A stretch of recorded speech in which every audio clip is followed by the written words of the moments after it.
are so back, y'all. Welcome, everybody. We made it. My computer's... You were waiting for that, weren't you? Well, despite the JPEG, my computer is fine now. I only have to change most of the parts, but we're back. We're back. Let me know if everything looks and sounds alright, because some of my OBS stuff got, like, messed up. I had to redo it. So, let me know if audio balances, video, etc. looks good. Also, check out a bean. Mother is back. Mother is back. Yes, it is. It has been quite the annoying experience to have my computer break down like that, and I have to get it fixed, and then get new parts, and then get new parts. I'll talk about it, but first of all, hi everybody. How are y'all doing? Siphon, Bill, Beppo, Knife, Gunther, Mully, congrats on your new job. Lilith, thank you so much for 20 months of resubs. Or 25 months. 20 months in a row, though. Thank you. Welcome, King. Bob. Other Val. Hey, everybody. Pyro. Hope I didn't miss anybody. Zorshi. Hi, everybody.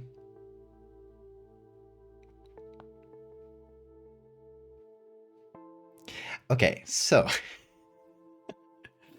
First of all, it's already Pride Month here. Maybe not where you live, but happy Pride Month. If it's already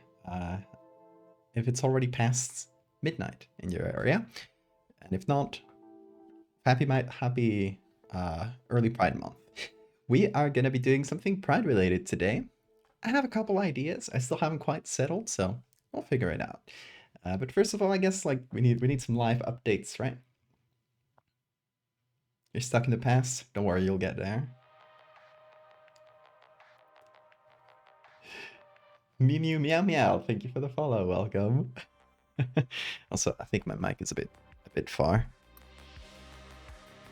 So figuring this out. Yes, so if you didn't know, if you were like, why hasn't this guy streamed in a while? My computer started breaking down a few weeks ago. If you remember in the last few streams, my OBS kept crashing and I couldn't figure out why. And it turns out my CPU is damaged. And it is because it's a bad CPU, and I already had it replaced once, but it's just like, it's a CPU, one of the 14th generation CPUs from Intel. Long story short, it has a problem or it fries itself. Apparently they patched it, but I guess they didn't patch it very well because first chip lasted 6 months. This one lasted like 8 or 9 months. So yeah, bad chip. Do not get that CPU from Intel.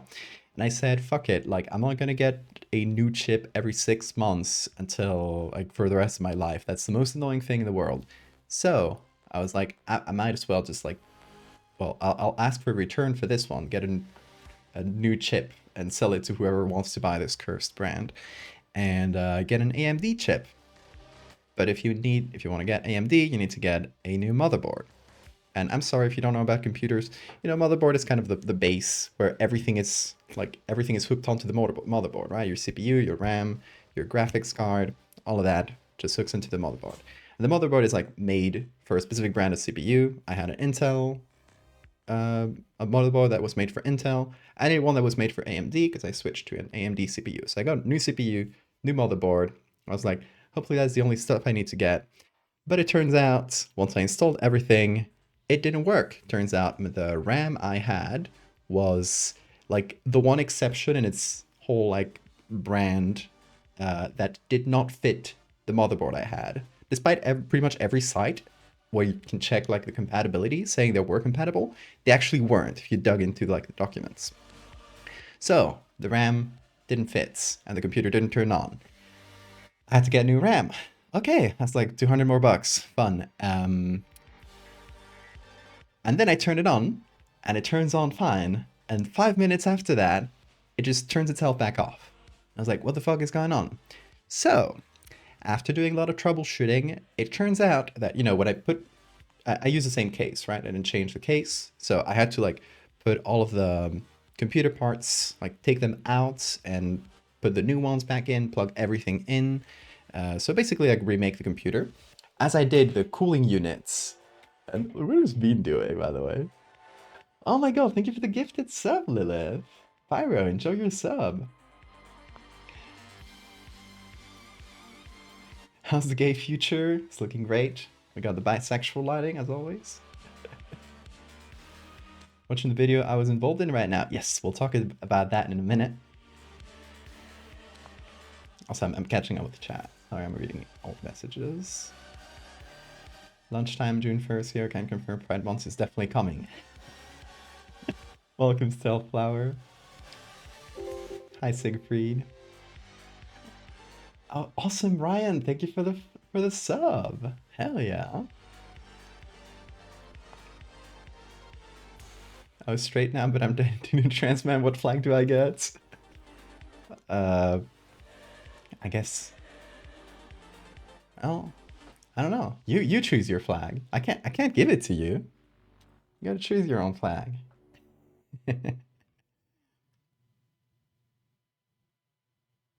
I was able to get the Cola borehole out of my computer. It took a while, yes. Use a feather board. Hey Anna, yes, the ritual has a success. You brought him back. I'm alive. I'm JPEG'd alive. Weird question. Are you gay? Bye.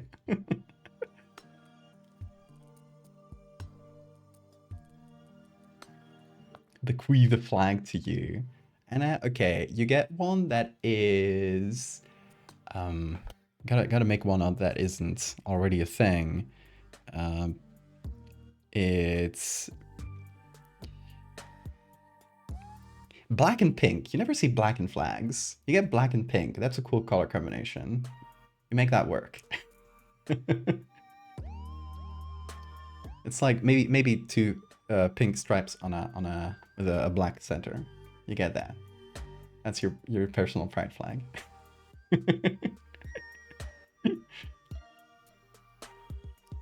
Give them the Albanian flag. That would have been really funny. The queer villain one, yes. Okay, so back to computer shenanigans. So I put the whole computer back together. Had to buy a CPU, which is really expensive. If you want to get like an equivalent one, I basically got the equivalent AMD to. No, it's actually like a little bit better, but you know the equivalent in terms of like the price you can get at it today. So yeah, I got an AMD chip that is slightly better than the Intel one I had. New motherboard to fit it. Turns out I had to change the RAM. Damn, okay, gotta spend some more money on RAM. And then it turns on and it turns itself off after 5 minutes. I'm like, what the hell is going on? Why does it turn it off? Everything's been installed correctly. Once I get into the computer for long enough, because it was turning itself off for like between a minute and 5 after I turned it on. So at one of those times where I get it to turn on, I open some like diagnostic tools and stuff. The CPU temperature is like going up like this. It is just climbing up like crazy. And the CPU cooler was straight up not working. Turns out it was probably a bit damaged. It was probably like on its last legs before, because my old CPU also had like temperature problems, and it's probably one of the things that caused it to fail probably earlier than it should have. And I always thought it was like because of the CPU, but no, the cooler was apparently given out as well at the same time. And what is Bean doing? What is Pro up to? Anyway, the cooler was giving out, and it turns out that probably when I took it off, cleaned it, because I was like, I'm gonna clean the cooler while I'm at it, while I'm taking all the pieces out. And you know, I used like compressed air cans and stuff to try to get all the dust off of that thing. And probably in that process, I either put in a bunch of bubbles or I damaged it in some way where the pump like failed. And it was like straight up like not cooling down the CPU. Like the CPU was just turning on and it would just like climb until it got to an unsafe temperature and just shut the computer down. Back with Crisp. Hey Sora. Are you gonna call the fuck out Intel on socials? They've got enough flack. Like I'm not gonna do anything to Intel's brand. They're already in class action lawsuits about this chip. Which I can't join because they're in the US, but 4K again. But yeah, all this to say, the chip was bad, and it turns out the CPU cooler was bad as well. And I realized this on Friday, which was that? Yesterday, right? I was like, okay, I would like a CPU cooler stat because, you know, the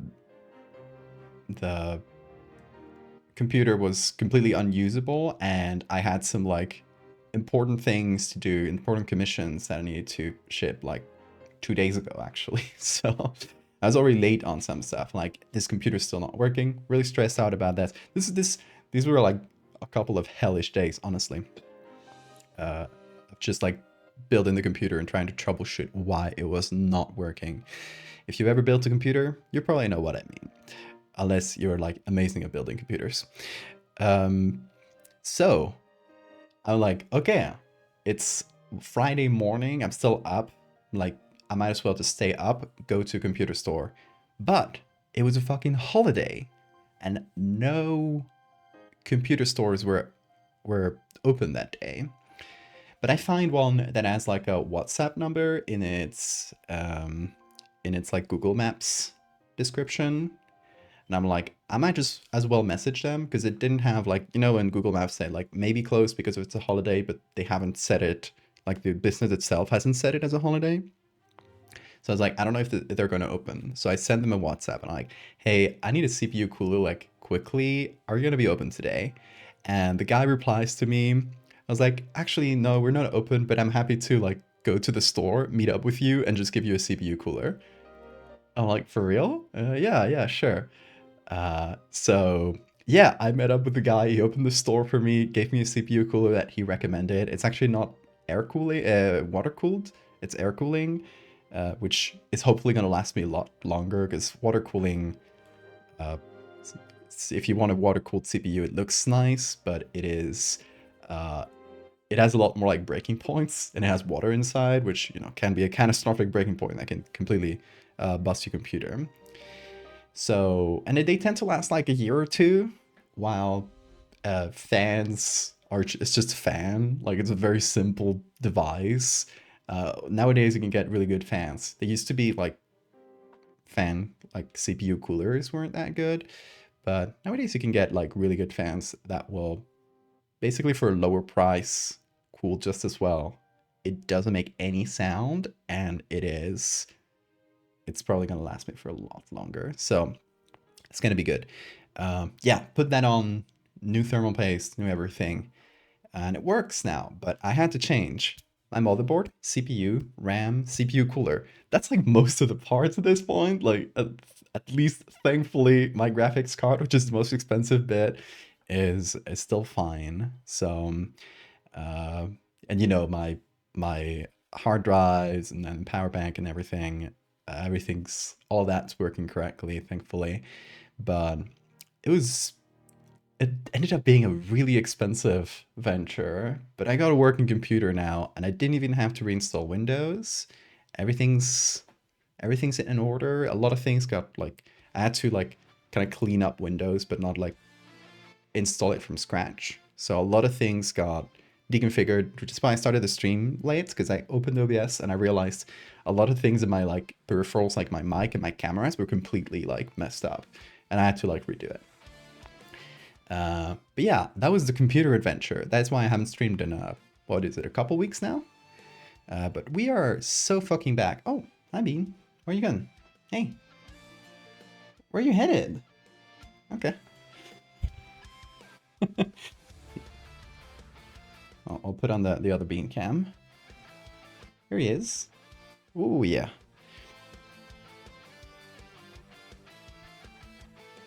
Jesus, how are you doing? Oh, goodbye, Bean. So, oh, is it pressing Alt B continuously? Okay, it's fine.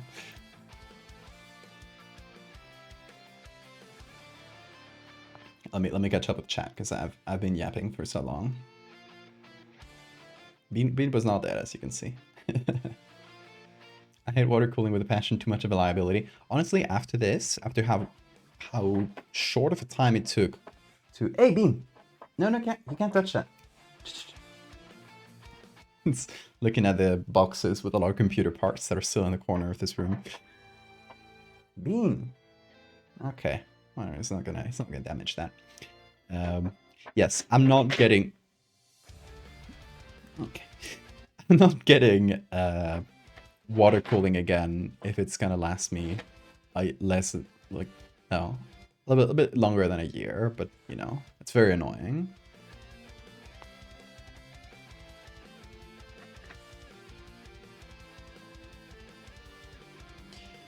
Are you gonna open commissions after you're caught up with NDA stuff?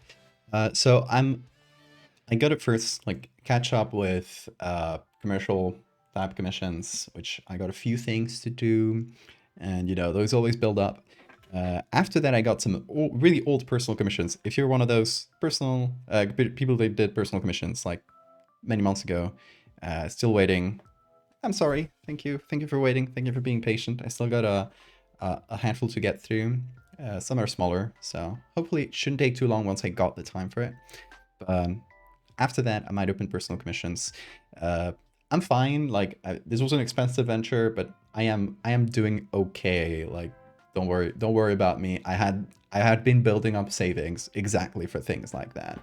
So this thing ended up costing like this whole venture ended up costing like about €1,000, which is not a fun expense to have to do, but you know it's a work tool. So, and it's I'm gonna recover a lot of it because I got all the old parts that are still fine. The CPU and the cooler are the only broken things. The CPU I still can RMA it, so I can still get with a warranty a new one. I'm gonna do that. Get the fresh CPU in its box, sell it to whoever wants it, to whoever wants to have a CPU that has the risk of frying itself. Good luck to them. It still sells for like $400. So it's despite all of its problems. So I can probably sell it for decent amounts. And you know, I got 2 RAM sticks that are still perfectly fine. They just weren't compatible with this. And they got like about a year of use. I got the motherboard, also a year of use, also perfectly fine. Yeah, I got those like pieces to sell. So I'm gonna recover a good chunk of that money, thankfully. And I had savings. So I'll be fine. But obviously, like any subscriptions, especially Patreon, I always say this: if you want to subscribe, Twitch has like all the emotes and stuff, which is fun. But if you subscribe to Patreon, you get like actual physical goodies. So I always recommend that first. Yeah, all that support is always super appreciated, of course. But yeah, fuck Intel. Yes, absolutely. Hey Violet, welcome. Hey Cryptid. Hey Kempt. Welcome everybody.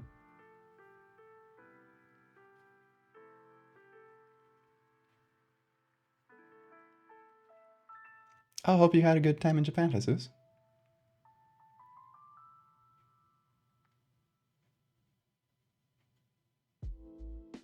Your computer dead has fried itself while we were playing Inscription. Oh.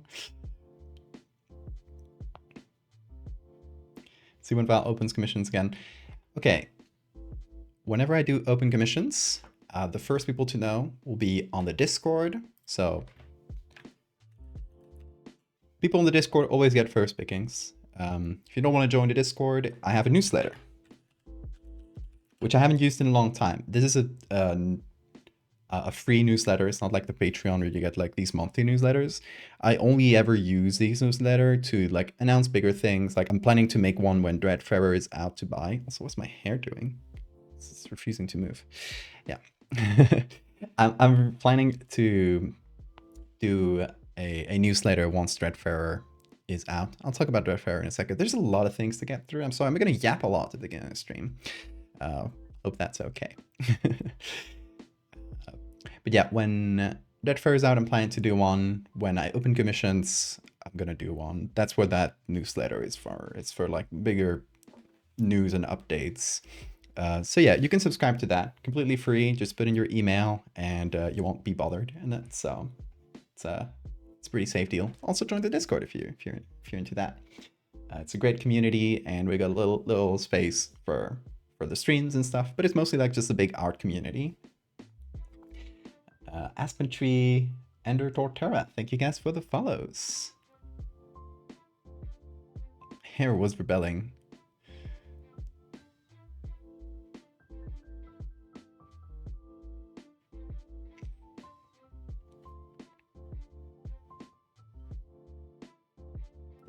Met online buddies in Japan. Nice. Planning to go a meeting next year again. Nice.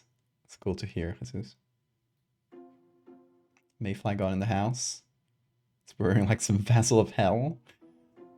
It's an omen. Hey Michi. So yeah, first piece of news. Computer stuff. That was annoying, was it? Especially for me. I missed a lot of work. I missed a lot of streams that I wanted to do, but while I didn't have a computer, I could only use like from time to time I could use my partner's laptop if she wasn't like working on it herself. So I got to do a lot of work for Dreadfairer, which is why the early version of it is out. Still got some work to do on it, but yeah, let's talk about Dreadfairer next. So someone, I think it was Bill, asked, what is Dreadfairer? If you don't remember, or if you weren't following back then, because it's been a minute, Dreadfairer is, I'm gonna put in the Kickstarter here. Dreadfairer is a game. Here it is, that we put up on Kickstarter. My friend Neon Rot and I have been working on this. It's a solo journaling RPG. What that means is it's a little RPG that you can play by yourself. There's also an alternate multiplayer version, multiplayer like rule sets where you can like basically you play the same game with other people. The objective of the game is filling up a journal. So you have the only material that you need is the book, which you can get in digital or physical. More news about that soon. A little notebook of whatever kind. Just get an old notebook you had lying around, get a fancy new one, whatever you want to use to play this game, and writing material and two dice, a D20 and a D4. That's the only stuff you need. You can also use online dice rollers if you don't have like dice lying around, but yeah, you don't need a lot of material. The game itself is sort of, I pitch it as like Indiana Jones plus horror. You're an explorer, and your task is to explore a strange new landmass that just sort of popped up in the middle of the Pacific Ocean. It didn't pop up. It's just like it's recently discovered. Discovered by the outside world. There's already people living in it for thousands of years. But your job is to like go to this new land. And what are you? Are you a grave robber, which just wants to get rich on the spoils of the many ruins in this land, right? Are you an archaeologist who wants to explain things, maybe put them in a museum? Are you, there's many different. Are you a chef looking to make new recipes for the strange wildlife in this place? Many little things like that, right? There's many different backgrounds you can pick from. There's 20 different backgrounds, or you can make your own, obviously. And so you make your character, and then you decide how I'm going to fill this journal. Is this my personal journal I'm just filling up during this, or are these my research notes that I'm meaning to publish when I get back to my university back home? Or are these letters I'm writing to my mother who's back in like some other place in the world, right? It all takes place before like modern technology. It's not in a specific time area, so you can like play around with like your own favorite bit of history, but it takes place in the early 20th century or late 19th, if you want to push it. And yeah, sort of like Indiana Jones with a lot of horror. You'll find a lot of cursed artifacts. There's a lot of lore you can discover, little bits and pieces of lore that you got to put together and try to like find a larger story as to what happened in each of these areas. There's like 4 main areas you can visit. This one, Surat, is like a desert themed area. Motag is like mountain and snowy. The Sangul is like the rainforest and swamps, and Lazarak is a sort of like volcanic hellscape. Then there's 2 extra areas which you can't get to at first. You need specific things. No spoilers as to how you get there. There's the Akara Sea, which you need a submersible and a specific like artifact to get there. And there's a lot of like underwater areas. And then there's another secret one. Each area has like 20 different locations, which you just roll a dice to see which one you get. It has 20 different artifacts, and then it has 20 plus encounters that happen in each of these areas. So essentially, like, oh, I'm gonna go. You choose like where are you gonna go next? Okay, let's go to Surat, right? Let's go to this desert area. Roll a dice. You get a location. Roll another die. You get an artifact. And you're like, okay, I'm going to Surat, to this place, because I've heard, somebody has told me, they're keeping this in this little town, or they're keeping this, or this cave has this weird artifact located in it because somebody hid it there, right? You make up a little story as to how this is in this place. And then once you pack up for your journey, so you can get like you can get equipment and stuff. Let's say you're going to a cave. So, okay, maybe I need a lamp or something. You buy your lamp and you head over there and you describe your journey, and then you roll another die, which will tell you the encounter, the situation that happens in this, let's say a cave, right? There's specific cave encounters, 4 different ones. You roll your d4, get the encounter, see what happens. And then just rinse and repeats. In the encounter, you might lose HP, you might lose money, or you might gain money. Whatever happens, at the end of the day, you can like end up bruised or survive the encounter, and you find your artifact. And then you get back home and you decide, what do I do with this? Do I sell it and into the black market and get a lot of money? Do I get less money but put it in a museum? Or do I keep it for myself for any reason? Whatever you decide, or maybe I'd give it to like its rightful people and get no money. For each of these decisions, you'll get different amounts of money, but you also get different amounts of corruption. Your corruption is a meter that builds up every time you gain 5 corruption, you have to roll a die, and you get a different curse. And these are 20 different curses. The curses have physical attributes, like maybe your fingers start fusing together, and you can't use a gun because you can't pull a trigger anymore. So there's like gameplay effects, and there's also like physical effects, which you can like use in your story, in your character's story. It's meant to be a pretty tough game where you'll end up dying. There's a few different ways to end the game. You can die because you lose all your HP, or you can get so many curses that you basically like become an inhuman monster and lose, you lose all your humanity. You forget why you were there, and you just roam the land as a monster. In any case, it's, you're meant to lose the game, or you're meant to, it's like easy to lose the game, but when you die, what you're meant to do is roll up a new character, or think of a character in your adventures that you've met, and then this character or a character from their backstory, right? Maybe their own child goes to look for their father that disappeared, and that's your new character. Your new character picks up the journal, the physical journal that you're writing, finds it, and for whatever reason you decides to continue it. Like, oh, this is an archaeologist trying to find all the secrets in this land. For whatever reason you decide for your character, I'm compelled to fill up this journal and continue continue the story, right? So for whatever reason, you're meant to like hop into a new character whenever one dies, right? In any case, that is the basic structure of Dreadfarer.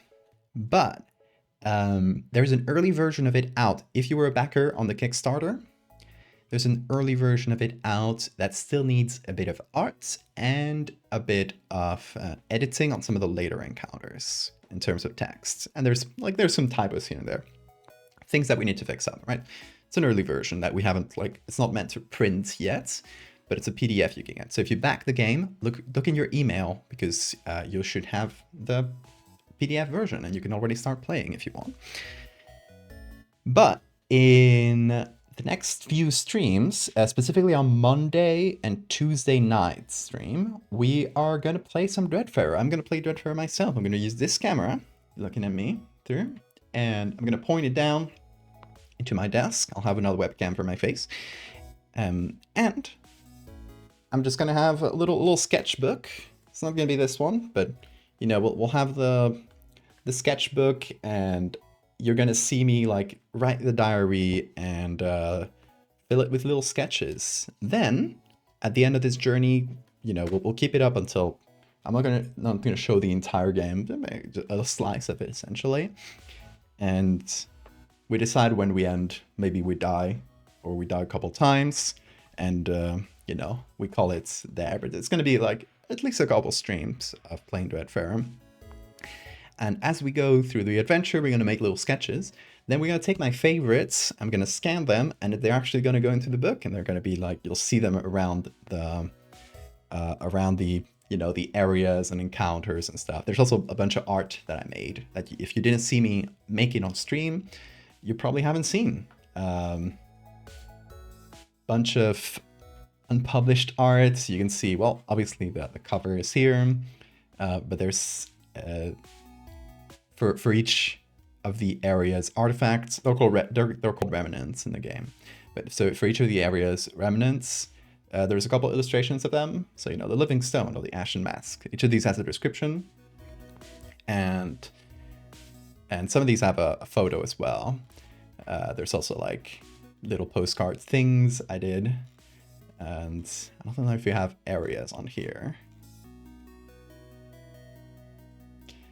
Well, yeah, these represent some of the areas you'll find in the game, like the big eye mountains. Those are a mode tag. Anyway, sorry for the rant, but that's the basic structure of Dreadfarer for those who are asking. Early version of the game is up if you want to start playing. Completely open for feedback, right? That's one of the reasons we want to put it out earlier before we start like printing it. Because we want people to try it out and tell us like, hey, I'm dying a lot. We forgive you for the rant. Thank you. Like, you know, if you're playing it, I want to stress this. Please let me or Neon, let any of us know how your experience has been. If you're like having a fun time, if you're dying a lot or getting cursed super fast, those sort of things. Like, balance is one of the things we want to improve, like with player feedback, because we can only get so far with balance and with like just throwing a bunch of dice and doing math. At the end of the day, the most important thing is player experience. So please let us know. Is a specific area like super hard, for example? That's good things to know, right? So yeah, please let us know.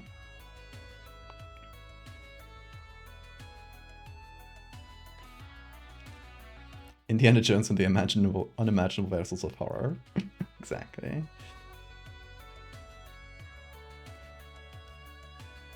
"3D or 2D game?" This is a paper game. Completely paper in your imagination.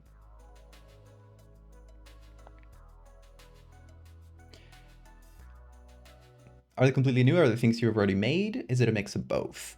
Dreadfarer creatures are new creatures, yeah, created for the setting, exactly, as Mooley says. But you will see some familiar faces, because some of the art I posted last year was stuff I made for Dreadfarer, and then just I made an extra like standalone version for the internet. But let me show you things. Where's the Dreadfarer? Let me put in the browser again. So I'll just show you like a couple artifacts. For example, you already saw the living stone and stuff. Here's, for example, a phoenix that you can get. The poor thing is stuck in a cage that's too small for it, and it just keeps like living, like growing, dying, while stuck in this tiny cage. So it's not only like objects. Sometimes it's a phoenix in a cage.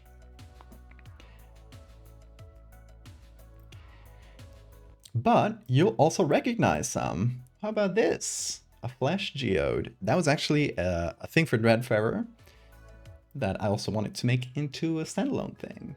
But it's one of the artifacts you can get.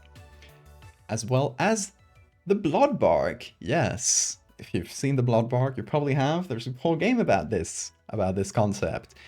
Originally a Dreadfarer artifact, the wood from the Bloodbark tree. All the artifacts have little things like this. I'll read you a description. Hold on. I'm gonna open up the doc. We're adding it. I'll read you the Bloodbark description on Dreadfarer. It's actually called Veins of the Earth, if I recall correctly. It's one from the jungle area, from this angle. Yeah, it's called Veins of the Earth. These trees produce red wood that is highly prized as an exotic material. Actually, yeah, this is basically the description I used for the post. Also called murder trees, they are known to produce large quantities of red sap that looks, feels, and smells like blood. Those who have felled this tree claim to have become convinced they were chopping down a human being to pieces and swear they would never do it again. As one strikes it with an axe, the wood gives way more easily, as if it were slowly bleeding out. Each of these artifact descriptions is something that could be like a standalone thing I've made. Like, not all of them have images. You're meant to imagine a lot of it, so we only provide images for some. Also, like, I couldn't make that amount of artwork and publish a game ever. So a lot of these you're meant to like draw yourself. If you want to draw, you don't have to, but if you want to draw in your diary, which is what I'm gonna do little sketches. You're meant to like imagine what you think these look like. So yeah, that was the description for Bloodbark in this game. So you'll see some. Also, this one. This. Oh, why is it not? Oh, sorry. This is another thing from Dreadfarer. So a lot of things I posted last year were actually from Dreadfarer. What is this one called?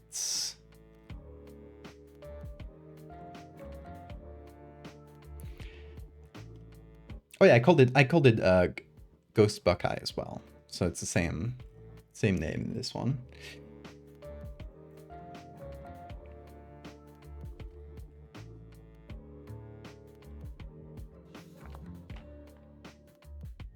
Have a good lurk, Pyro. The art I did for the art trade with Trevor Roberts, it's probably on Twitter. But yeah, I'm gonna read you a couple item descriptions, maybe an area and item, so you get an idea. You'll see a lot more of this in Monday and Tuesday, but we're pre-gaming a little bit Dreadfarer. So the Ashen Mask, you've seen this one in the actual page. Where is it? Somewhere around here. The Ashen Mask. The description for it reads: a clay statue in the shape of a mask, always emitting black streams of soot around itself. It is said to capture the expression of agony of a man condemned to drown in a river of ash. So this has to do a lot to do with the lore of this area and Lazarak. You'll learn more about it. I'll also show you an area. Let's see, let's find a good one for you guys.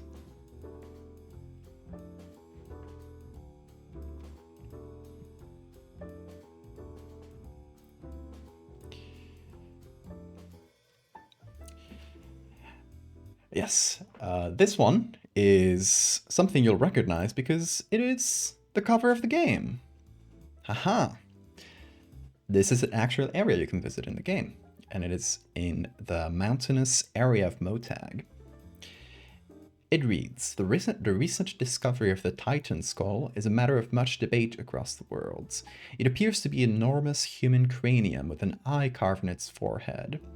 Whether it is human-made or the fossilized remains of a titanic human is a matter of speculation, yet there is evidence of some type of worship ritual being performed around it. It is currently being excavated by the British colonies in Motag. There is colonialism in this game. Who keep a tight control over the perimeter of the excavation sites and the information leaving it. Local Motagis are calling Motagis, the people of Motag, are calling for this skull to be poked back in the ground, claiming awakening it would release an ancient curse over the land. Yeah, you'll find definitely a lot of like very human conflicts in this game. It's not only like horror. There's also like the British, which are its own kind of horror. It's not only the British. Different of these like different areas of this land have been colonized or attempted to be colonized by different people. This side of Motag is colonized by the British.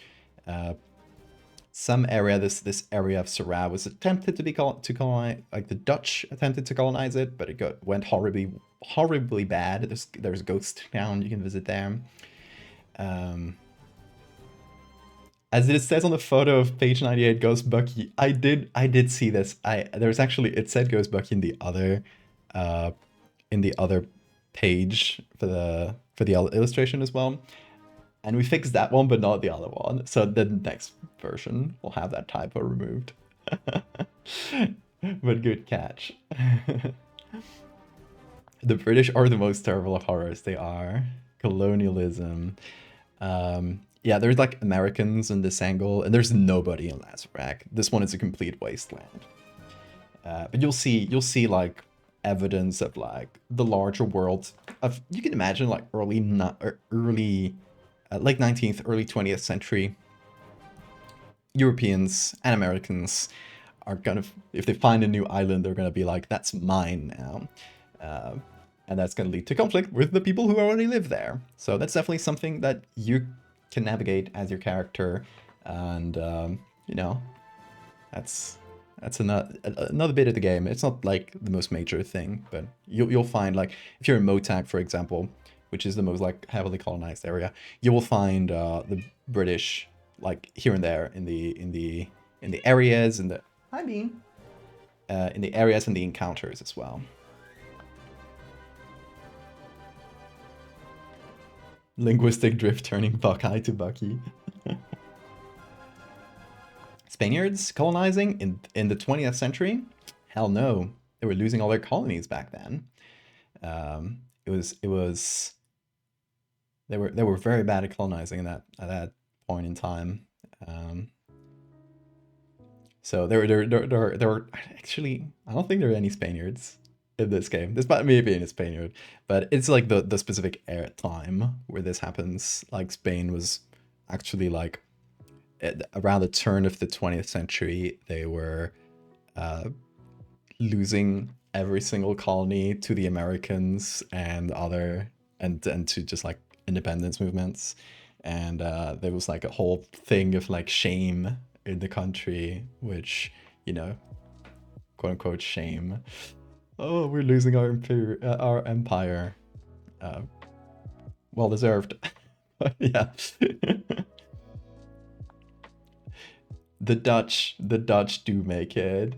Keiko, thank you so much for joining the Patreon. I don't know if you're here. If you're here, hi, thank you. Let me know who you are in chat, Keiko. Give me a shout, and I will send you a sticker with your first set of cards. Okay, that's something I do only on the streams. If you subscribe during a stream, we got this pop-up here.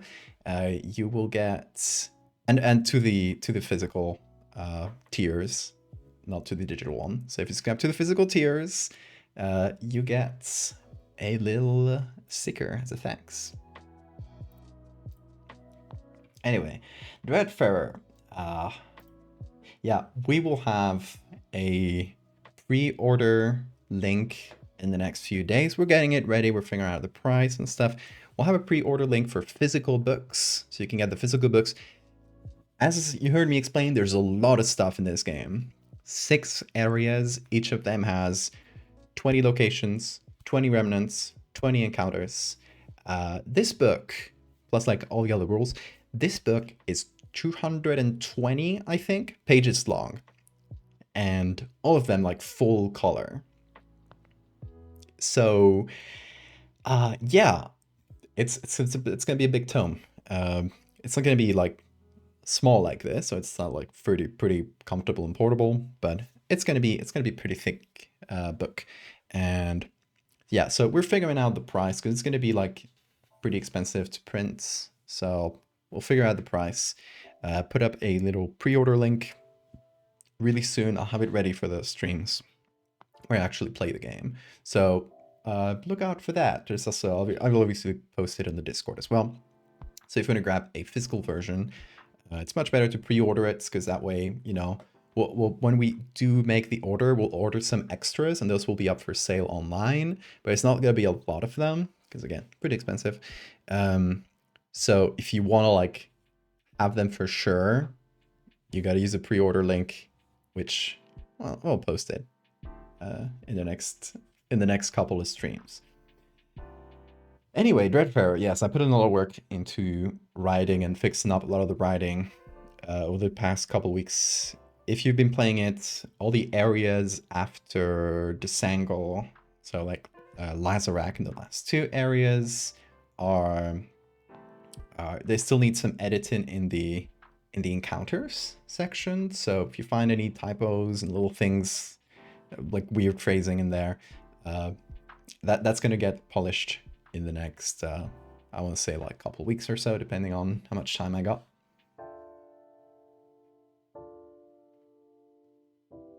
Pocketbook size, like one of them travel books. It's gonna be to give you an idea, about around the size of this notebook, right? Like I don't know pages wise, but I mean like the size of the actual book. It's gonna be a, what is that, A5? Yeah.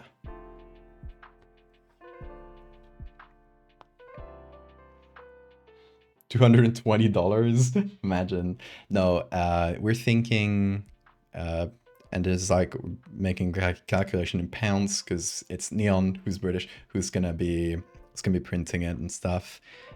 So in pounds, it's probably gonna be around £35 for the book and 40 if you want to get the extras, which I will show you because those came out beautiful.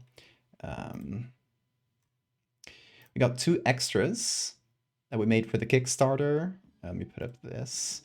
A patch, which we got a bunch of extras. So you can get a patch as well. I think we'll do like £35 for them. And I'll calculate the dollar and euro equivalent once we got it up. But 35 for the book itself and 40 for the book plus the extras, which are this patch and this map, which is a physical printed version of the map, printed really large, like this, like 2 double sheets, like 2 regular sheets of paper, double that size, and folded up. So it's like one of those actual old maps. And you can use it to track your journey. Maybe you make little arrows, or you make little notes on top of it, or you just keep it as a little keepsake. But it's an actual map you can like write on and stuff. The back of it has like some of the rules for like quick reference. And there's a map, like a more detailed version of this map that has a bunch of the areas, the specific locations you can visit in the game. Those are in the map. And like extra little things like rivers and valleys, and you know, the mountains have names, the deserts have names, that sort of thing. So it's not like just a simple version of the map like this. It'll show you the specific locations you'll visit. You speak of the British. Neon, who's my partner in this, is British. So we do have to pick one British person. for making half of this game.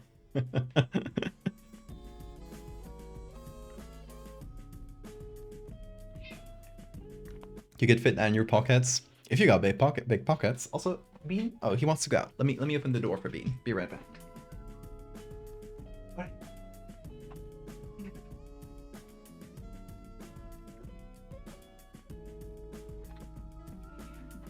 We will be back for him. Yeah, I love how the map came out. I still don't have it physically here to show. Neon has all of them. He's hoarding them, but it's fine. They will package them out and send them to everybody.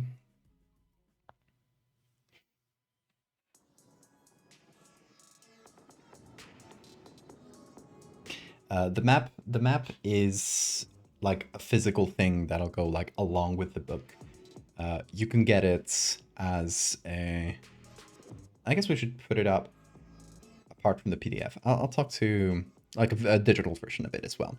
We'll put it up on the itch page, which is where you can download the PDF if you've got it. Yeah, the map will be a physical printed thing that'll go along with the book. You can also get the book without the map if you want to pay a little less. We'll figure out the specific prices and how they'll be bundled in the next few days. So that's why I'm not talking like a lot in specifics, because so far we're still like nailing that down.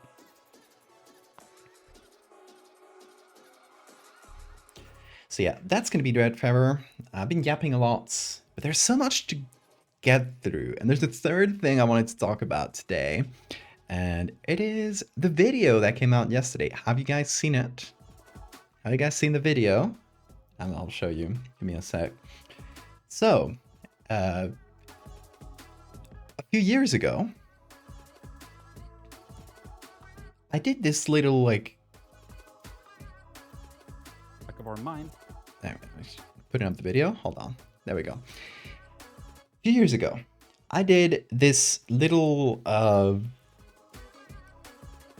dive into the history and trying to find the author of a very specific image that scared me a lot as a kid, which is generally called the Cooper falling body photo. This photo right here, if you've seen it around online, you're probably old, and also you've probably seen, like me as a kid, a bunch of articles on like, oh, real creepy photos, real ghost photos, right? It has this really dark falling, oh, there's a drawing of it. It has this really dark falling body in the front and like a normal looking family in the back. I started looking into this, and I don't remember, this was like, what, a couple years ago, 3 years ago? Maybe more. And digging through, I actually found the author of this image, and I got to talk to him a little bit, and he was really sweet. And I was like, oh, like this little rabbit hole it's a great idea for like a video or something where we can actually show who the author is, because he's gone uncredited and it's been unknown, quote unquote unknown, who the author was like for many, many years. So I got in touch with a YouTuber that I really like, Jeff Hyatt, and he made an entire video. There's an hour-long video, hour and 2 minutes, hour-long video explaining the history of this photo. And I'm on the video a lot because we did a really long interview. Here's me talking about it, for example, at a random point in the video. Left. Yeah, it definitely came across it many times, I would say. It's a classic. Like, it was always there. The story was always attached to it. It's like slightly clumsy story of they took a picture and they didn't realize until they developed it. Really classic, like, ghost photo type thing. I guess I should make it clear here that you did reach out to me on Twitter like a year ago at this point. Okay, yeah. So you were the one. Anyway, I talked throughout it in the video. I'm not going to spoil you about the discoveries we make. I'll just give you a couple little tidbits to make you like interested, and then hopefully go watch the video after and save it. Couple interesting tidbits. if you're wondering about how this photo was made and who made it, one, it was made before Photoshop existed. So don't try to guess any sort of digital manipulation. This is pre-Photoshop. Two, it is actually part of a series. There's more, and we get to see them in the video. So if that sounds interesting at all to you, if you've ever been curious about where this image came from, or if you've never seen it but are still curious about the origin of this, go watch the video. I'll put up a link right here. I'll put up a link in the chat.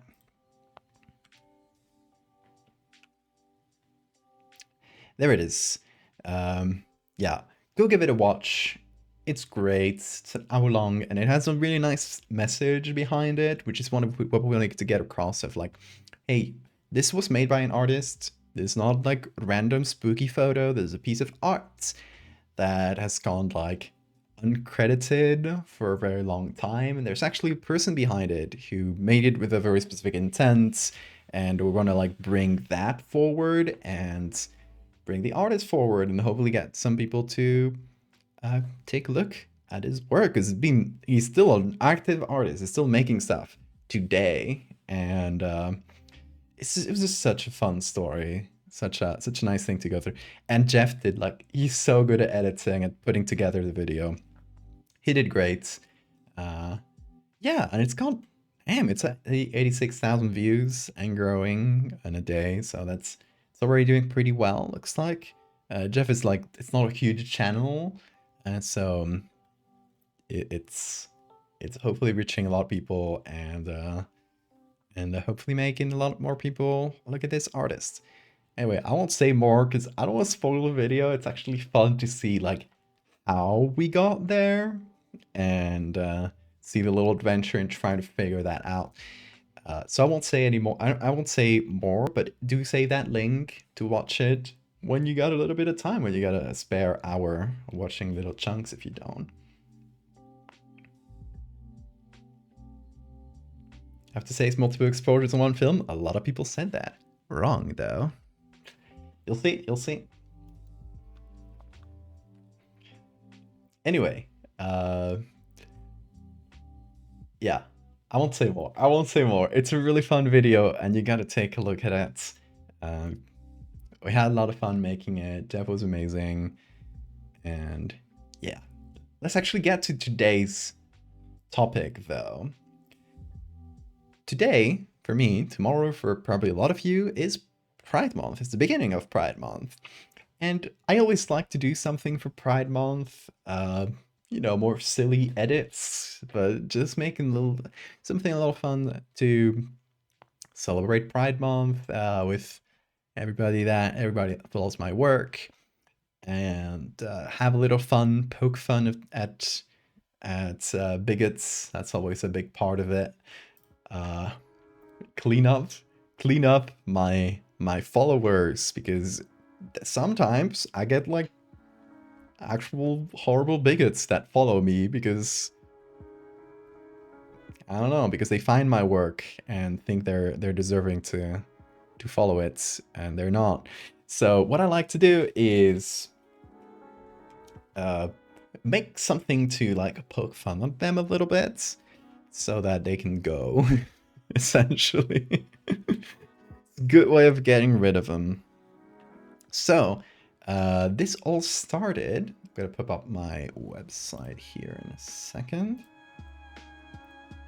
Okay. This whole thing started a few years ago, 2022. I get some DMs on Twitter from someone who says, hey, I'm sorry for bothering you, but I got a kind of creepy picture. I was curious if you wanted to maybe make some of the creepy art you make. Now then, feel free to ignore this message, right? Sometimes I get messages like that. Usually I'll tell them hey, I got a Discord. There's a channel where you can share images for me or any other artist to use freely. Actually, if you didn't know that, PSA. Go to the Discord. There's a channel called Sacrificial Altar. You can post your own images there if you want me or anyone else to use them, or you can just scroll through it, search through it with keywords, and find a bunch of images that have been posted throughout years now. There's a huge catalog in there. In any case, yeah, I get this, and something catches my eye in the profile. It says, Canadian lesbian 26, nature lover, LGB Alliance. If you ever heard LGB and they skipped the T, that means it's something called a TERF. It's a trans exclusionary radical feminist, which is someone who claims to be a feminist but wants to exclude trans people. And they'll usually have things like that, like LGB, and they don't say the T. Very specific sort of exclusion, right? So I noticed that, and then I checked the profile, and it was just full of transphobia, like a really like bigoted person. But I said, instead of blocking them and ignoring, so I'm gonna have a little fun with it. So I said, oh sure, I'm always looking for new pictures, absolutely. And they sent me this like honestly pretty bland picture of a forest. Got on a hiking trail. A break in the big evergreens led to this creepy view. And what I did was it's a trans flag into it and said, thank you, since you've been so kind, I'll go one step further and edit something that I'm sure will scare you a lot, smiley face. And I did this very silly edit in 10 minutes. And then I just said good riddance and unblog them. And people love this very much on Twitter and online. And so I said, hey, we can make this a fun exercise. Send me your photos and tell me like which flag you'd like me to use, and I'll use them as a background for something. And I started making found footage pride flags. So this whole article is a little collection of my found footage pride flags. Original rainbow flag, gotta have it. We got the bi flag as a kaiju, the lesbian flag crawling through some creepy alleys. Got another one of the trans flags. This one, I have a version of it that just throws out a laser beam and says silence bigots. It's a non-binary flag. Asexual flag ghost. We got I love this one, the gender fluid flag with like just zooming through like a cryptid. We got a little centipede thing with the aromantic flag. Intersex flag is crawling through the how do you call this, like under the roof of a house. I love that. I think this was probably my favorite, is a pansexual flag. Creepy, and it's just a mildly shady forest path, right? Like, I don't know. They probably found it creepy while they were there, but it's not. It's not a very creepy image.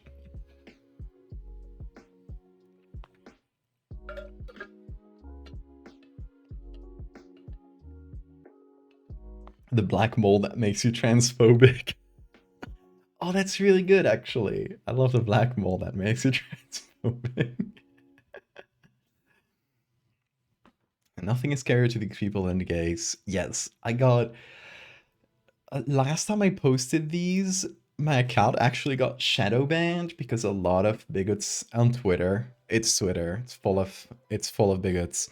My account got shadow banned on Twitter for like a couple weeks because so many assholes reported me for making these. Yeah, and it had a lot of mean comments, but it was a great way of getting rid of followers. The bad kind of follower who I do not want in this community. Hey Sammy, pop in quickly. Hey, thanks for popping in. The empathy consuming black mold.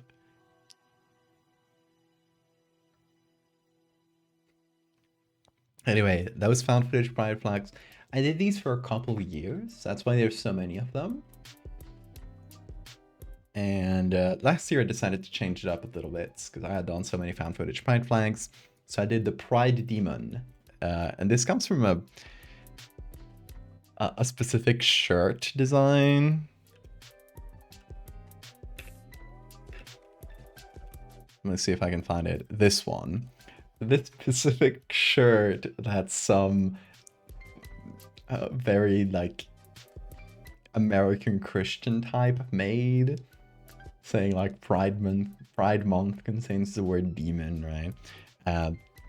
People loved it. Like all the gays loved this. There's a bunch of merch you can buy, not from the original person. Obviously, don't give money to the original person that made it.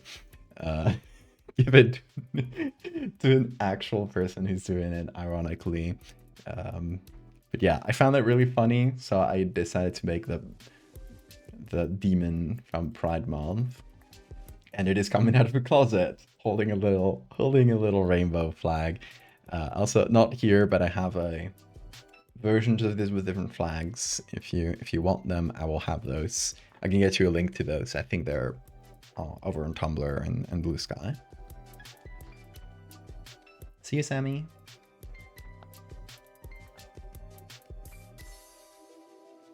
Certain famous transphobe revealed a year or two ago that she had black mold in her house. No, it wasn't revealed. It was actually like she changed her profile picture. We're talking about J.K. Rowling. She changed her profile picture, and the new one had like horrible dark stains in her walls, which it was probably like some blurred out, like some kind of painting on the walls, but it really looked really like a lot like black mold. So people started making fun of her, saying her house was infested with black mold, and she like didn't comment on it, but she changed her profile pic, so she was clearly annoyed by that. It was really funny. And that's why black mold, making you transphobic, has been sort of a topic, and I love that. It's a good meme to play into. That shirt kind of bugs. It does.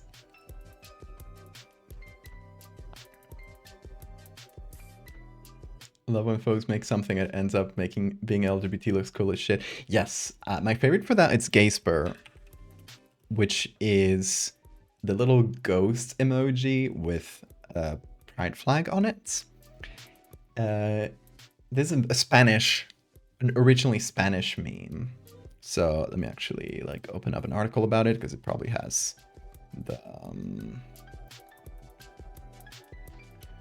where's the original? Hold on. The Spanish far right party, headed by this asshole, a few years ago, before an election, posted this. And let me just open the image. It's very this is a very small version of it. Posted an image of like Aragorn from, and I think this had the logo of the party or something, but it's like, oh, we are fighting against the anarchists, the Antifa, of course, Antifa flag here. The feminists, I guess this means feminists. I guess this means Black Lives Matter, which isn't like a thing in Spain, but communists. There's the Republican Spanish flag. So there's a flag that Spain had before the dictatorship. TV station that's left-leaning. There's a bunch of stuff in there. That's the independent Catalonia flag. Newspaper. So all their supposed enemies. And among them was this. A little ghost with a pride flag on it, and people loved it and just like appropriated that and just kind of made it an icon of like Spain's like LGBT community. And yeah, if you actually go to our Discord server, once you join, and I think I put a Discord link earlier, but it's been buried. So there's another Discord link. If you go there, after you've entered, if you go to the channels and roles section, which should be up top, you can choose one of these with a bunch of different pride flags, kind of like these, right? With a bunch of different pride flags, or like these, I mean. And you can have it next to your name. It'll accompany you.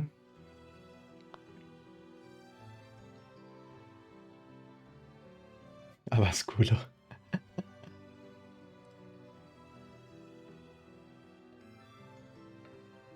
Can't they just choose not to be a foe? Get over it.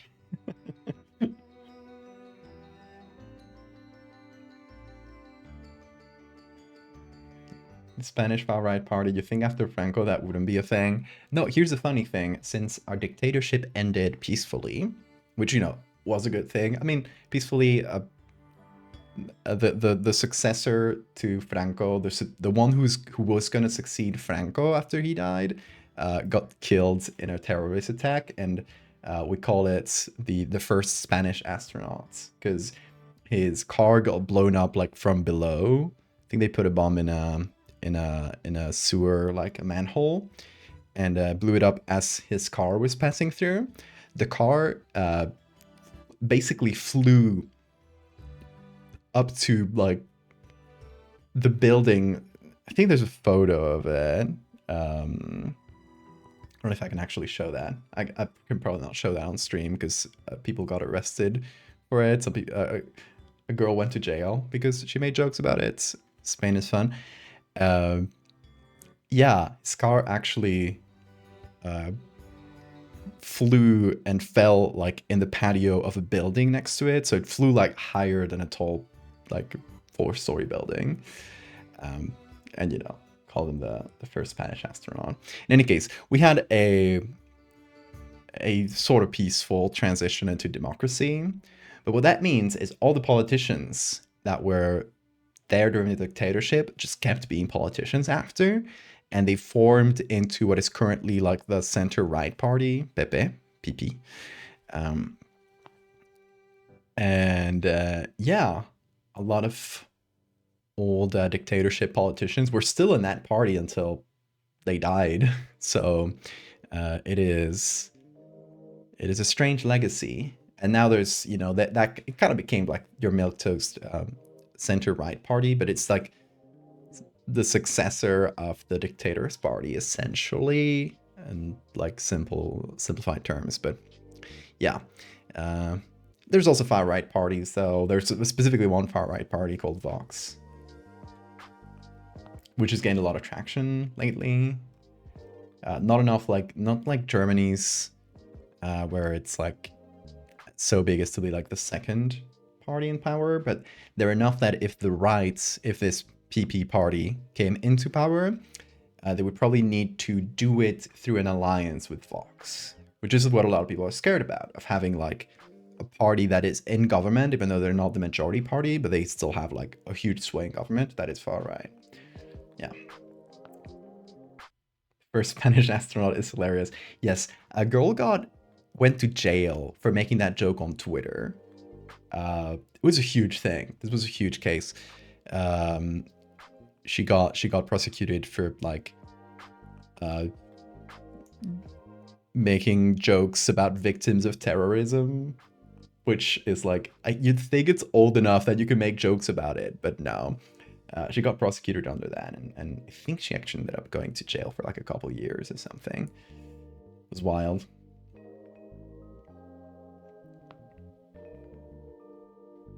Anarchists beat Elon on sending a car to space. It was actually, if I recall correctly, it was ETA, which was the separatist terrorist group that wanted an independent Basque country.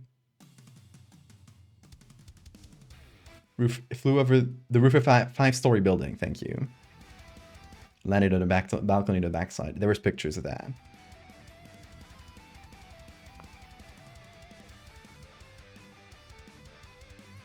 But yeah, anyway, we're getting sidetracked. Frank, are you here? Thank you for joining the Patreon. If you're here, drop me a message in chat. Say, I'm Frank. And yeah, it's a wild tangent. Say like, hey, it's me in the chat, and I will send you a little sticker with your first package of. I'll show you for the people joining the Patreon, in case you're curious. I'll show you what it actually looks like to get cards in the mail from me. So you will get something like this. This is a card pack.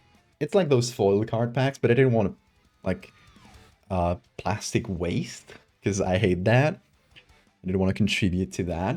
So I actually custom made these packs, which have a little like tear thing in the back. This one's torn already. So, you know, but it has a little tab you can tear. And then you open it. And that's how you get your cards. I send these to the patrons every 3 months. So every 3 months you get a pack of like 9 if you're on the second tier there's 3 tiers on the Patreon. First one is only digital. Second one is a physical one. This one gets you that one gets you 9 cards a pack of 9 cards every 3 months. And the third one is double the cards. So you actually get 18 cards every 3 months. You get 2 packs of these. And I don't have any of the scribbled ones on here, but one of the cards in each pack will actually have a little scribble on it. I think someone shared one on Blue Sky earlier, and I think I reposted it, so. Yeah, first people are getting the ones I sent earlier, so. That's what it'll actually look like. This one was a Spanish person, so I sent them the scribble was in Spanish because I made sure to adapt it to them. But yeah, one of the cards will be like, instead of having like foil versions, because these are kind of like collectible cards, you will have scribbled versions. And there's a bunch of designs. You can get any, like, randomly any of them, so you can try to collect them. Suggestion for any text that isn't a standard readable text, such as cursive or other handwriting. I recommend adding a footnote that has the text in a standard font. I struggle to read cursive. I assume anyone who is not a native English speaker or is dyslexic might also struggle. That's a completely fair point. That said, I don't think we'd be able to fit that much text since we're already really packed in terms of text. Do let me know which specific ones you have trouble with. DM me with like examples, and we can find like a clearer font for them, because that's definitely like a really good point. But yeah, I think most of the text should be quite readable. It's probably only the characters section where you do have some different fonts and handwriting fonts and stuff. Yeah, it could be a separate like PDF thing with plain text. But I think just making those fonts clearer is the best option.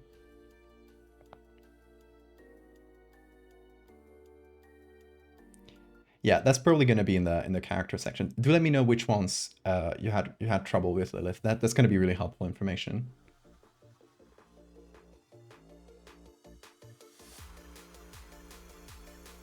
Hey, Mactol. Just got back from... Oh, you're yellow now. Just got back from the second annual Adult Pride Prom. Nice. Hell yeah. Hope you had fun. Hey, Baguettes. We are making something Pride related. I actually have a couple ideas, and people in chat has just did another great one. You ate shit at the limbo competition? Oh no. But now we've been yapping. There's so much things we've so many updates and fun new things that we've been going through. You changed your hair color. Oh, I love that it matches your hair color. That's amazing.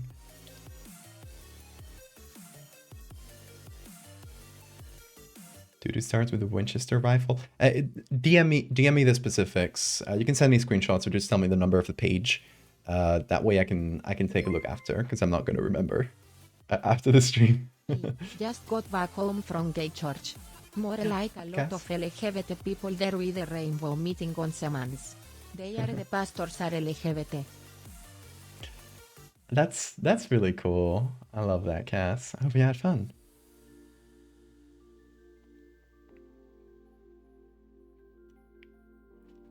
Victor says my pack has a press on night callers with "Look at them go!" scribble on them. Yes. Yeah, the scribbles on the Patreon cards. Sometimes, like this one says, and the scribbles, it's I have like 1 or 2 different phrases I'll use, or different designs of scribble I'll do for each card, or whatever I think of. It's always going to be a little different. No 2 scribbles are going to be the same. This one just says, only an empty eye sees the truth for the pupiosarcoma. Victor got the Nightcrawlers, and it says, look at them go.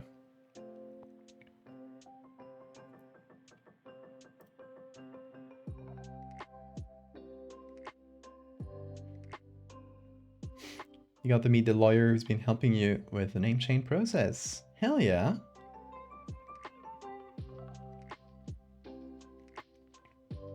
You scrolled to find her on Twitter. What you looking for, Bill? I think it's probably from 2021 or something, but Twitter only lets you scroll through so far. You got to use the search function. If you just search from colon the username, and then search for keywords, you'll find things much faster. Let me get Bean, by the way. Probably out there waiting for me.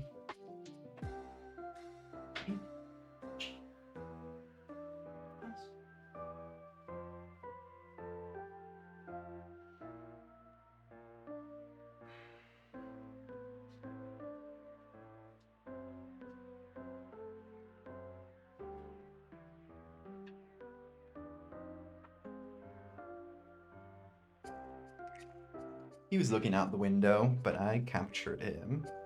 Look at his monkey tail. Hello, Bean. Kiss?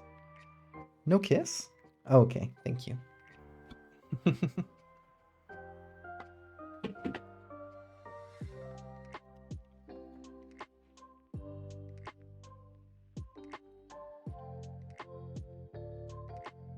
Question, do you think transphobia is a symptom of black mold, or is black mold a symptom of transphobia? Oh, hard to tell. It's an open question, yes. Need to do more research.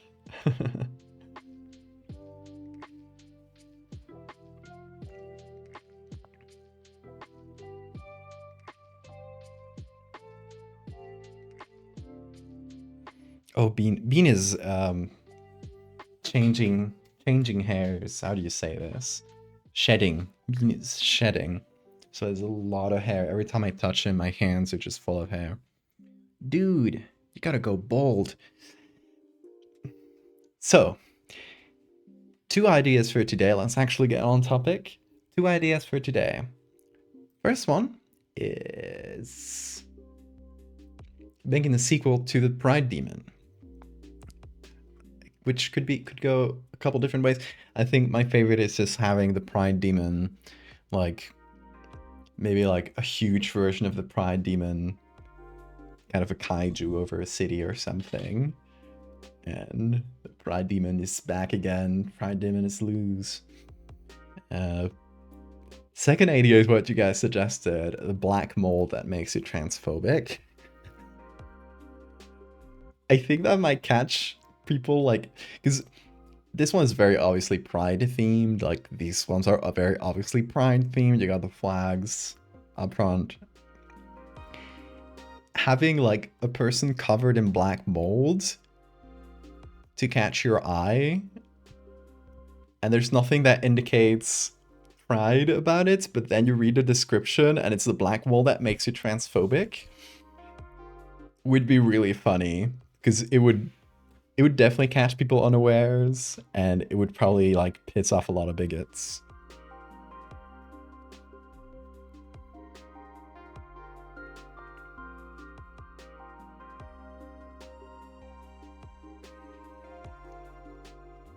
I've suffered from black mold, never suffered from transphobia. No, you see, it's a very specific type of black mold. You gotta be an asshole to contract it. Transphobia being the symptom takes a fault away from transphobes. Just like, that's true. Maybe it's a specific type of black mold that is attracted to transphobes specifically.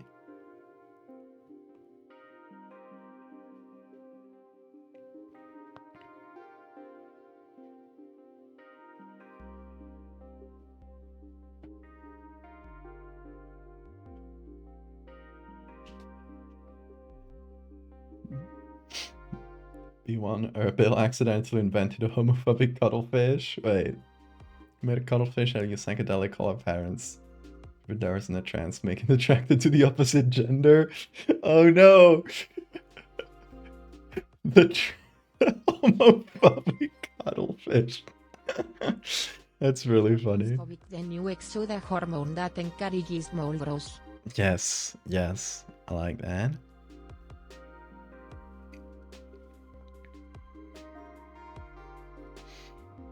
Okay, I think we got a good concept. I think that's good. And it would be really funny to edit a picture of J.K. Rowling for this, but she's really rich, and I don't know how libelous she is, or how much she sues people, but I'm not taking that risk.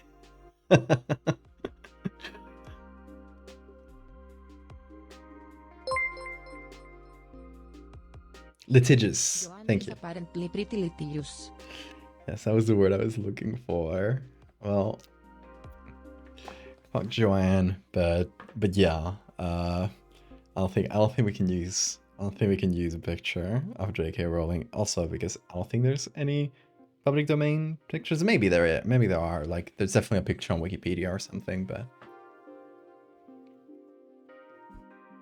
Asmongold. I think that would model the message, because he's an asshole. He's a horrible person, but he is already like horribly unhygienic. So that might model the message. People might just say like, "Hi, it's Asmongold being dirty," instead of "There's a mole that makes you transphobic," or that it's attracted to transphobes. Hi, Bean. Are you just gonna lie down? Okay. Hold on. Let me get the Bean cam. He's just lying down there. So I'll have to edit around the boy.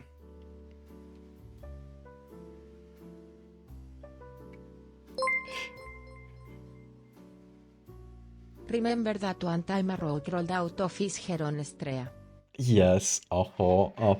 And how he'd apparently use dead rats as an alarm to wake up. If you haven't heard of that, yeah, he had a dead rat in his room, and every time the sun came up, it would just like, you know, start cooking the dead rat, and it would smell so horrible that it would wake him up. And he just kept it there as a morning alarm. That's how awful this guy is.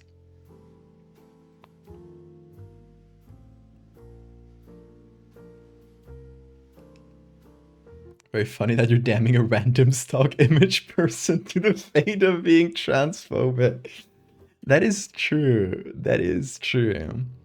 I don't know if I super want to do that.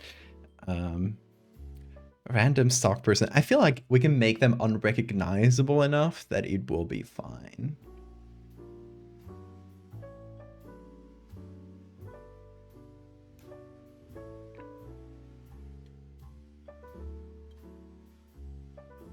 Stone Toss Comics.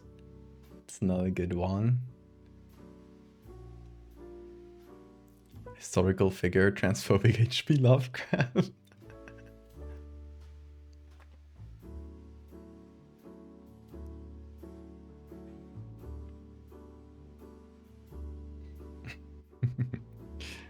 I don't know about the tooth blood wall.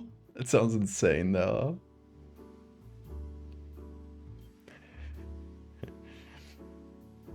Okay, so let's get on topic. Let's see. Yeah, I think I'm just gonna open Photoshop for now. I got this, and first thing I'm gonna do is open this, and what I'm kind of imagining is like a person screaming in fear, maybe, and their entire face is being taken over by the black mold. They are suffering from it. But yeah, using the black mold to cover a lot of the face would make it not recognizable as the original person, because we don't want to curse random stock person to being transphobic. That would be a little mean. Any volunteer who volunteers to be transphobic today? His gums would bleed when he slept, so whenever he woke up, he'd wipe his teeth with his finger, then wipe the blood off on his wall. Awful.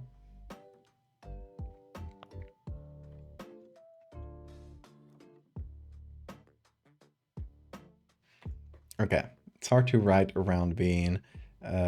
Let's do screaming. Oh, screaming.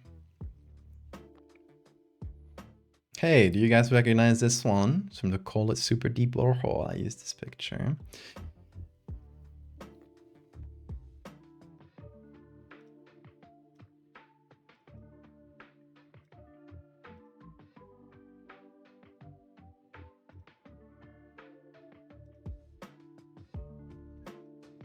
Like maybe a profile would look better and would be a little easier to make that less recognizable. If you use like a side view of a person screaming. This one, ignore the mirror part of it. But she looks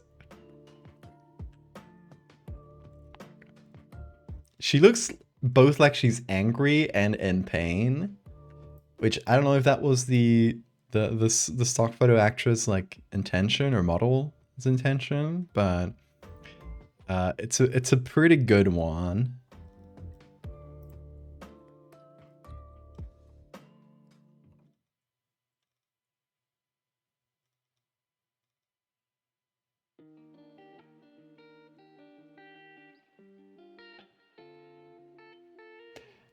This one, I'm not sure about this one. A close up of it, so it's not. So it's kind of the neck up.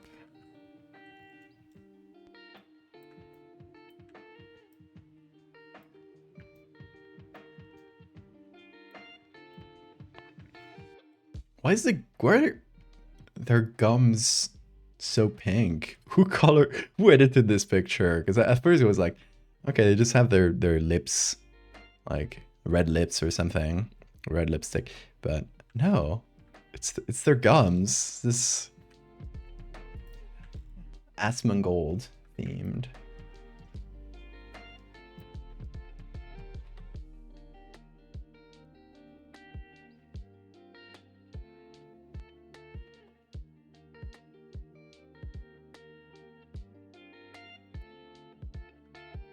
We must beat the transphobic streamers while getting to reaction content.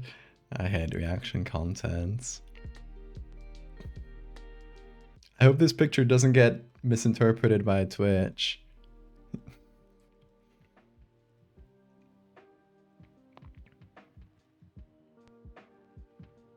Here's another screaming / scared picture. And oh, Bean, don't touch keys, please. In any case, the background doesn't matter because I'm going to change it to a moldy wall. Like they're going to be screaming next to a moldy wall. Photo of a cadaver. That's also ethically a little difficult.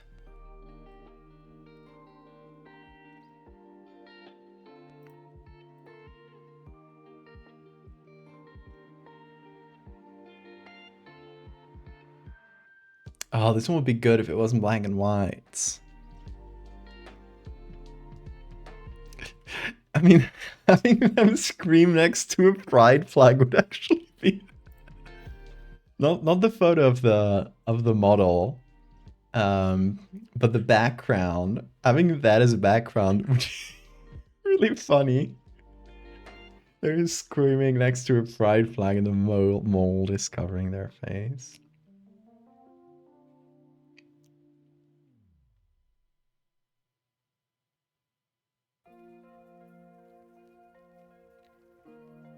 This very important proto from staff break room with my friend's outfit from Pride for tonight. It's googly eyes? Googly eyes. Wait. Break room. Oh, hell yeah. Guys, check out staff break room to see a true servant of Googliel. The Googlies are pleased.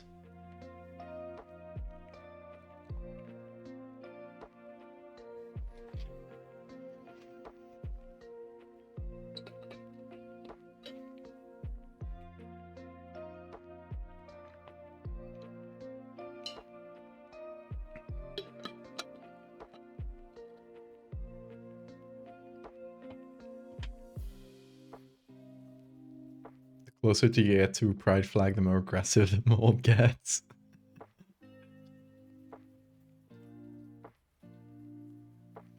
I mean, person holding a conspicuously empty sign would also be pretty funny. Like, God hates gays sort of deal. And he's just covered in black mold.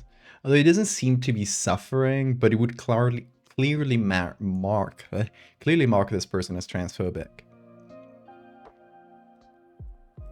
Or homophobic, or something. I guess it's specifically transphobic we're doing.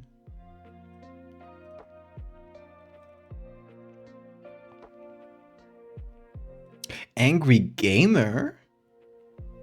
That matches.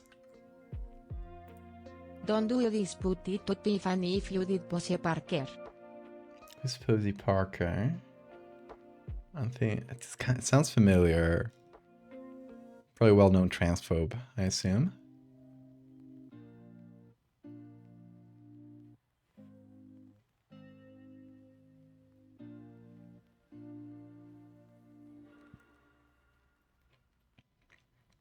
Oh, maybe they don't realize they're covered in mold? That would be good.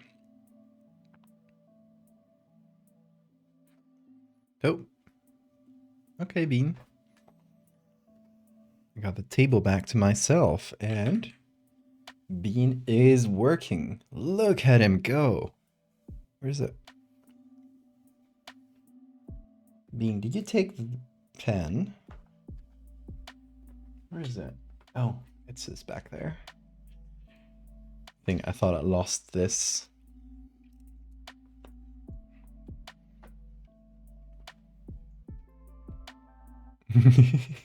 Sorry, I startled you, Bean.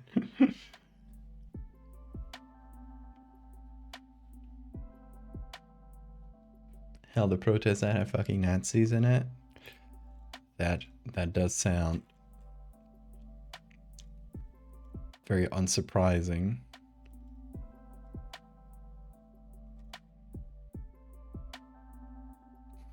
Screaming person on the floor.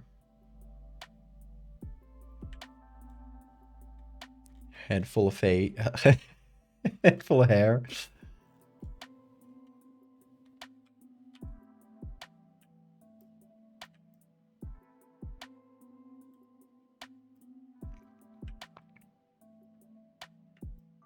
I mean, this one without context, you're like, why is she backwards? Why is she upside down? But it is a pretty good photo.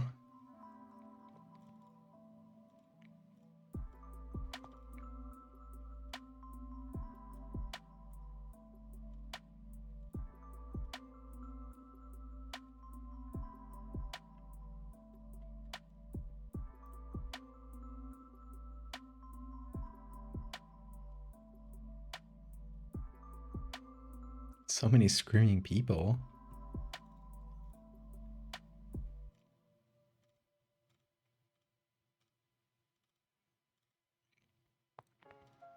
Yeah, finding pictures of screaming people is definitely not an issue. I think the problem is going to be more with the black mold. But in its absence, we can use like different types of mold, just make them black. What are they also afraid of? Trans people. Oh, not these ones. Only the one we're gonna make.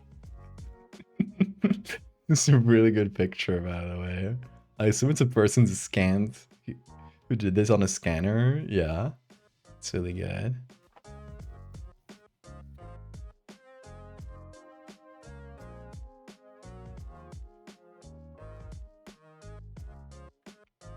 People seem to be afraid of cameras or photographers. Vishanti, thank you so much for 16 months of resubs. Thank you.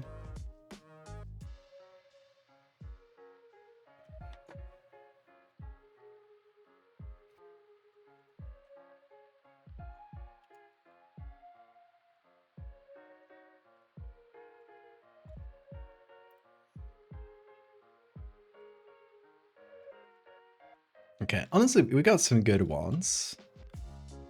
I think let's choose among the ones we got. I mean, Angry Gamer, I like the idea, but I don't like the face that much. This might be good for backgrounds. I still think this one's the best, honestly. She just has like a perfect mix of anger and agony in her face. But I think I want to cut this off, so I would want to make it vertical, I think. So let me rotate this image. And then I'm gonna take the pixels here, make it 5,000 pixels, so it's 5 by 4 instead of 3 by 2.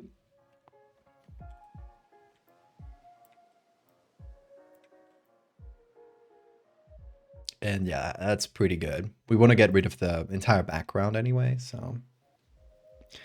A word in Spanish. What should we do? Let me say something pride related. Oh yeah, fun facts. I guess it's not quite a word, but in Spanish, we say LGTB. We don't say, and that's why I always get confused about the order of letters, because in English, it's LGBT. In Spanish, it's LGTB. For some reason, I don't know why, but in Spanish, maybe it's like easier to say. I'm not quite sure why it was ordered differently in Spanish, but every time, usually, sometimes you'll see the English version of the acronym, but you'll usually see the, you'll see it as LGTB. And it always confuses me whenever I say it, because I gotta think, like, is this the English version or the Spanish version? It's not quite like DNA and ADN, because with DNA, it's because of the way English grammar works, you'll do the adjective and then the noun. So it's desoxyribonucleic, I don't know how to say that in English, acid, right? That's usually how it's said. You can't say acid desoxyribonucleic. In Spain, in Spanish, you usually do it the other way around. You put the adjective after the noun.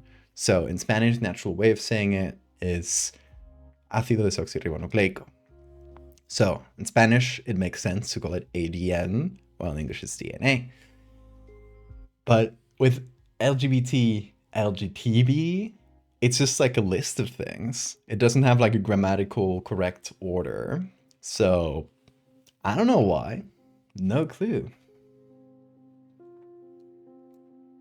Got a sandwich a tea to protect it in these trying times. Hey, the hamsters here. Hey, honey. Hell is happening. Looks like we're up to call this it. Anyway, happy to be here, cryptids. We're up to some culture shit. In a way, we're talking about transphobes today. This lady, I'm sorry for her, but she's about to be turned into a transphobe. Also, wait. My tablet is working weird again. Gotta go to the settings. Yeah, the way it's working currently, the middle screen is only taking up like this part of the, I can't pull it close to the camera. It's only taken up this chunk of the tablet, and it's like trying to cover all 3 screens, which makes it really hard to work with. I was working fine just yesterday, but I guess like some things got desynced or something. So we go to, I guess, Wacom something. I think it's this screen. Yes. Projection. There we go. This should be monitor 1. And with Photoshop, same thing. Okay, don't use Windows thing. Hate that. Yeah, let's hope it gets saved, because it was working fine just earlier. Okay, now it's good. Now my entire tablet is the screen.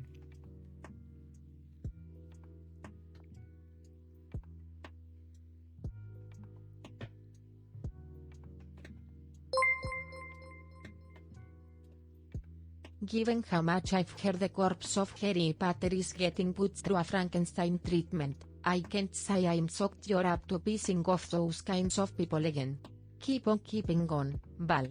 Mock them into an early grave from clutching their pearls too tight. Exactly, exactly. I will try my best.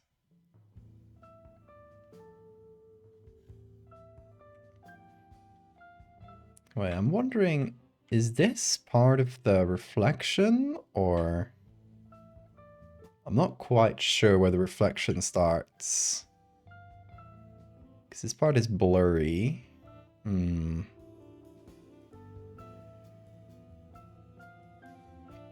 I think it's part of the reflection, because we're seeing this crease, and I think it's this crease here. It does seem to match up, right? So when we do the selection, it should I just do now? I don't know where it ends. I don't think it matters too much. I think it's gonna look okay anyway. Oh shit, what happened to her face? I was so worried about the other thing.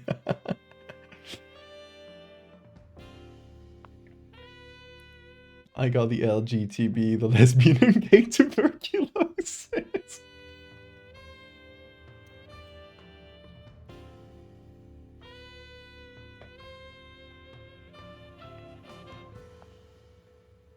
Lettuce, guacamole, bacon, tomato. That is a good sandwich right there. Is that a jazz version of Greenlord Cinder? That is exactly what it is.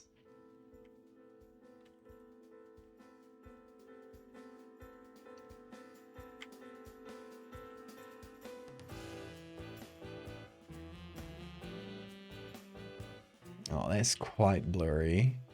It's gonna be hard to choose the exact edge of this layer.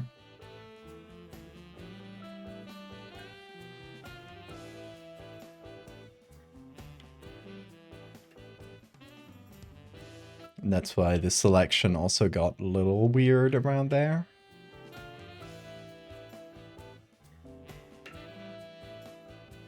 It's not gonna end up mattering like a whole lot, but gotta try to make this edge a little blurry to sort of compensate.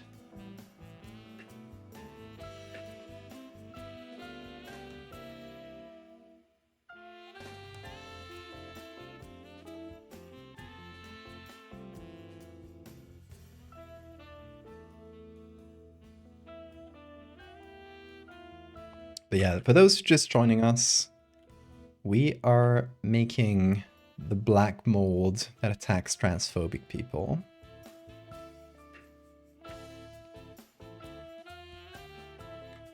Not quite black mold that turns you transphobic. You already have to be transphobic, because that is a choice.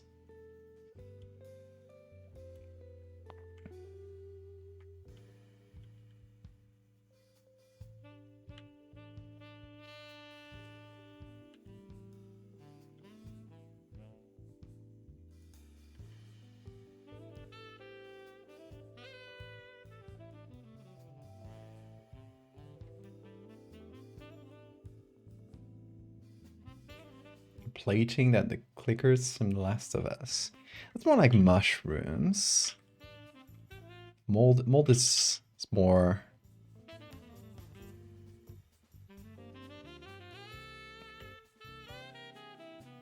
It doesn't have as much of a shape, I guess.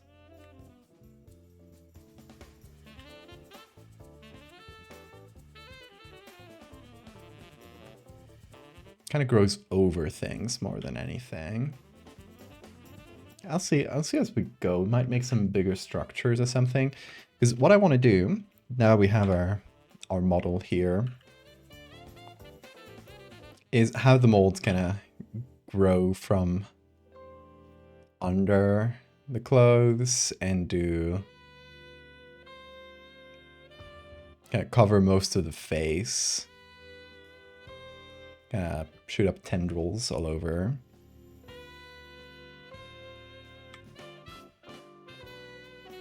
And one of the goals is to just make the face like less recognizable, because I don't want like random stock person to be like the face of transphobia. I still want the angry eye to come through, but we'll see. We'll play with the density of the mold, I guess. And then for the background, I cut it out because, first of all, don't care about the reflection, but I wanted to have a moldy wall as the background. We also have some mold over the clothes, but I think it would be mostly on the skin.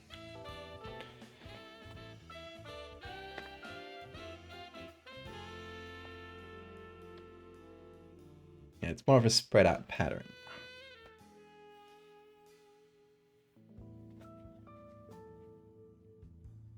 Okay, so now we're gonna look for black mold. First of all, let's just look here. Does it matter if I spell it with a U or without a U? I think that's just British and American spellings, right? Is this mold? It's just dirt. It lied to me. Yeah. No black mold. What about just mold? Oh, okay, we do get... Hey. That's a good one. Oh, that's not mold. Hold up, I thought I was looking at a wall that was moldy.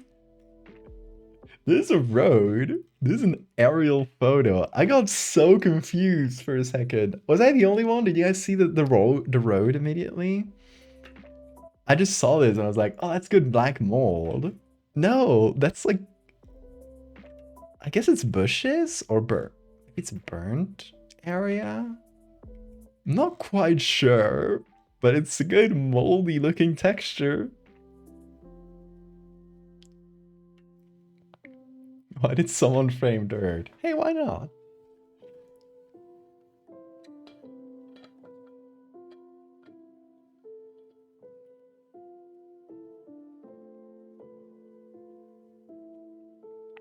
The mold fandom is dying.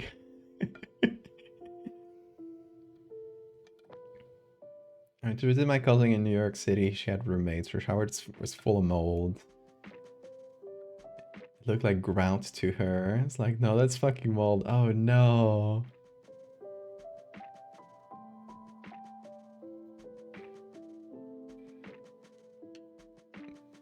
Her bathroom smelled like baby powder. Oh my god. Yeah, that sounds disgusting, Lilith. Me to my moldy British girlfriend. I can't spell mold without you.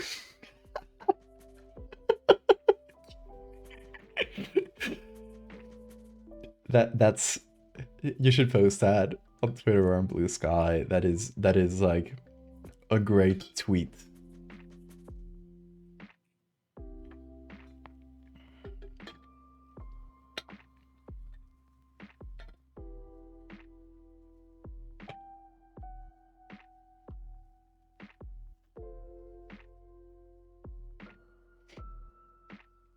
But mold looks like IRL when it infects skin. I've seen it. I've seen fungal infections. Very scary sometimes. The bad fungal infections can be, yeah, really, really scary. Not as in The Last of Us, as in you can barely see them and they can kill you in days. They're really rare. Like, I'm thinking of one called... Ooh, scary. I'm thinking of one called Mucor. M-U-C-O-R. It kind of just eats through your face in days. Don't look up pictures if you're if you have any like sensitivity to like medical imagery, because it will fuck you up.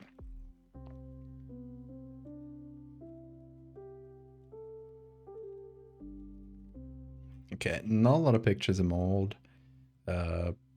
These small splotches are not bad. This not mold picture is actually pretty good as mold. But I think we're gonna... These are sort of... they might be okay as like textures on top of things.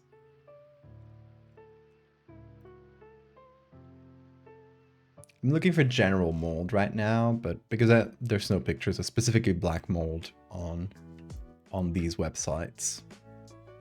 And I guess like this one, if you want like some thicker cover or like moldy food. But yeah, let's go real quick. Give me a sec. Gonna go to Wikimedia.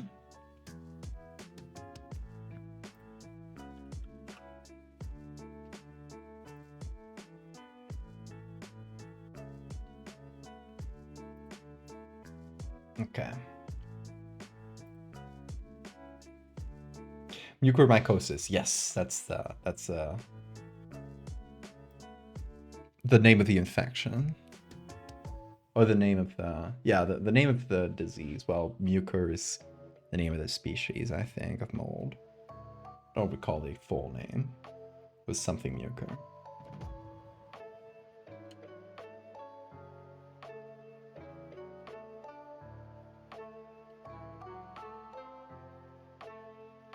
Fat nickel for every time I visited someone for a week and had to insist on cleaning their shower because it was full of mold, I would have 2 nickels. No.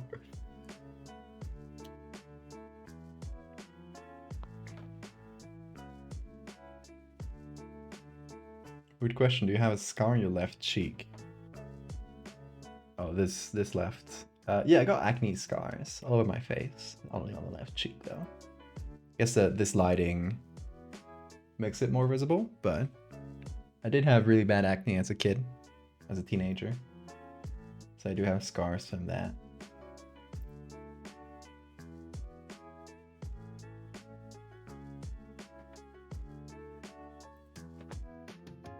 It's caused by inhalation of the spores of mucormycetes. It's caused by that, but you need to be like really heavily like immunocompromised to get mucor, which... So if you have a healthy immune system and you inhale those spores, your body will take care of those. So you will be fine. That's why it makes it really... That's some mold there. So let me hide this. There we go. It makes it extremely rare. My partner has seen one, because that's something like plastic surgeons will collaborate in treating, but my partner has seen one during her residency, and it was just very severe, and they could barely do anything about it by the time she got there. But it's really rare. Like, it was the first time for like anyone, even like the very senior doctors in her service who'd been working for many years. It was the first time for them to see it, for many of them. So it's really rare. In any case, that's some actual black mold there.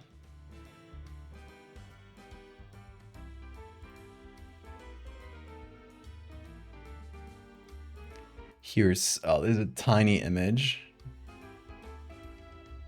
We also got molds in the other sense, like these sort of mold.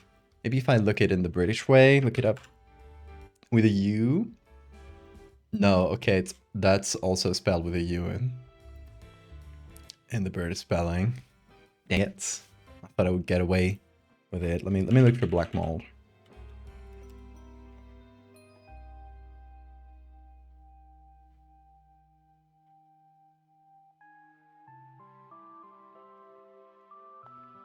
anime characters in video games. I give them subtle acne scars because it gives texture.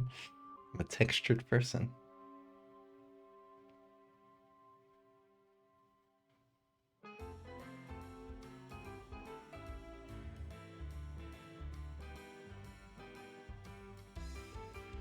Yeah, if you see any signs of mold in your shower, do spray it.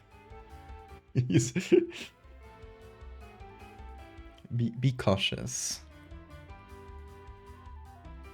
What is that? Lava tree mold. What? Hardened black lava surrounds what used to be a tree trunk from a cylindrical lava sculpture with a hollow opening at the top. A tree mold! That's so cool. I didn't know that was a thing.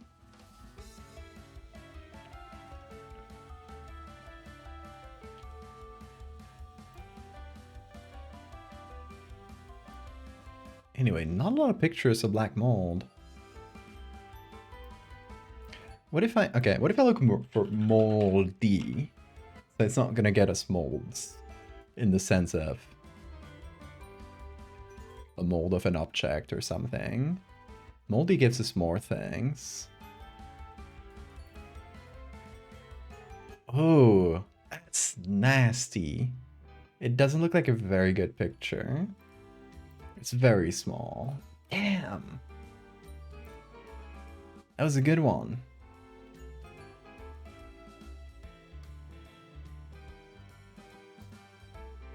Oh, look at this moldy loaf of bread. It's gonna be good texture right there. It's a large picture too.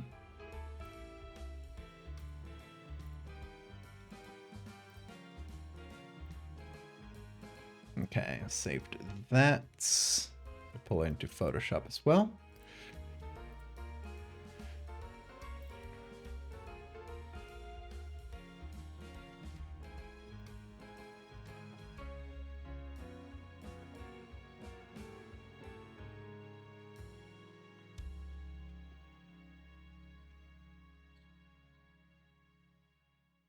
Driver's ed teacher show you gore videos in your driving safety course? You got fired for my pawn stats. Understandably? What? That's insane, King.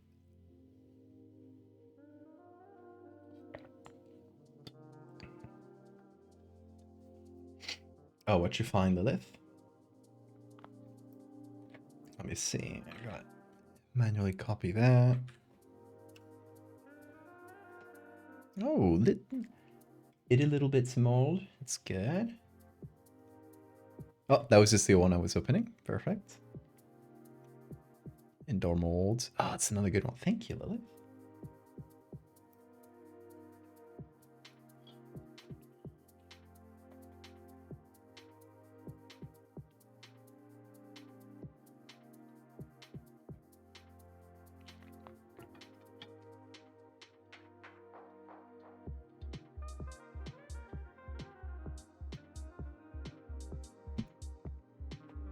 Okay, let me download some of these, and then we'll see what we can use. I love the center bit here with all the little circles of molds. That's really good.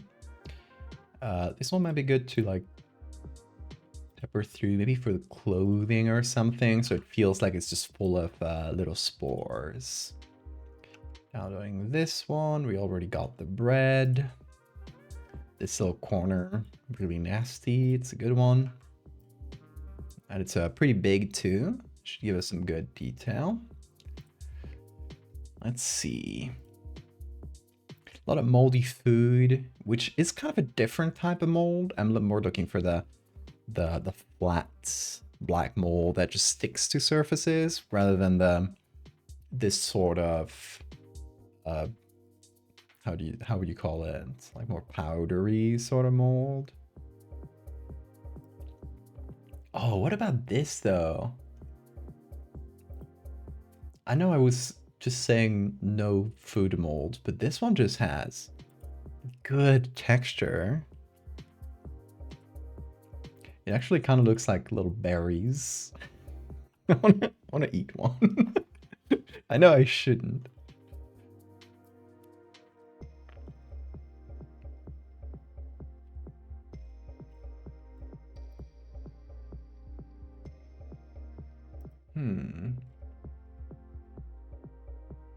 What is that?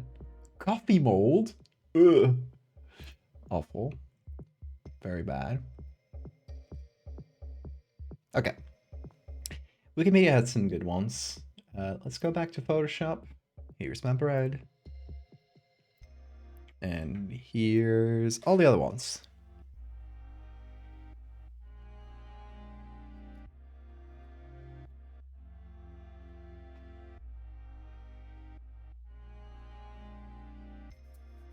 That is wild, King. Wild, especially to show some, what I assume to be mostly kids on a driver's ed course. If you drink the coffee mold, you will see the secrets of the universe and then die immediately. The secrets must not be revealed. Exactly.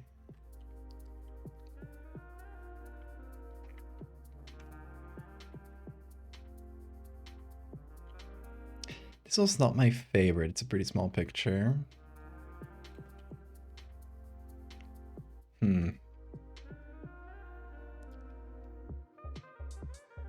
Let's see what we can do with this one. I think this one will be great for texture. I'm gonna give it a try and see if we can use it as a base a little bit. I'm just gonna get this area, the infected area. Let's remove the sketch I made. Oh yeah, we definitely need one for the background. Maybe that's what's behind her. One of these. Oh, not you.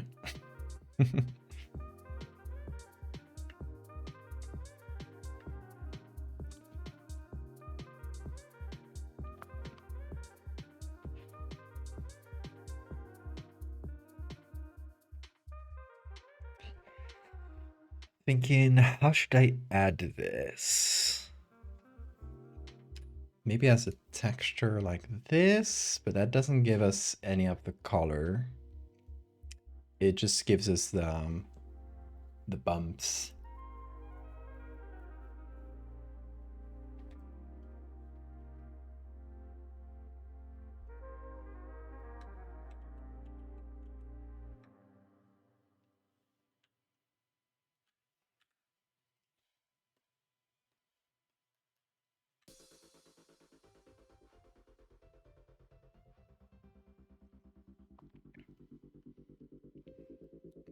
I could also soften the edge and then add it on like normal mode with some edits to remove the orange skin. So we go to hue saturation.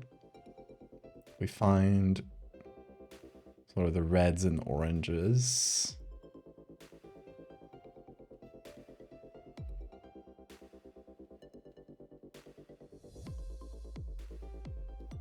We try to make this kind of look like a skin tone.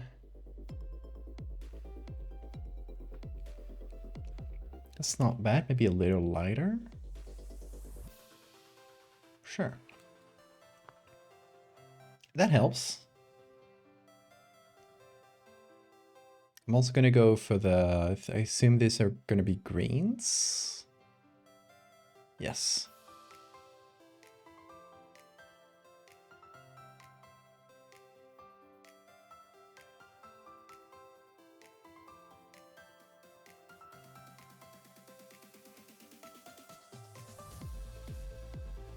We're going to desaturate that.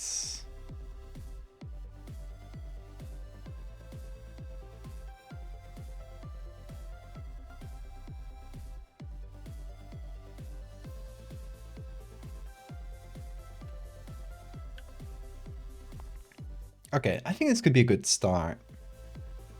What did you just come into? This is the black mold that trans folks get.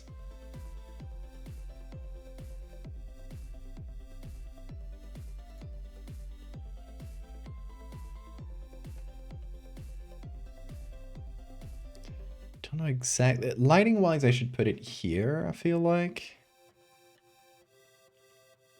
Because that's how this photo is lit. It doesn't have very strong lighting in this photo. Like, there's a light source. Seems to be bouncing from here. So probably coming from the front. And nothing is in like really deep shadow, and except for like right under the chin. This photo is a little like shadowy. Okay, what if I put it here and made it go under the collar?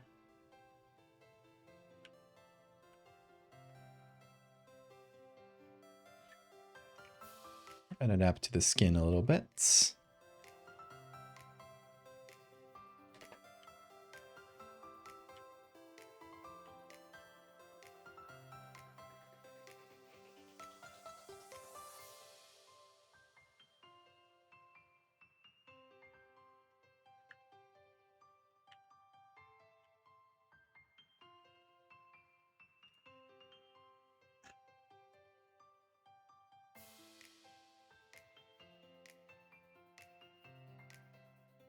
Oh, we should put something with rolling in the name. Maybe the species name?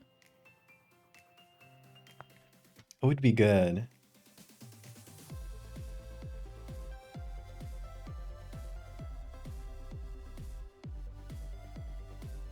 Question about the prompts we get in Kurt's files on the Discord. If we do end up making something using the concept, are we able to make a few small tweaks and changes? Absolutely. Yeah, absolutely. The prompts are nothing but like a little something to get your inspiration going.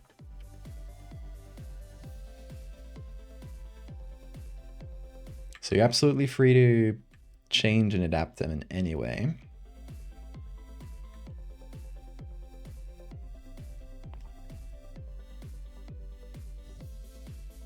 Is my pressure thing, is it working? Hold on.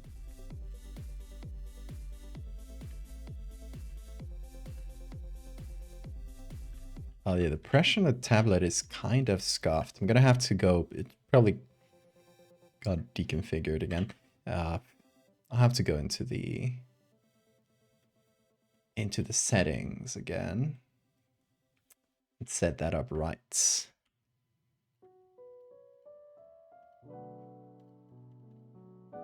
Okay, this part of it doesn't really make sense with perspective.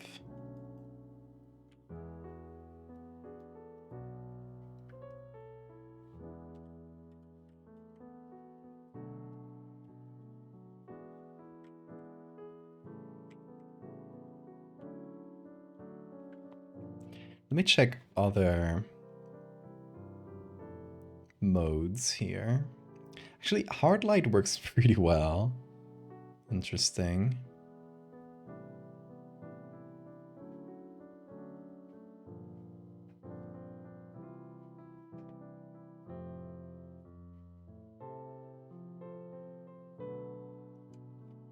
Yeah, hard light is not bad. Except for the colors, but it's something we can try to fix.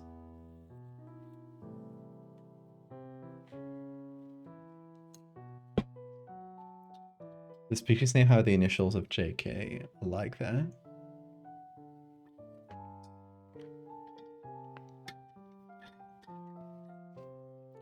The Joling, Coling, Rolling.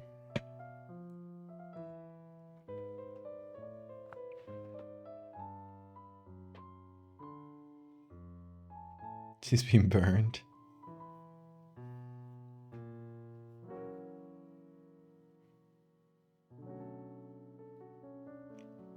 Okay, if we desaturate, that looks pretty good on hard light mode. Not too bad. Oh, I gotta remove that soft light. I was on the wrong layer.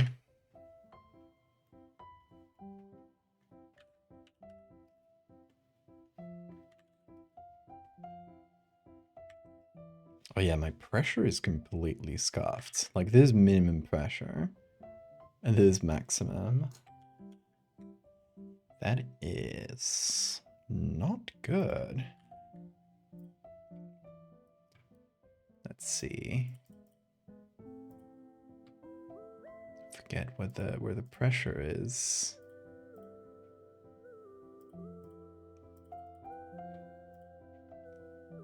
Oh, here.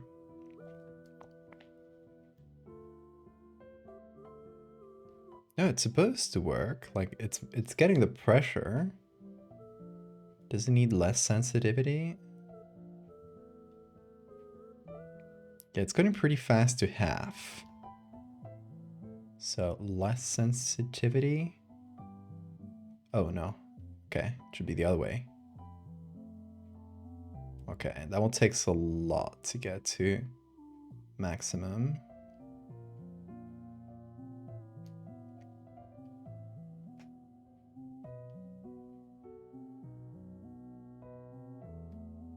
Yeah, I think this might be best. Okay.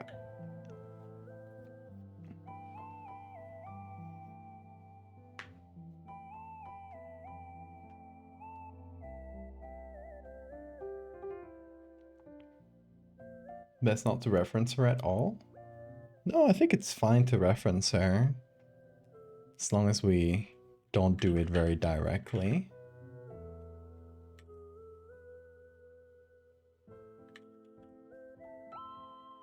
It might be Photoshop that's not recognizing the pressure, actually. Because the tablet clearly is. Let's do...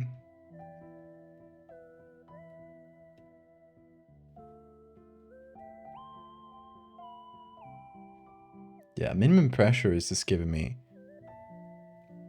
this. So Photoshop is not recognizing the pen's pressure today. That's why it's working so weird.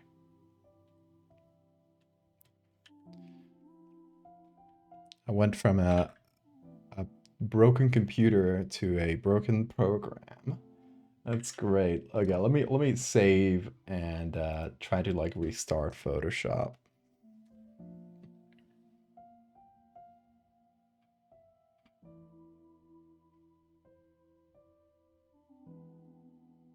Dr. Esmond's mold. I love that.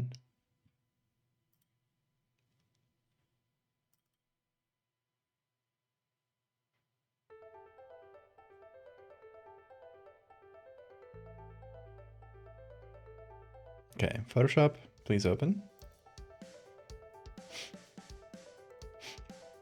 Series after Shipetoteca fractal lens. I won't tell you yet. You gotta wait.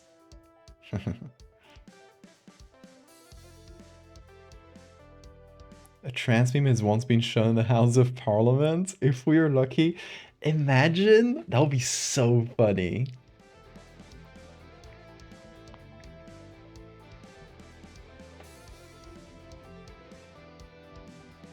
That's goals right there. Okay, back to Photoshop. Let's see if the pressure works. Just gonna get this and paint. Oh.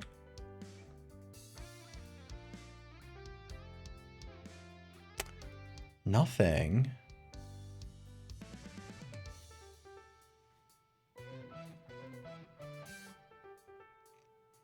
Why is Photoshop not detecting my pen pressure? It's definitely a new thing. Restarting didn't help. Oh, maybe, hold on. I unplug and replug the tablets. That is sometimes fixed problems.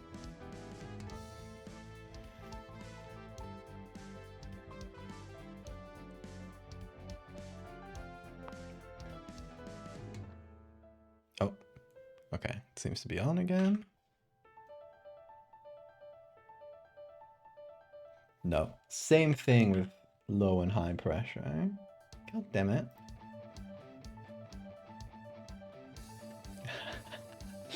That is so funny.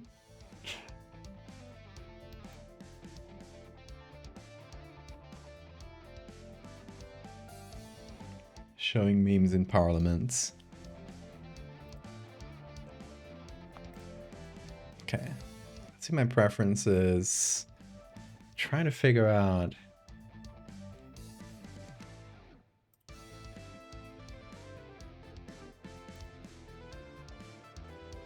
why the pressure is not doing its thing.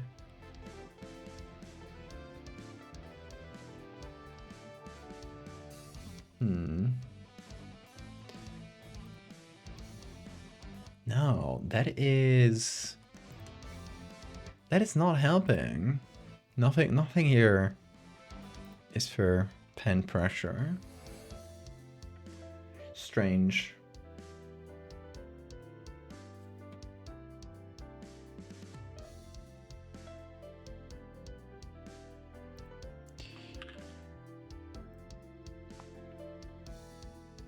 Is it maybe Windows Ink, which I turned off before?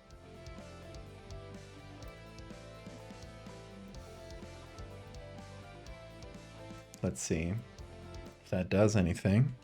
We have to apply this. No. Okay. Oh, it works now. It was the inconspicuous box we turned off before. Okay. Yeah, there we go. That's pressure. Low pressure, high pressure. There we go. We fixed it. 666 channel points. Nice. Enjoy them while they last.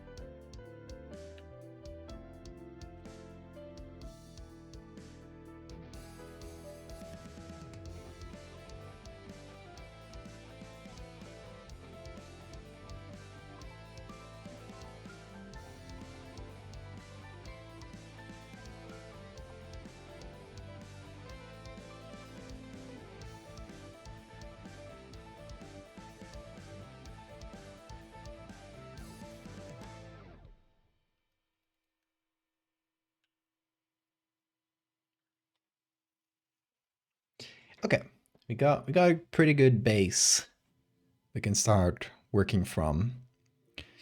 Let's see what else we can get. Moldy loaf of bread, we can get these. These ones are pretty good. Should be fairly easy to apply to.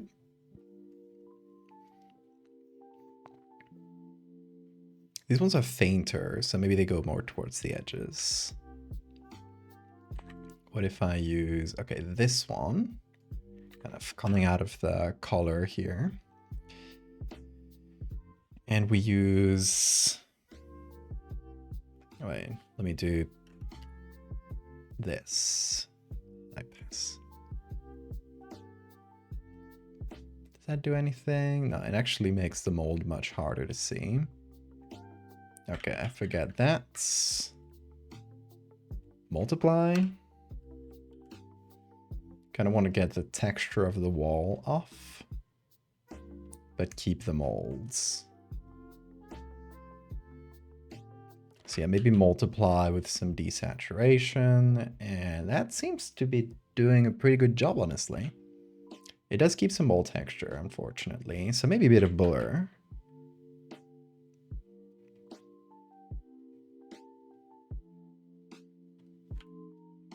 Still a bit coarse, but it's not bad.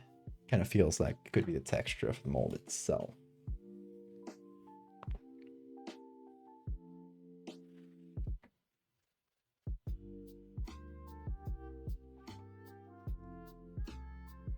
Looks like it'd be satisfying to peel off.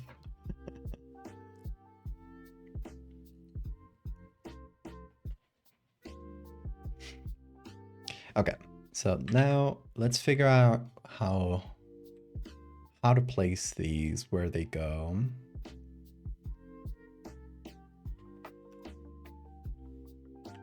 And the idea is, I think, to place several of them.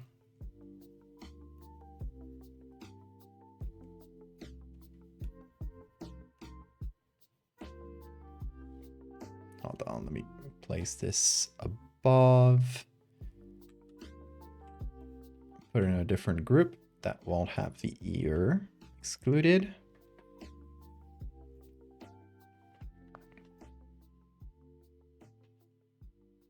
Seeing a photo of you being portrayed as a transphobic person. Don't worry. The idea is to make the mold so strong that it basically makes her hard to recognize.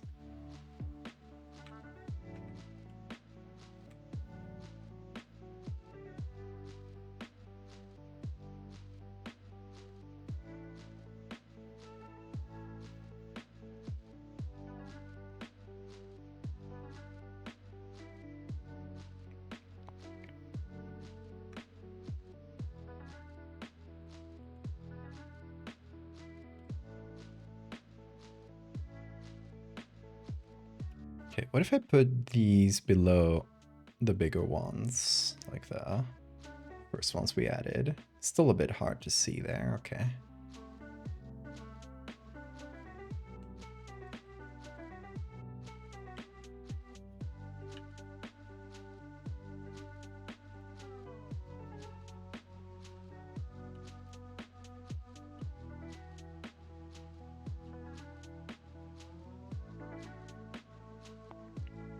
Okay, we just gotta be careful not to overtake this bumpy texture in the back.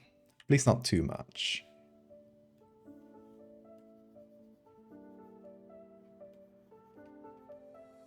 Oh, a little bit on her nose, like that. Oh, where are you going, Bean? Where are you headed, bro? Where's bro go? Okay. I guess he's just going under the screen. Is it like cool there, Bean? Oh, hold on. Get the camera pointed right. I guess you can see his ass.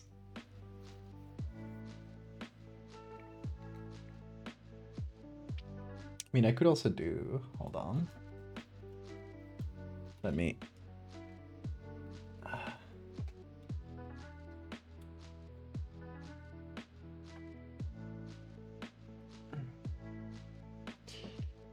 You thought you could escape the camera, Bean. Well, I guess you can, because it's very dark in there. Maybe that's why you lie down? Too much lights?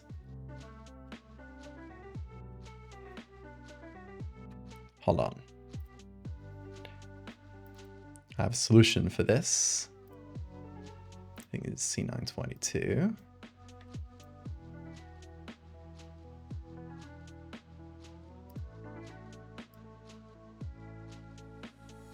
Haha! You can see him now.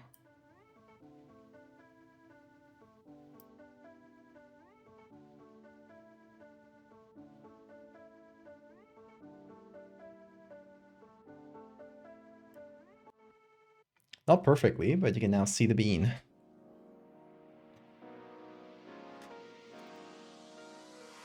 He cannot escape. Oh, the exposure is so high to be able to see Bean that he makes everything moves in slow motion. Because I maxed out the exposure and it's not a very powerful camera. But you can see him kind of float around. So this cable is snagged somewhere. Have to figure that out. Okay.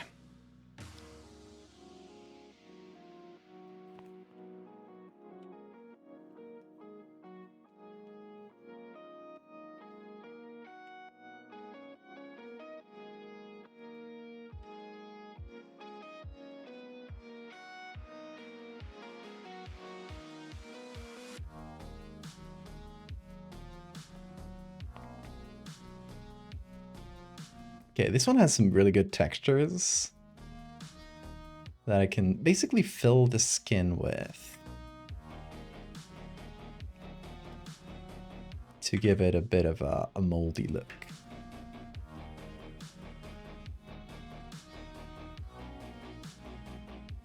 Maybe inside the mouth too. That'd be gnarly.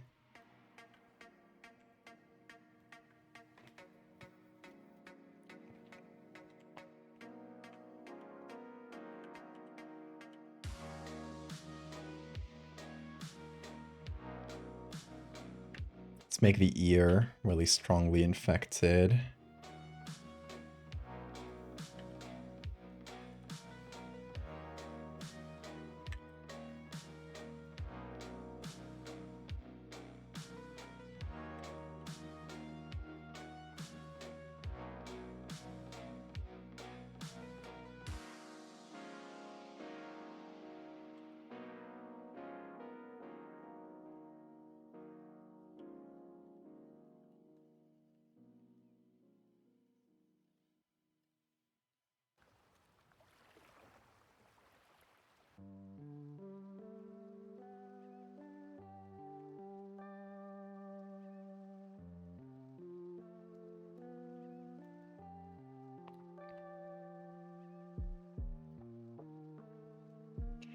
The bottom left part is looking like a crust now. That's the idea, yeah. To make a part that is like popping up a little bit, so there's a bit of texture to it. I probably should have put that one on at the end rather than like at the start, because it was harder to see what it would look like.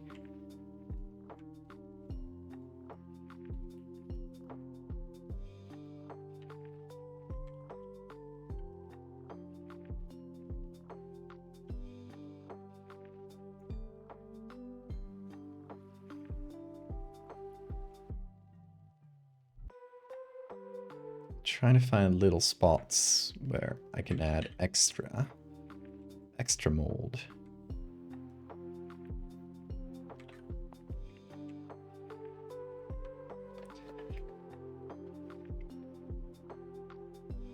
They infect each other at turf meetups. They do.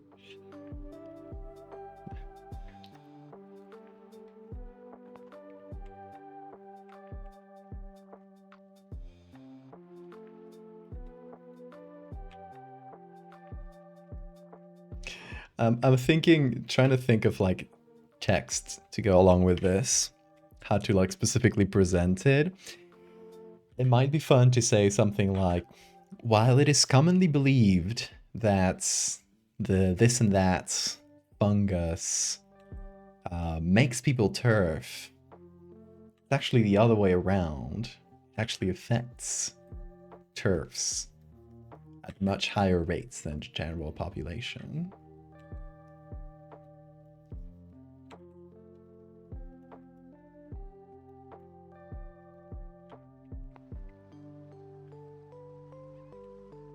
By the way, shoutouts to who suggested this idea. It was towards the beginning of the stream. Are you still around? Let me know, because I wanna make sure we know who this idea came from.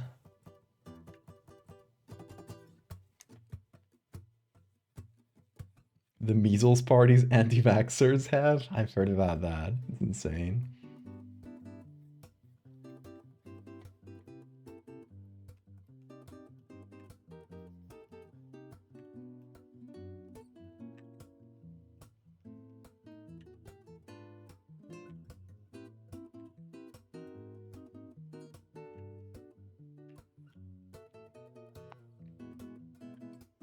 Okay.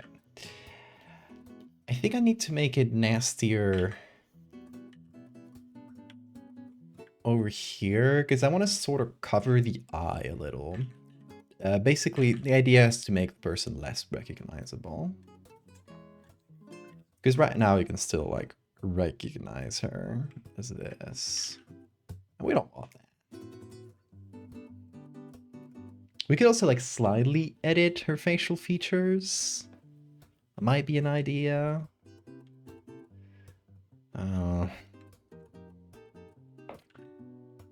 Let me go into liquefy.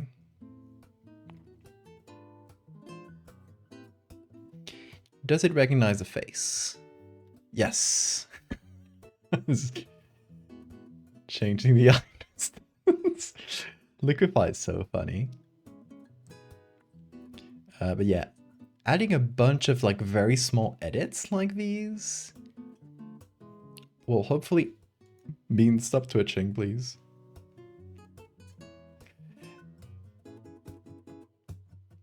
Adding smile just makes her scream louder, which is funny.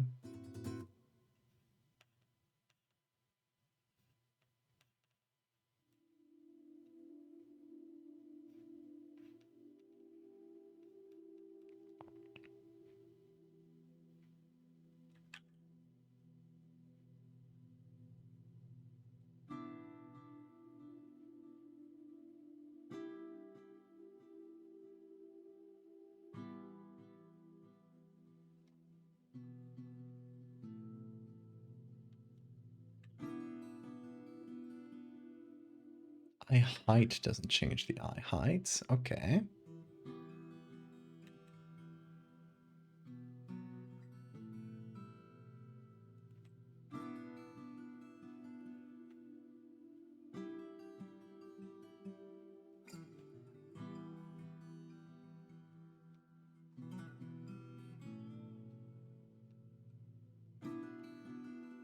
Oh, oh, oh no! Oh no, the slider! The slider! I love this! What's happened here? This is a chin height slider. It completely breaks her face.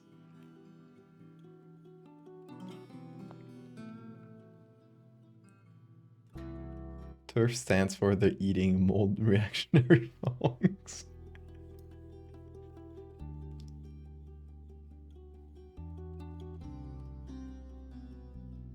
Does this mold sap moisture like the athlete's foot? Bit next to the eye looks like it could almost reaching for tear ducts for a sip. I love that. She's a sim after 6 generations. She is. It's fascinating. I wonder what's going on in this slider. Let's see if the other ones break it. Well, not too much. The other ones detect the face pretty well. So I'm just like making a lot of very small changes.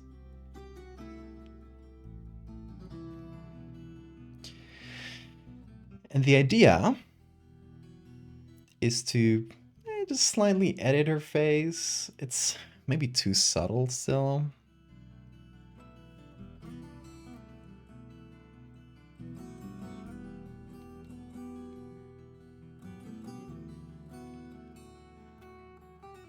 Oh, where are you going, Bean? Okay.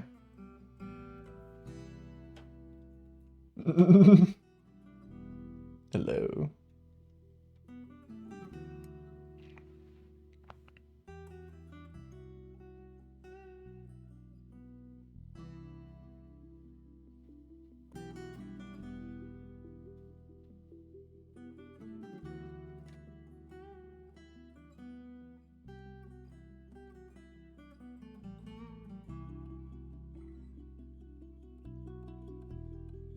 Sure, it's not a huge thing, but it should hopefully help.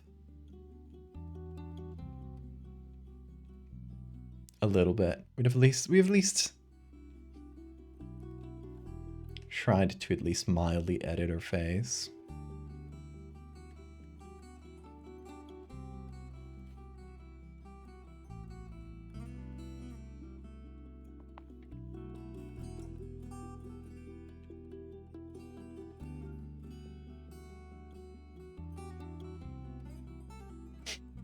And you know, we talk a lot about like bad AI in this here platform, in this here channel.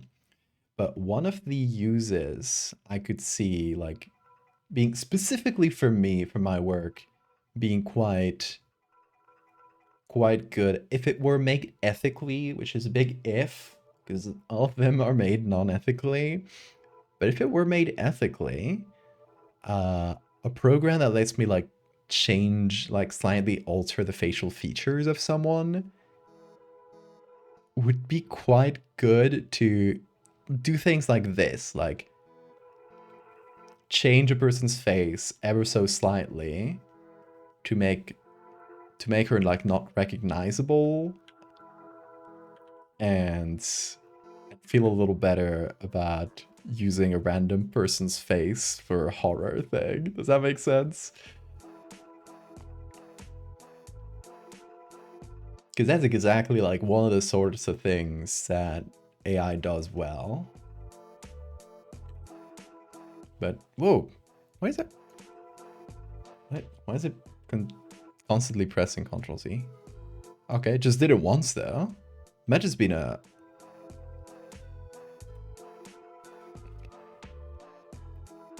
display error.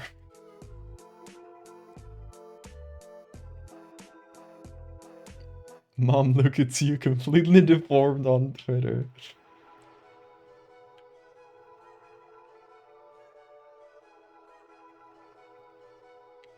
This person does not exist, matching the angle and expression of the Photoshop. Stop being weird. Matching the expression of the person. Yeah. There are things like FaceApp that does it. It's like basically like more advanced versions of Instagram filters. I don't know exactly how they make those programs, but I'll bet it's by stealing millions of images.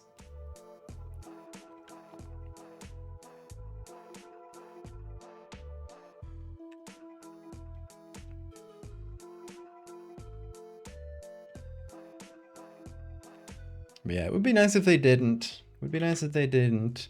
Remember a few years ago, I don't know why I was talking about some AI bullshit on Twitter. Must have been a couple years ago or so.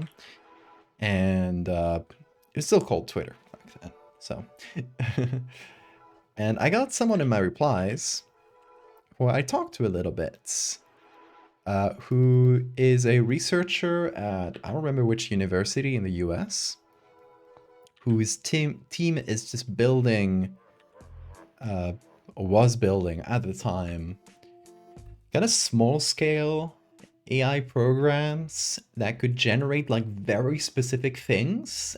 And since you're trying to do like one very specific thing, you don't actually need a huge data set. So you can license your own data set, or you can get it only from public domain things. And their whole goal was to make textures. I think they were making one for textures. So let's say like a video game, you want a non-repeating texture of like grass or something. That's busy work, right, for games.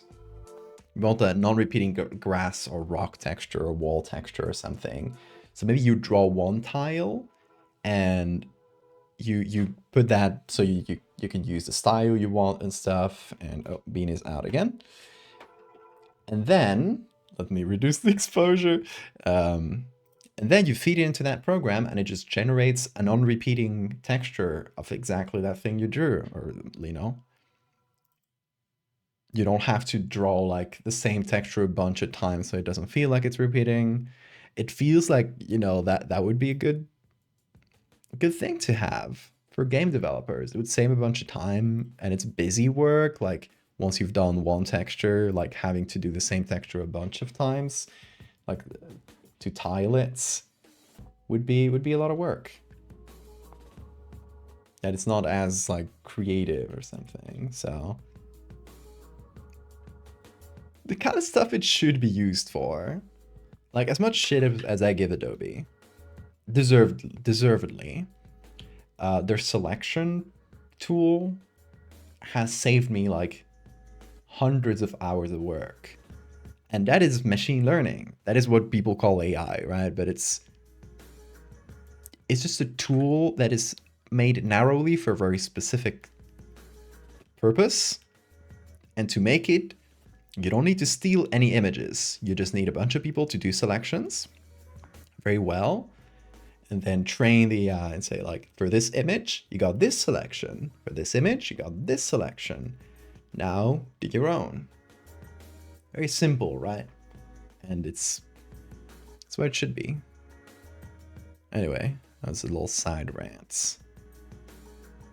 But maybe one day when people wisen up, I can have a program that I can plug in here, or plug in or something, that can take a face and just like give me, like, make the nose difference, and I get a different nose, different eyes, and boom, I got a different person that I can make moldy. A made-up transphobe.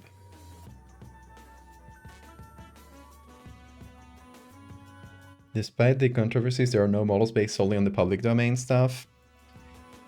There is, I think, the people behind Have I Been Trained, which is that tool where you can search your own images and it tells you if it's on one of the big AI training sets, at least the public ones. I think they were working on something like that. I don't know if that went anywhere.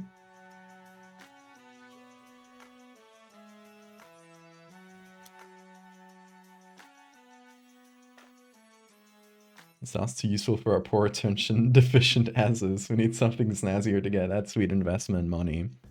Yeah, the annoying bits about this whole AI hype bubble is that it's entirely built on the idea that they're gonna make an AI that's smarter than humans. Which, this is my opinion. I'm not an AI researcher. So might be talking out of my ass here, but will this work?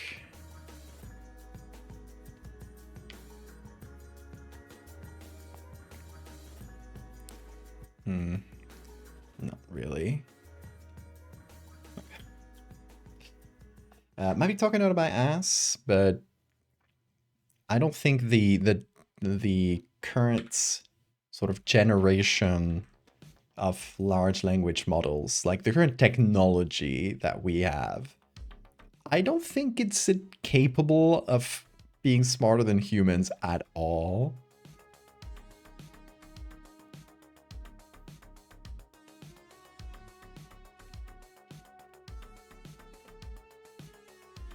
Bean? No. What are you trying to get? Okay, you're trying to get this. You can have it. He got sticky tape. Hey, movie.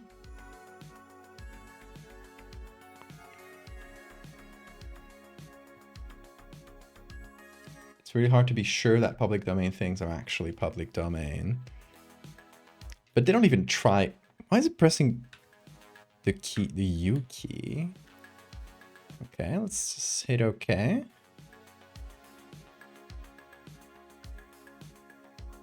What's going on with this menu?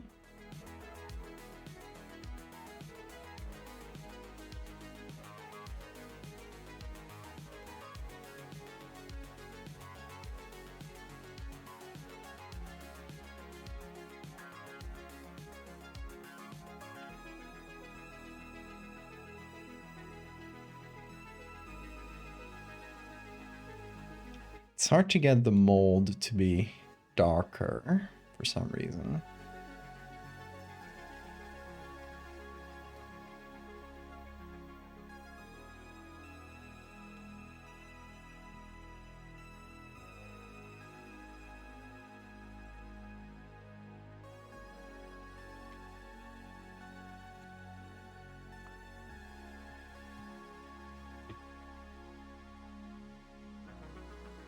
Does anyone have good suggestions for free alternatives to Photoshop?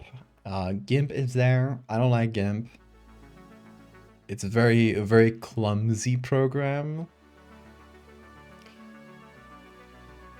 It's kind of just annoying to use, and it doesn't have like things that we consider basic functionalities.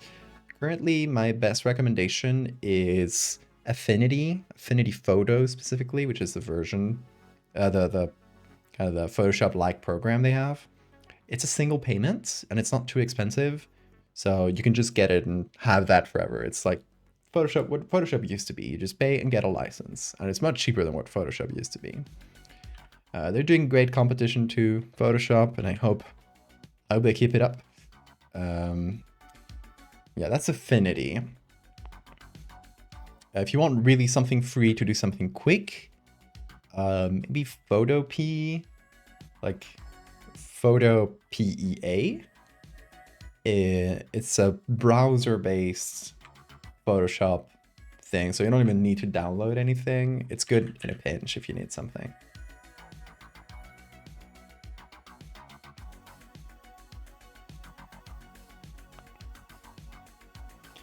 I try to make ourselves go extinct now. Kinda? Like, okay, there is a religion within AI people. They won't call it a religion themselves, but it is a religion. Kind of culty one at that. They're called, it's, you know, they go by different names. It's called rationalism though, like that's like the main ideology they believe in. It's not a very rational ideology. Why is... Yeah, this keyboard. Oh, the keyboard is not fully plugged in. Maybe that's why it's giving me. I've just plugged everything back in.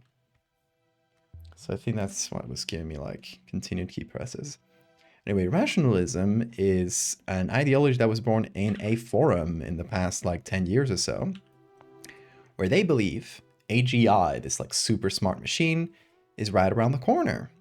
And half of them believe it's going to turn into a benevolent god that will bring about a utopia for humanity. And the other half is convinced that it's going to be evil and it's going to instantly kill everybody. Like instantly, the moment you get AGI. This singularity happens, right? Where it just gets like, no, it's still giving me key presses. Yeah, I'll have to check the keyboard software. Maybe there's some drivers that are messed up or something. Yeah, it's either a perfect utopia where everything gets like the society's taken care of, everybody gets free housing, everything is perfect healthcare, and the benevolent AI god watches over us, or it's complete extinction of humanity.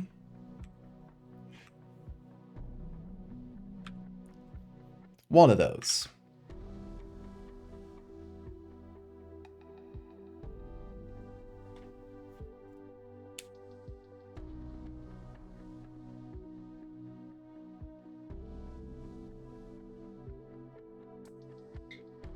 The one that started from a Harry Potter fanfic? Yes.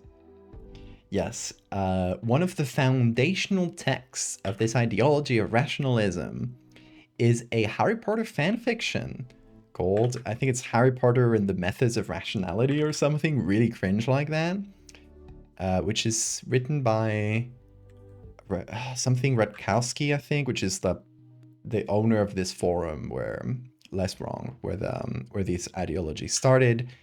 And it's kind of like essentially the entire fanfic. It's not quite a fanfic. It's I haven't read it myself, but I've seen like YouTubers review it. It is basically a vessel for his really Reddit-like vision of the world. Like, I don't mean Reddit-like in a, jokey way. This ideology is descended pretty much directly from the, like, Reddit atheism types. Do you guys know what I mean? Reddit atheism? I mean... Ooh, hello. Pretty much descended directly from Reddit atheists. So, that is, rationalism. I mean... Plenty of weird things to talk about with rationalism. There was an actual cult that killed a lot of people that recently came out of rationalism called the Zizians. They've been in the news. You might have heard about them. Oh, Bean, don't try to eat cables. Hey. Don't try to eat cables, Bean.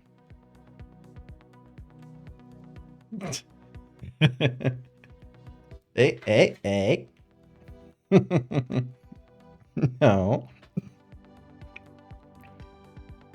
He's eating paper, eating cables. Ooh, big yawn. You got anything to say in your defense, Bean? Oh. You're gonna attack chats? The only witnesses to your crimes? Don't kill chat. Oh, no!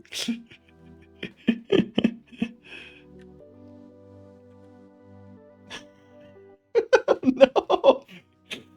Don't attack Chad. Bean. No.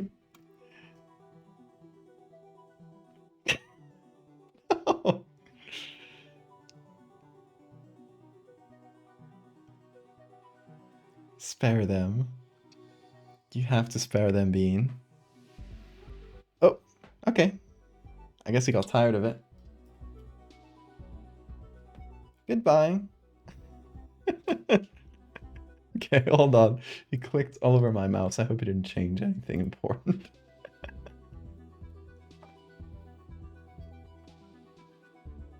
Joe, I suppose, welcome. First stream. Good to have you here.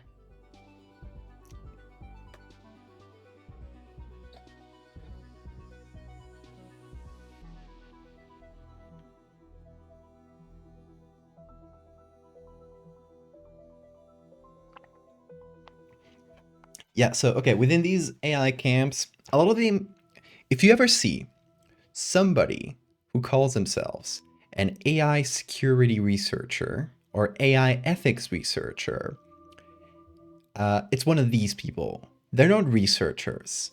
They have a blog. Like, they're people with a blog. They're not researchers. There's a pretty big YouTube channel with a guy who calls himself an AI security researcher who has no credentials and talks about pretty interesting topics. But, you know, I think the label is very wrong. But anyway, if you see people calling themselves AI security researchers, AI safety researchers, AI ethics researchers, these guys are 99.9% rationalists.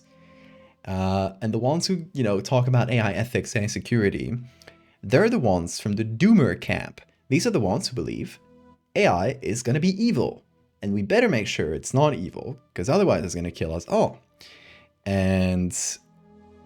Or they're straight up saying, we should stop researching AI entirely.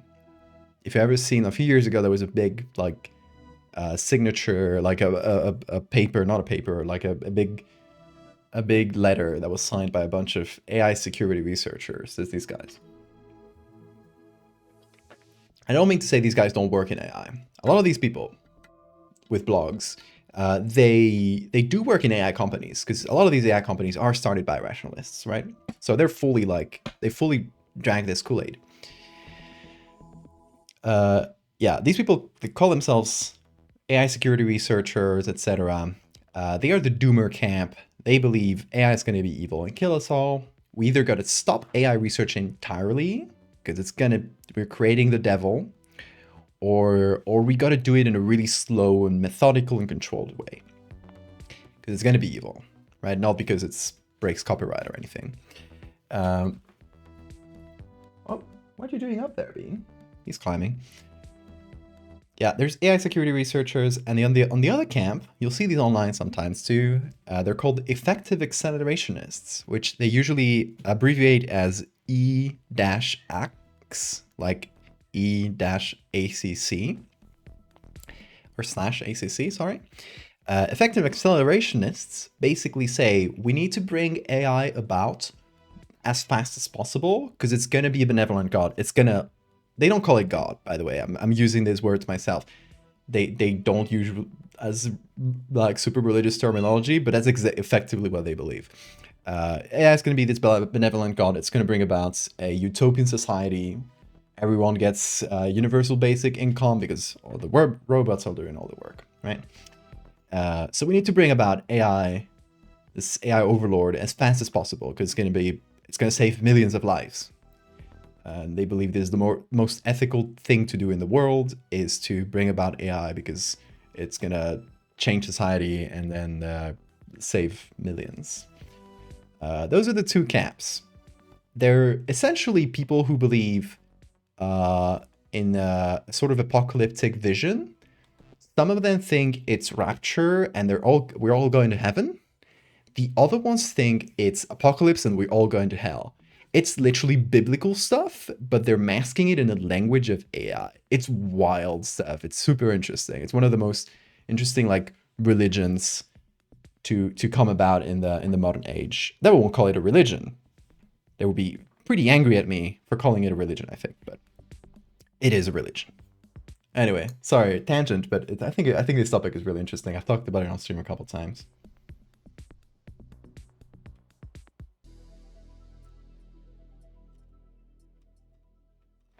Okay, let me.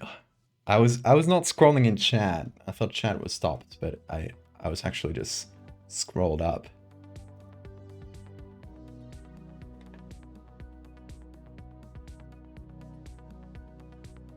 Acceleration is for the Butlerian Jihad. I'd be down for Butlerian Jihad.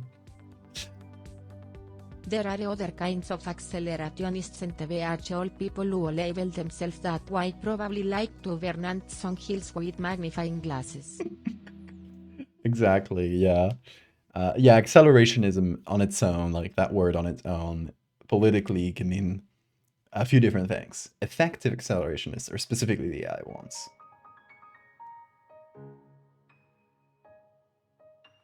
Isn't this just Rocco's Basilisk? Rocco's Basilisk is one of the spooky stories that they tell each other.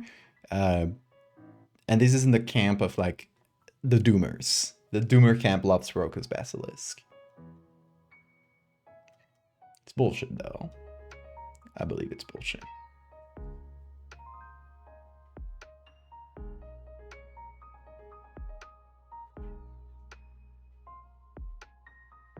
Of Epic Mountain Kurzgesagt. Kurzgesagt has some good videos. They are that's a really good segue. If you've ever seen Kurzgesagt, that YouTube channel, they do really good animations, and they talk about pretty interesting topics. They are in the accelerationist camp.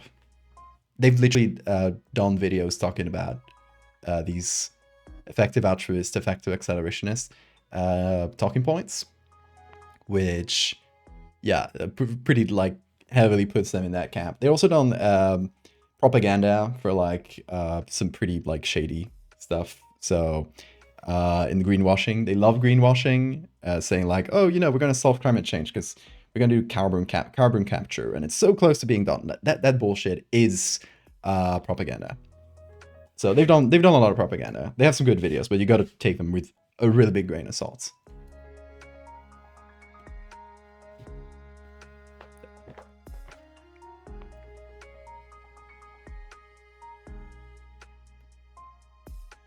Their music is good, and I use it on the stream. It's really good background music.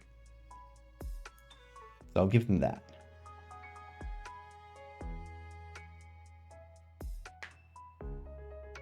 Narrating the meme, raging at ATMs. Oh, a machine should not speak to us, our holy language. Is that the one? I'm a divine being. You are an object. You may not speak my holy tongue. Exactly. Yeah.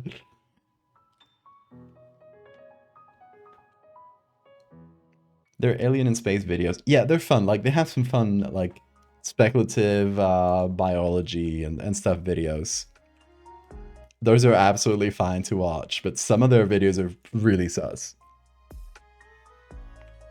So yeah, it's one of those channels where like, yeah, it's some good stuff. They have some iffy stuff. Watch, put a big grain of salt on whatever they say.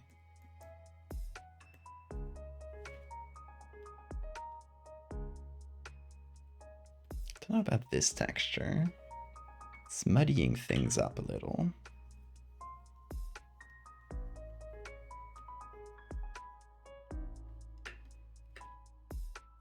I like it around the eye. So let's do that.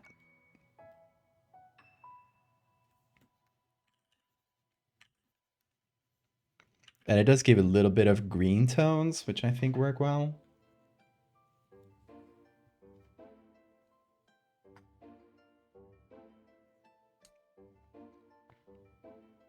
Kurzgesagt is full of Bill Gates propaganda. Yes. Big fans of Bill Gates, and Bill Gates probably a big fan of them. Bill Gates has paid a lot of money to Kurzgesagt to make videos, and that's one of the most like greenwashy ones. Yeah, exactly. Like Bill Gates love. He's big like on altruism and stuff, and about a lot of all of the altruism Bill Gates does is like companies he's invested on. So he's like presenting all the solutions to the world's problems. And every solution is something that'll make him a lot of money.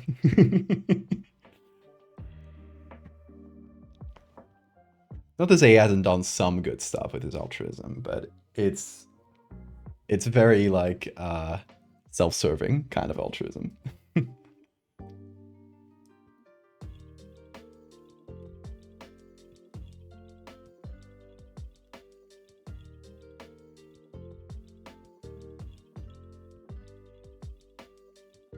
Yeah, Rocco's Basilisk, basically, yeah, if you help Basically, it's saying like, if you don't help bring about AI as fast as possible, and basically badmouth AI, the moment it becomes a super evil overlord, it will kill everybody who's badmouthed it. So, and put you in like virtual torture hell forever. So if you've, their whole thing is like, if you know about Roko's Basilisk, if you know this idea that I just told you about, and you haven't, and you then don't do everything in your power to bring about AI, if it comes about, it will torture you forever. Which is just, it's so stupid, but they really scared of Roko's Basilisk. The Doomer camp, like half of the AI weird neo-religious movements is really scared of this idea, and then some of them ban talking about it because they think it's like a dangerous idea that just talking about it and referencing it will like curse people essentially. It's so funny. It's religion. It's a religion that made by atheists. And it has a really cringe base. Like the base of this rationalism is straight up just the self-help, which is fine. Self-help is fine on its own, right? But it's self-help for tech people who, you know, you're not like getting therapy. You're upgrading yourself. You're downloading new parameters into your brain. You know, you're hacking. You're hacking your life. It's. They use a lot of terminology like that, and I just find that so deeply cringe. It's fun if it helps them, right? Like, it's self-help, sure. No, like problem with it as a concept, but the terminology, it just makes me cringe so bad.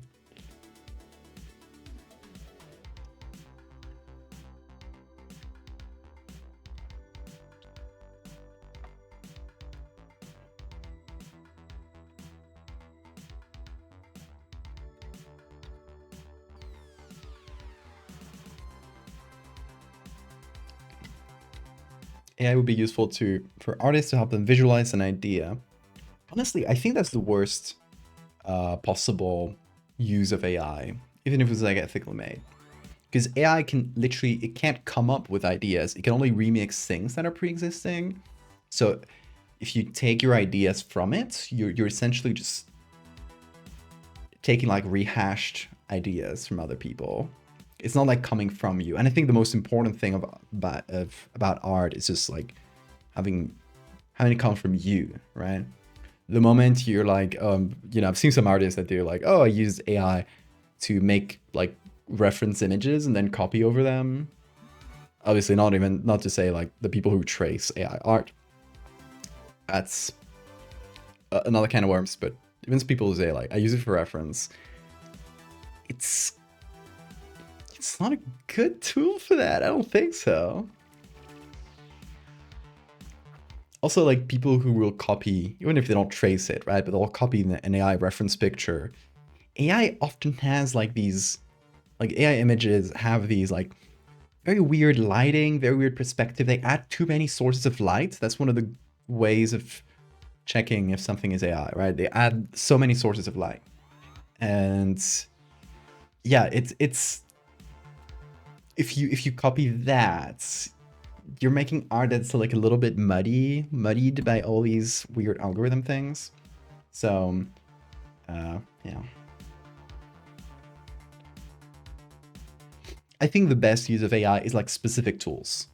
Like this selection tool, like, hey, I have this guy. I click on select subject by Photoshop and it waits a little and it gives you a selection that makes you not have to select through all these little hairs. That saves you, I don't know, in the case of this hair, probably 20 minutes of busy work, stuff that you don't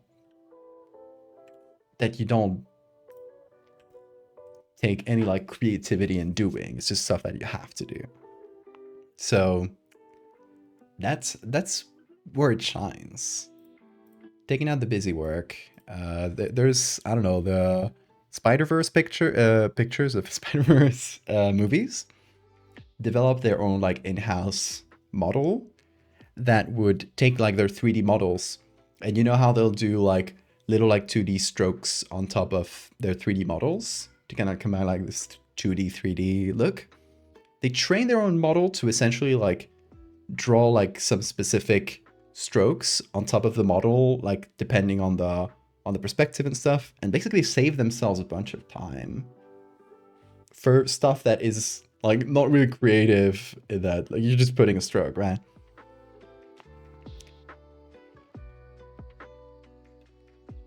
And that's how it should be.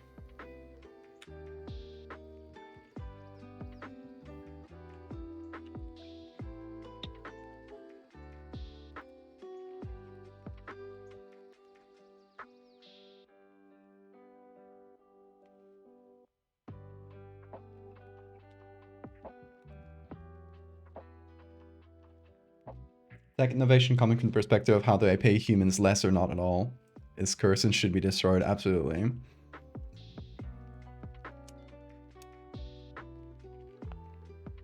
Remove texture seams, right? Like that's useful stuff. It's like time savers.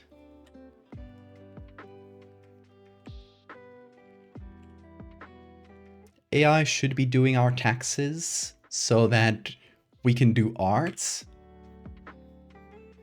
and not doing our art so we're left behind doing taxes.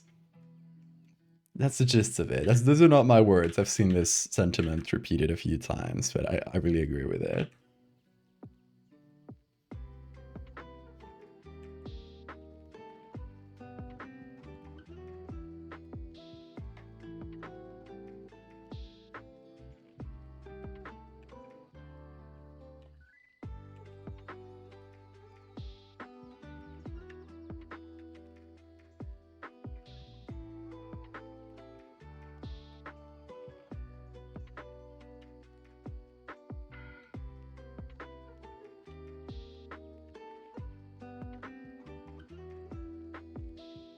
Okay. I think we are pretty close here.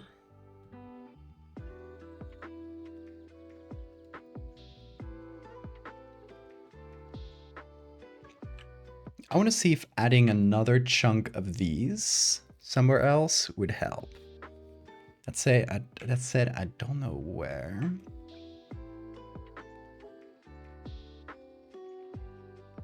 Maybe around the eye, since that's like one of the denser areas.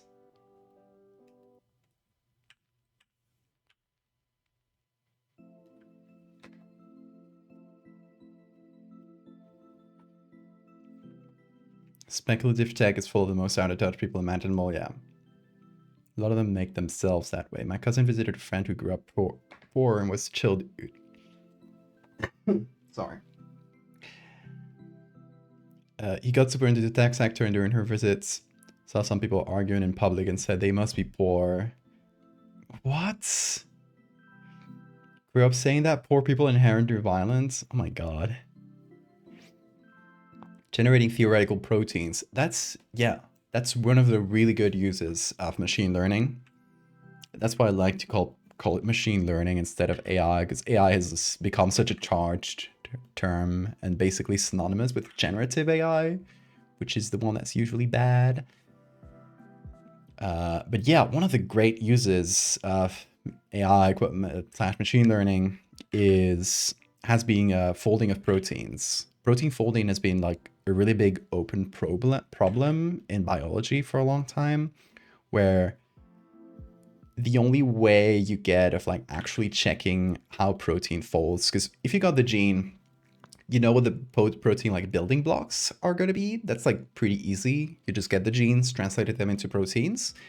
But going from that step, from the blocks to how it's actually going to look like in 3D, It's extremely hard. Like checking a single protein to see what its structure is, you need something called like X-ray crystallization, something like that. And it's really expensive, really time-intensive technique. So that means you can't check that many proteins.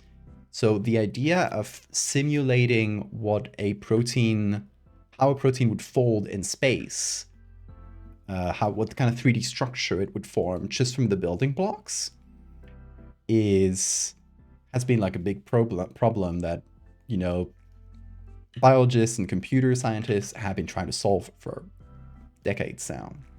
There's been many different like programs to try to solve this, and a competition that was held every couple of years, I think, for protein folding, trying to like solve this problem of protein folding. And the first one to like actually like basically solve it to like a 90-something% accuracy, and I think it's gotten better since, has been a project by Google that is like a machine learning thing where they just trained a model on a lot of the proteins we knew about, and then you give it the building blocks for the amino acids. That's what the building blocks are called, by the way. You give it the amino acids for new proteins, and it tells you how they fold. And that made research into this like so much faster, so much more efficient, and has already led to some breakthroughs. For example, they are now, for the first time, synthesizing proteins that are completely synthetic, that are antivenoms. So the way an antivenom would work, like you get bit by a snake, first of all, you need to know which snake bit you, which can be hard because maybe you haven't seen it very well. And then the antivenom they give you, you know how they make these? They have horses, and they microdose these horses for a long time. They microdose them with little bits of venom. Not enough to kill them or make them sick, but they microdose these horses with snake venom of a specific snake, right? And then you take out some of the blood from that horse, you make them into blood donors. You take the plasma, which contains these proteins, the antibodies that these horses have built up against the venom. They're going to be in their blood, right? So you take those and you put them on the patient. That sounds great, right? You had a horse make antibodies for you. You microdose the horse so that you could save a person. Sounds great. A lot of people will have really bad allergic reactions because you're putting a different animal's blood into your system. So that can cause your immune system to basically recognize that blood is an enemy, right? A foreign like thing, and start attacking it. And so it has a lot of problems. It's the best thing we've had, but it has a lot of side effects. But if you make this like basically like purified protein that you just have some bacteria make in very large quantities, you make an antibody. Specifically, it targets the venom. Doesn't go through any horse at any point. It's just like a pure synthesized protein, and you put that you give that to the patient. Boom, you got an antivenom. I don't know if it's an antibody. It's just a protein that counteracts the venom. But yeah, you got an antivenom that is much more efficient to make. You don't need to keep live horses for one, and less side effects. And that's been because of this AI folding thing. That's fantastic, isn't it? Like that gives you a little hope for humanity and for medicine. And there's a lot more things that are being researched with this sort of technology, but that's like the first one we've been seeing. Another tangent, but I think it's important to talk about the good as well, because there's so many bad things that these AI companies have done. And here's the thing: these programs, these sort of like useful things, are things that detect cancer very early. That's been tested in Sweden, I think, with really good results. Things that detect like breast cancer early. That is not being made by OpenAI. OpenAI is trying to create artificial general intelligence. And they won't get there. That's what they're trying. neural net was trained to design circuit boards for a very specific problem, ended up creating a very efficient solution that was better than normal designs. Use regions of the circuit that appear not to be directly connected to anything, but through electromagnetism had some function. Interesting.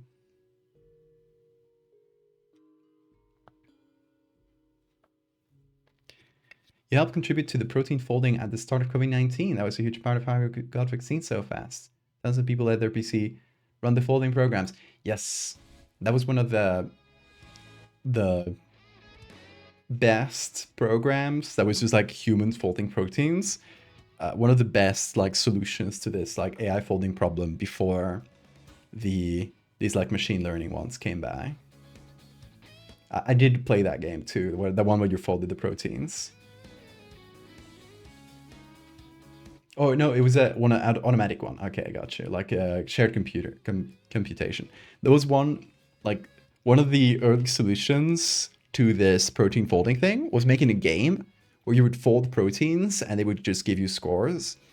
And you know, it's just like you as a human folding the protein using your brain power to solve this problem, which is just such a fantastic solution. Obviously, there's better solutions now, but it's such a smart way of doing it. And I think like, they got a few proteins solved that way.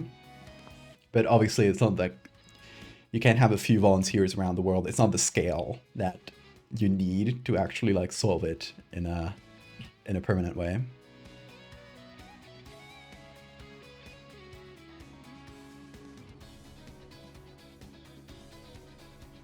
So much of it is capitalist bullshit. There's good stuff out there. I think it's important to also like shine a light on that.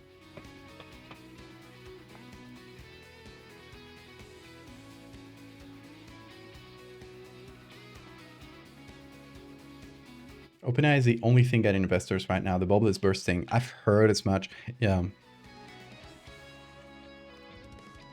I really hope it does.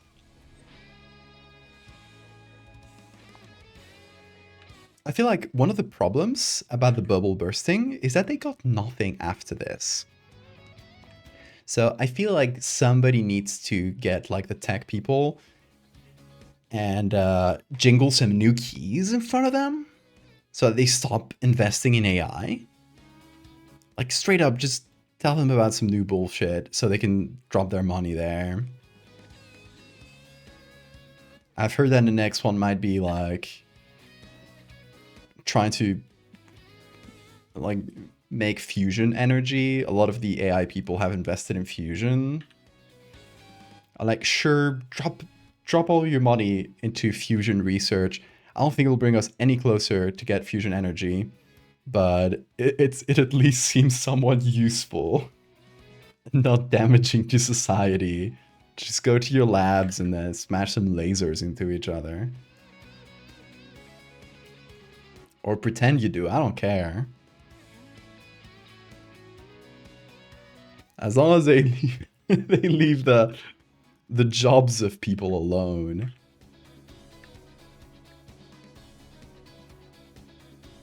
Can I burst more violently? Could use a little bit more Schadenfreude, yes.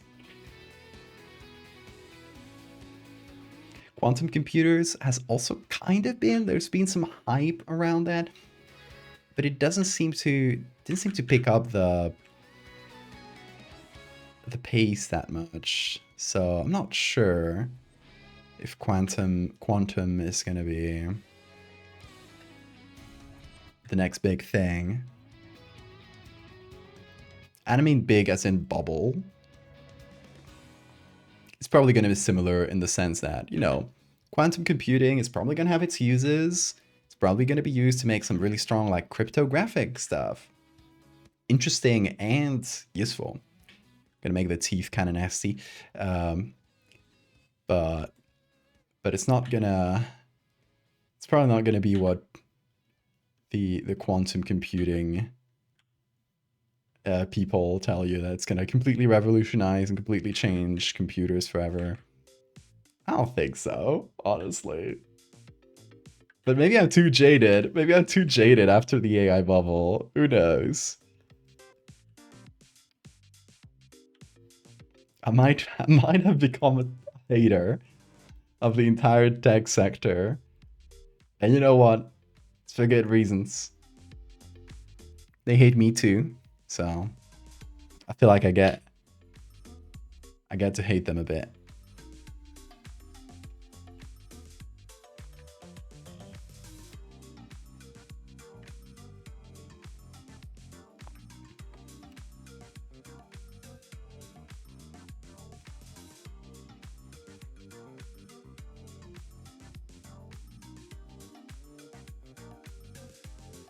My quantum washing machine. Oh, believe me, they're gonna sell a quantum washing machine. It's such a good buzzword that they're gonna do, like, you know, now every tech thing you buy is advertised as having AI. Like every phone is like, now with new AI capabilities. And it's like some bullshit that tries to summarize your notifications and completely fails at it. You know? I have a phone. I have a dumb phone. This one is, I picked it specifically because it was the earlier model that didn't have any AI advertised on it. That's how much of a hater I am.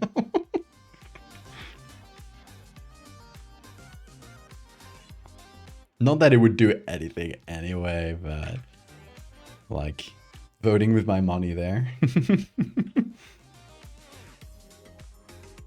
Hi, Bean.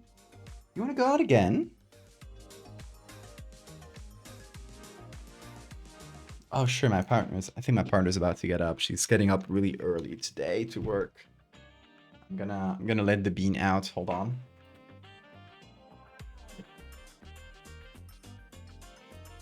But before I do, since Bean is gonna be out and my partner's gonna be with him, let's say goodbye to Bean for today. He'll be back tomorrow. But he's gonna be playing around the house right now, right? Isn't that right? Say bye to the camera, Bean. Right there, right there. Yeah. Bye-bye.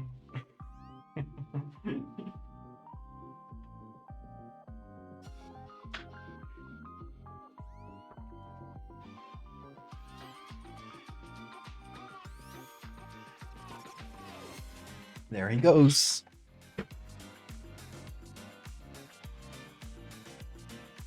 Okay, back to it.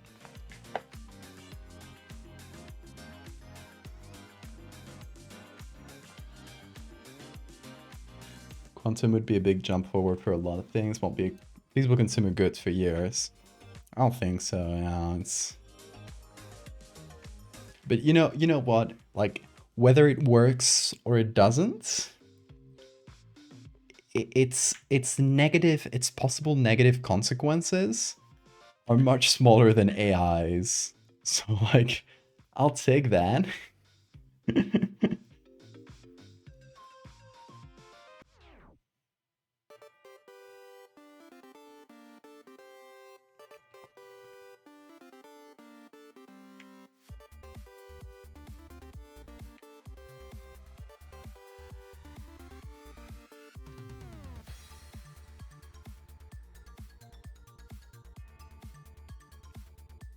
Okay, what other textures do I have? This wall has some good splotches, I would say, but also has graffiti. What about these little, these are paint, right? These stars? Yeah. So like maybe these little splotches around there.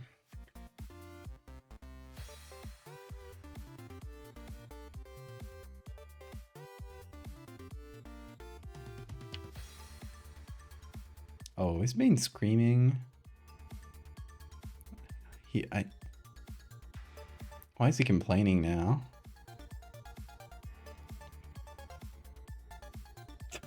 He's screaming. Oh my god.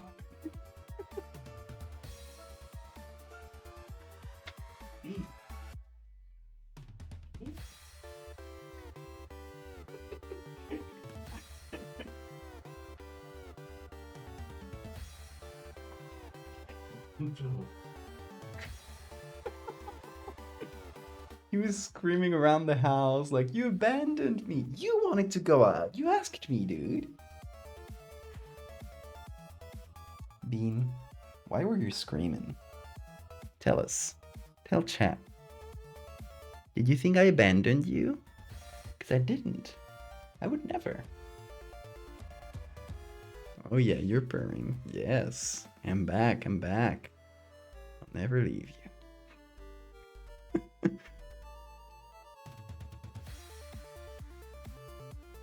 You good? Hold Bean so effortlessly. He's very holdable.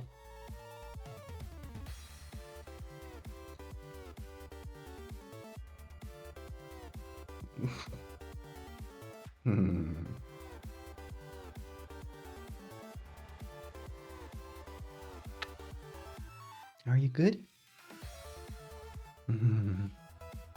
He wants to be held. Were you scared? Is that it? Were you scared of being alone? Or were you just bored?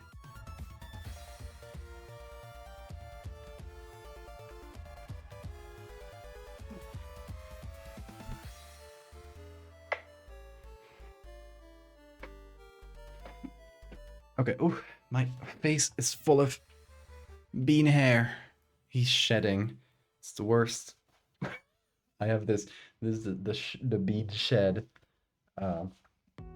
remover. Microfiber. It's really good at getting hair out. Isn't that right, Bean? Do you have anything to say in your defense?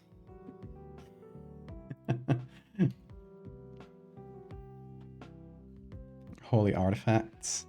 Here's the thing. Whoever subscribes to my Patreon during a stream, you get a sticker, of course. But you may also get a bean whisker. Holy artifacts. Isn't that right, Bean? Don't you drop whiskers around sometimes? Yes. A very special artifact. You get a packaged bean whisker so you don't lose it. Not scared of someone cloning him. I actually suspect he doesn't have DNA, but I'm not sure.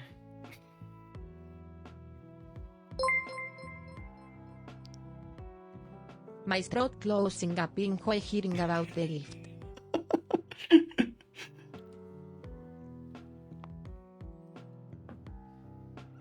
Honestly, oh, goodbye, Bean.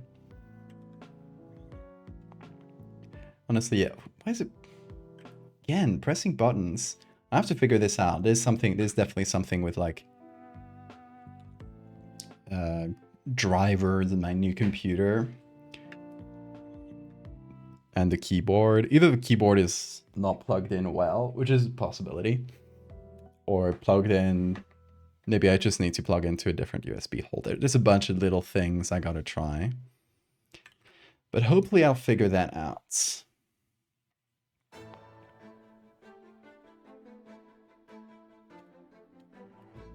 Yeah, but I wanted to add like little spores. And these are pretty good for that. Or, you know, spore-like splotches.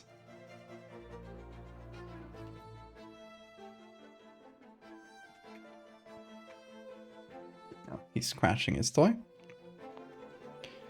Whenever he scratches his toy, I go like, is he destroying something right now? Okay, yeah, these are pretty good. Kind of like it stained her clothes.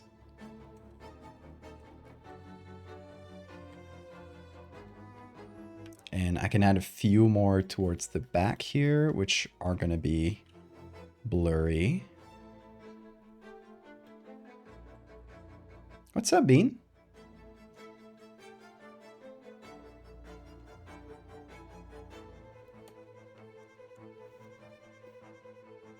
Ah, bean hair. It's all on my face. This is because I had Bean next to my face for a minute.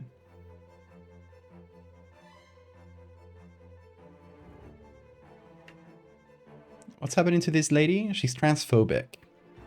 And so she got infected with the mold that attacks transphobic people.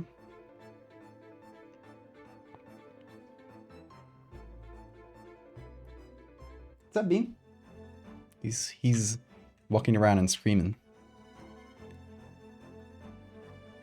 He might just want attention.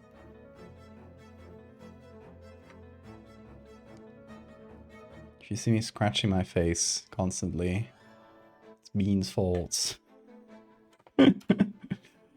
He got hair everywhere. What you screaming at me about?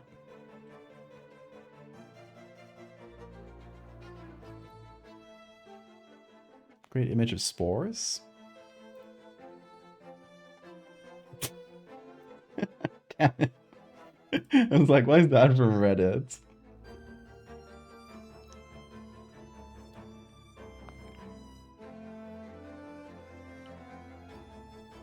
Beans gemetified generation.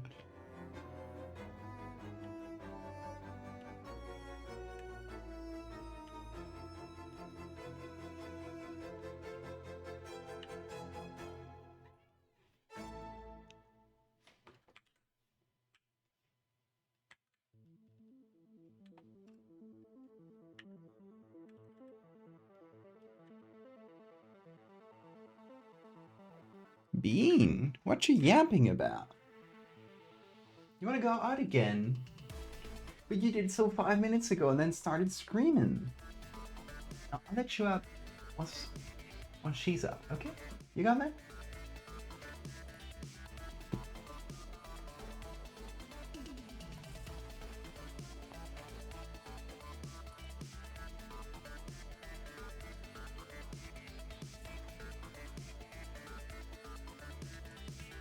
So I'm adding more of these little spores to the face.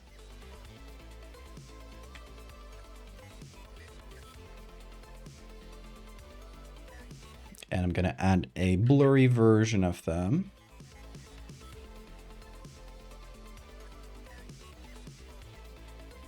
To the other side of the face, like so.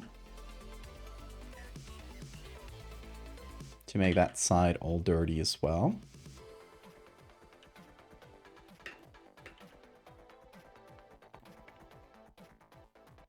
The inside of the mouth.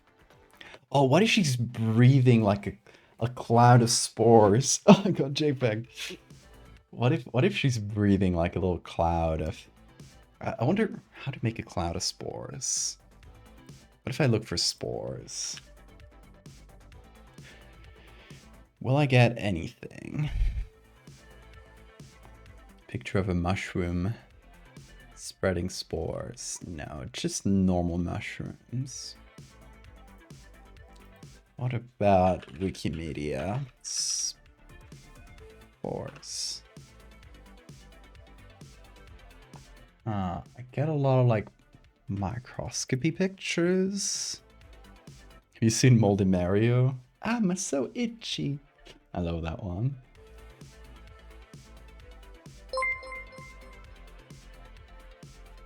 You should look up like sprays because that might be the texture you're looking for. Sprays. Could be. So it's a good idea.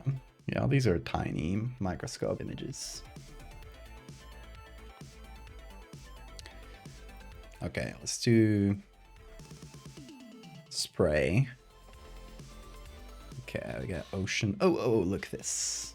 This little thing here.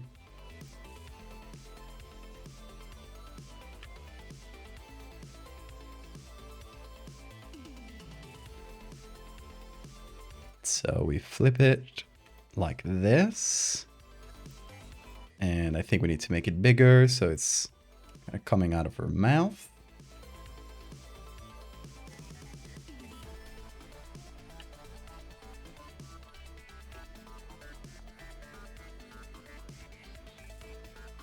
What does a Valdevian Discord world do again?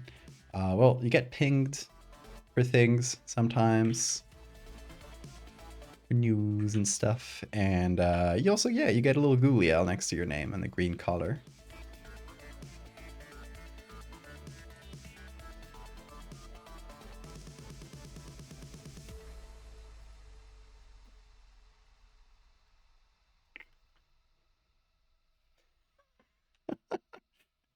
Okay, this is exaggerated, obviously. I'm kind of making it really strong so I can see where I put it. Leaving it like this would be really funny. Okay, so let me try to figure out how this is gonna... Okay, maybe I invert it. Well, first of all, desaturates. Second, inverts. Third, we put that on multiply mode.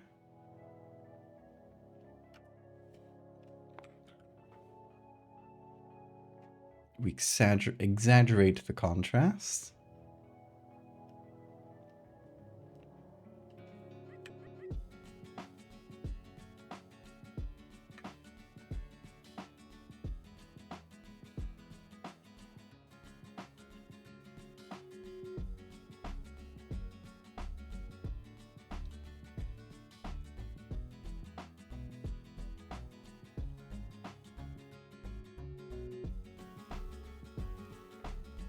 He's spreading the disease.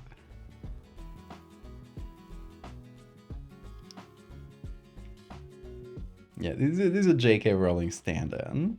I would use a picture of her, but she's litigious.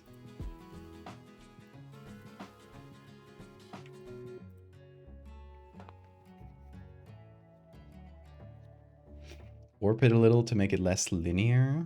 Oh, like it's floating up a little? I could see that, yeah.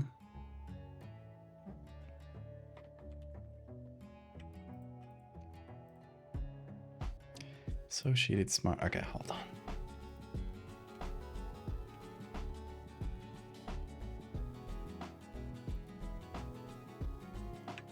Oh, wait. There we go. Layer was a bit too big. There we go. Okay, so we take this. That's the whole layer, and we're gonna apply some puppet warp to it.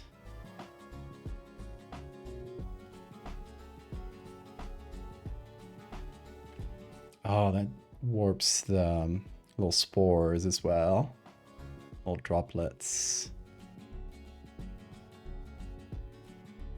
Don't love that too much.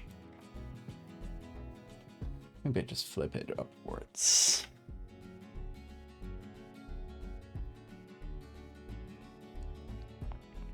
God. Got bean hair all over my face. It's the worst part of shedding. Oh, yeah, this might be better. Doesn't warp things as much.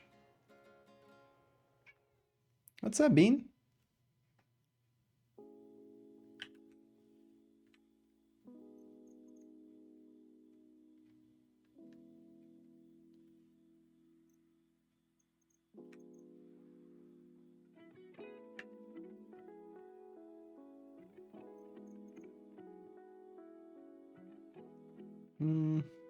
Actually, composition-wise, I prefer the original. I'll keep that.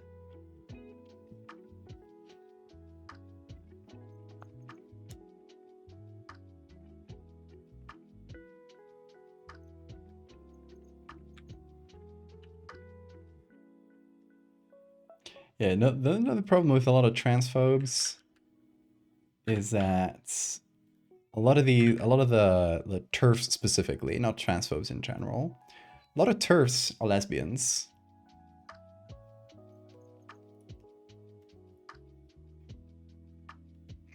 Which is a strange thing. It's like gay conservatives.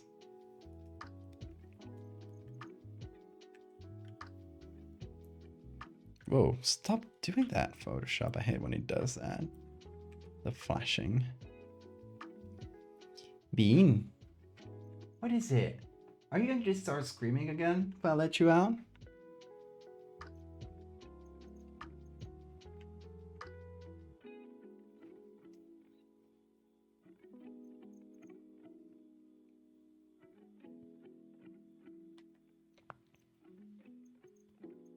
The LGB Alliance is only like 20% LGB when surveyed. Oh.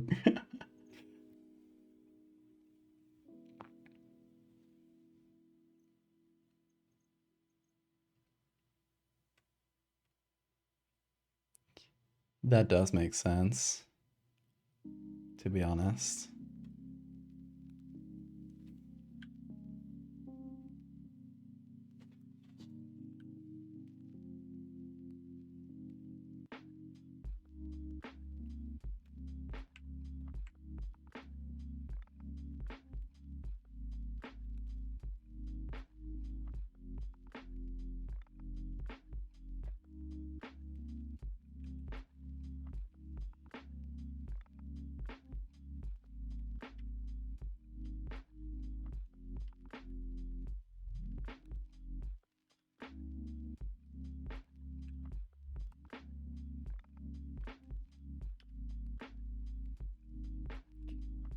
Does it want to be a PSB? It's not a large document.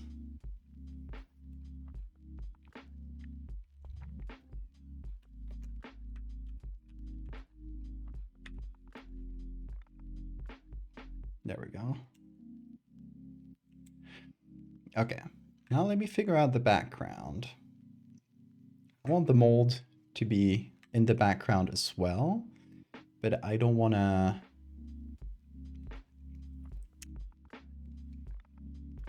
I don't want it to get mixed up with the mold on her face. So maybe something, not something that like directly clips her face. Maybe something like this, where it's in the background like that. Fairly simple, but pulled back so it's not like directly in contact with her. And then we need to blur it.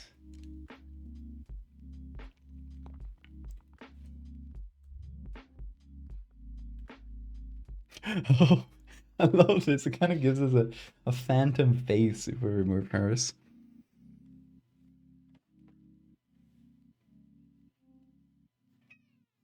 Bean, what you yapping about? Tell me.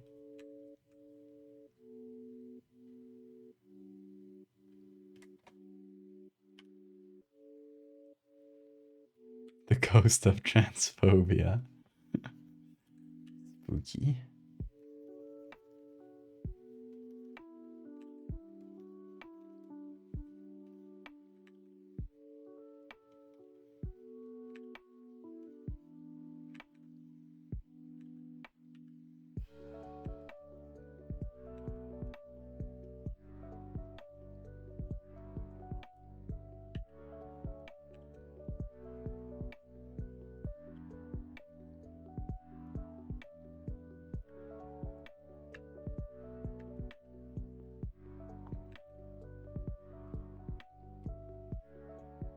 I want to exaggerate the expression of anger a little bit, since with the mold it's a little harder to see.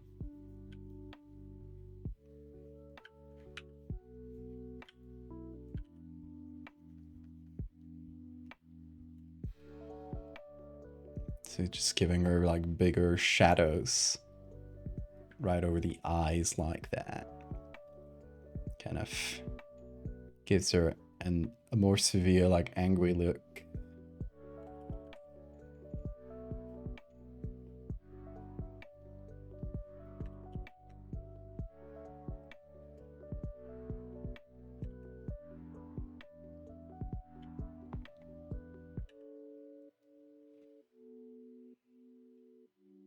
Like so. It's just small changes, but it really helps, I think.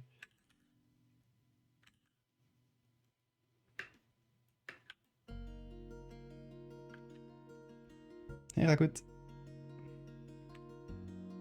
Crave sweet treats. Get one. Get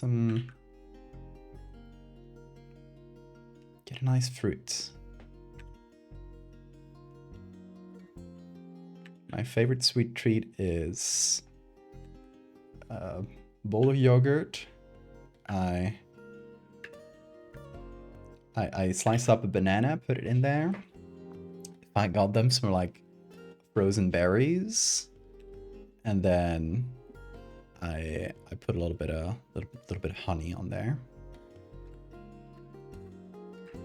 Oh, maybe some nuts if you got them.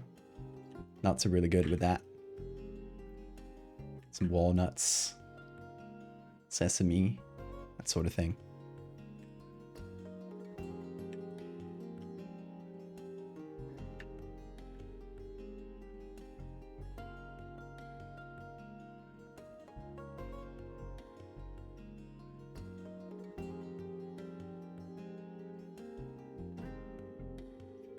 I think I'm gonna make the spray a little softer, actually. And I make it like this now. I'm just gonna test other modes. No, I think multiply still works the best.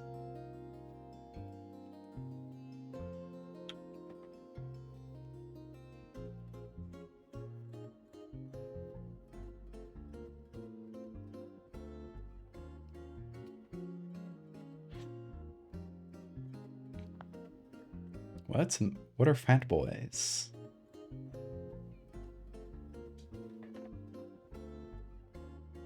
You live in an almond household. Almonds are good. Not my favorite, but they're good. I think what's you guys' nut tier list?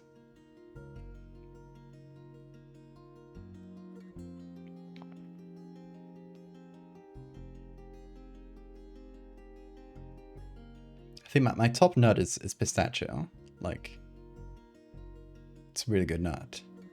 What am I gonna say?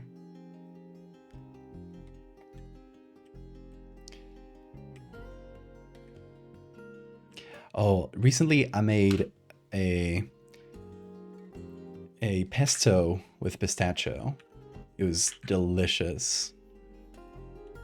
I made that with some meatballs. Really good stuff.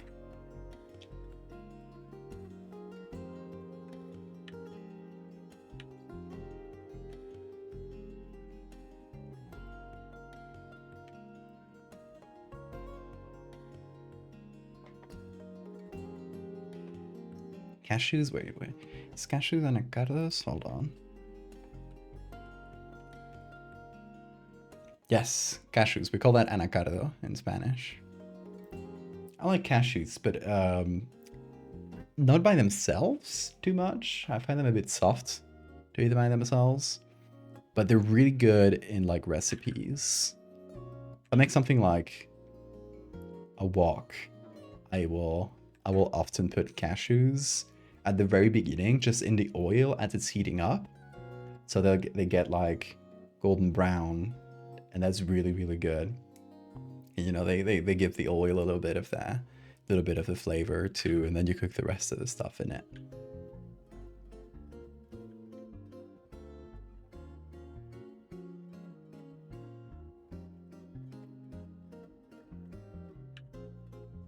So yeah, cashews are A tier.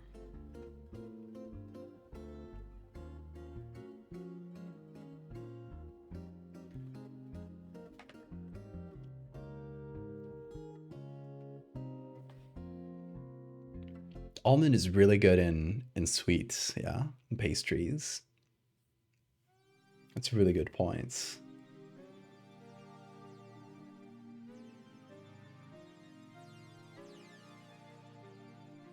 Hey Arfin, good to see you.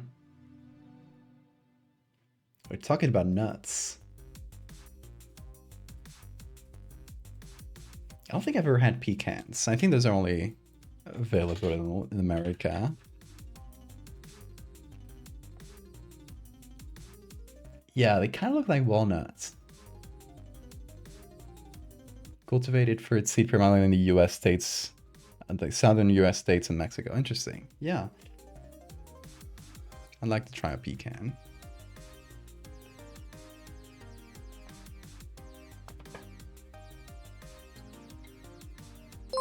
Yeah, almonds are best toasted.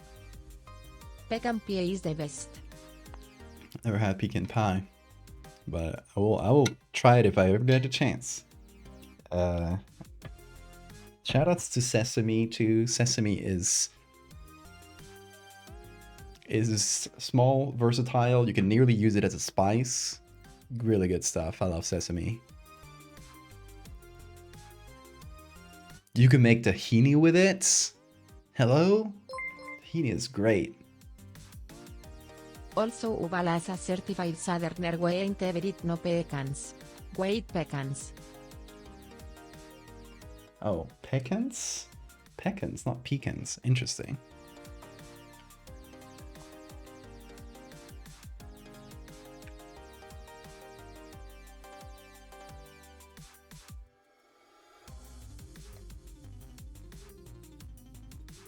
Walnuts aren't my favorite.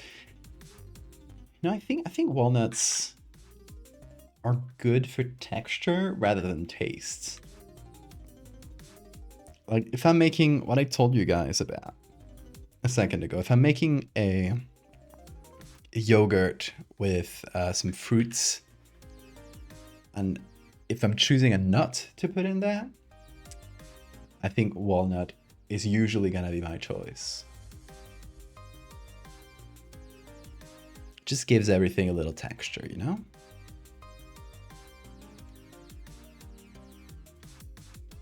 Actually, I didn't try these, but I don't think those fit.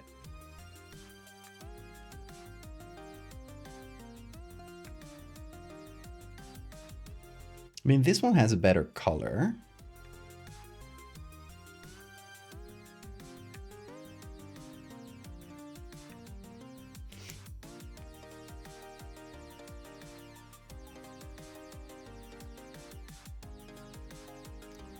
But no, not convinced. I think this one's better. Also, the fact that it's yellowish just makes everything feel a bit dingier and dirtier. So, yeah, I dig that.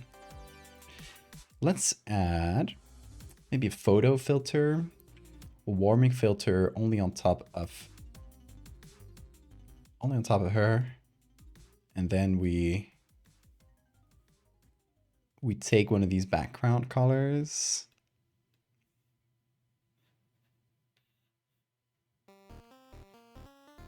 Just, you know, kind of makes the white, changes the white balance a bit, makes it feel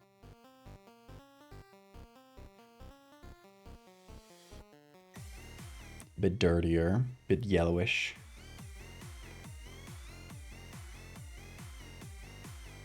You can add it even a little bit of our own for effects.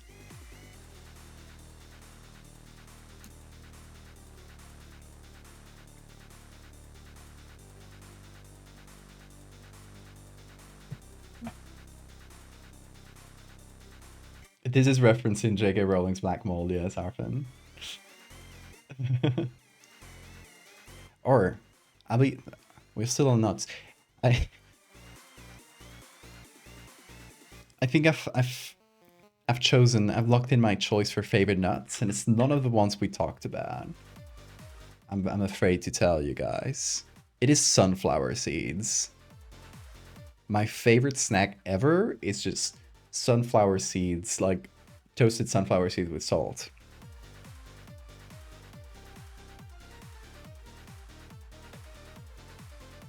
They're goated, right? Absolutely top tier snack. I will, you know, these days when I was so stressed because of my computer breaking and not being able to fix it and putting it together and stuff, I just go to the grocery store and there's a brand of sunflower seeds that is goated. I don't know what they put in there. It's not only salt, like there's some spices in there too, like some herbs and stuff. And they have a really cool packaging too. And they're local to here. That's probably one of the things I'm gonna miss the most about the Canary Islands when I leave. but they look like this. Get sunflower seeds in the cell and stick them in your cheek to soften the cell and then crack them with your teeth and spit the cell out. It's nasty as a habit, but that's the tastiest way to eat them. Exactly. Exactly. And that's how you get the salts, right? The sunflower seeds, eating sunflower seeds like that is not as bad the seed itself. I mean, the seed is great, obviously, but it's about the salts. I will eat like an entire packet of the sunflower seeds I showed you, like in a sitting, because they're so good. And you know, for the rest of the day, my mouth will be like slightly not sore, but you know, it's so salty that you can feel it in your mouth for the rest of the day. It feels kind of dry, but it's worth it. Damn it. Is it healthy? Probably not.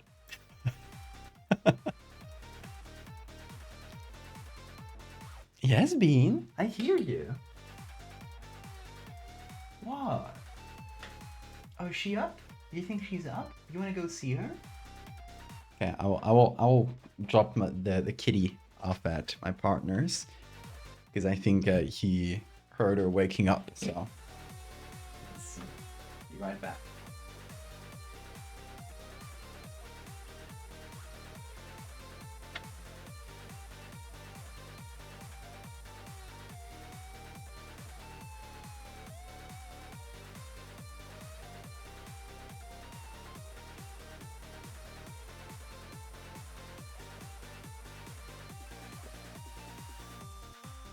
False alarm. My partner's not up. She decided to sleep in a little. I think she was gonna go in early. Not because she was forced to, but because she had some extra work to do, but she decided to sleep, which is the right choice, always. Salted pumpkin seeds. I do like pumpkin seeds, but I've never seen them as like a salted snack. I would love that, I think, though. Val is Mulder from the X-Files? Literally, I'm Mulder coded.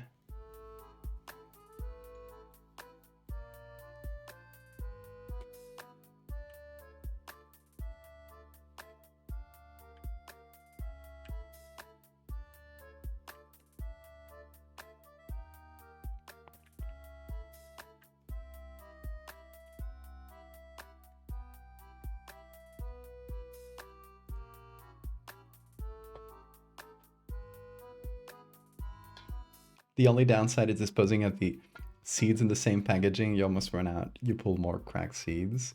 I mean, you gotta have like a different place to put the seeds. Not the seeds, the shells, the spent shells, right? The problem is if you're doing it without looking, sometimes like my brain wires will cross, and I'll go pick up, like, instead of picking up a fresh sunflower seed, I'll just get one of the slimy, nasty spent ones. And like, no! I do that sometimes.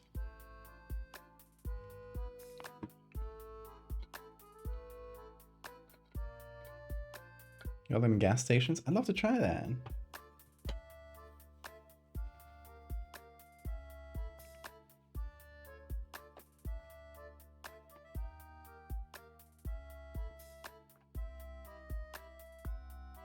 Your mold punk worlds? Hell yeah. Only books about British wizards being published. I love mold punk. We gotta make that a thing. I don't know if it is already, but if it isn't, we will make it a thing. God, the bean hair situation is getting crazy.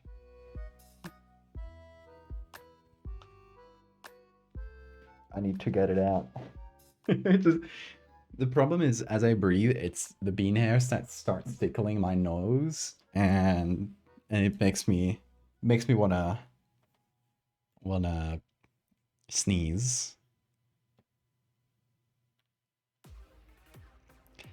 Okay, here's a question. Should the lady be darker than the background or lighter than the background? Because we want good contrast between her and the background. So if we go lighter, say like this, we got a really, that's a bit exaggerated, but we got a really clear view of her face. And then we darken the background, and that way, you know, we get a good contrast. Or we do the opposite.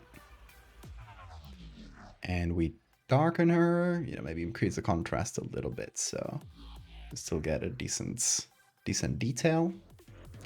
But we darken her and make the background a little bit lighter, perhaps,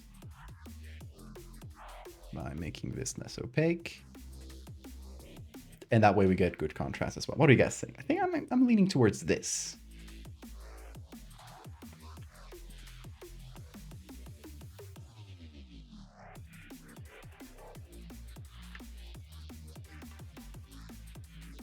Have you had pumpkin bread? No. Sounds good though, pumpkin bread.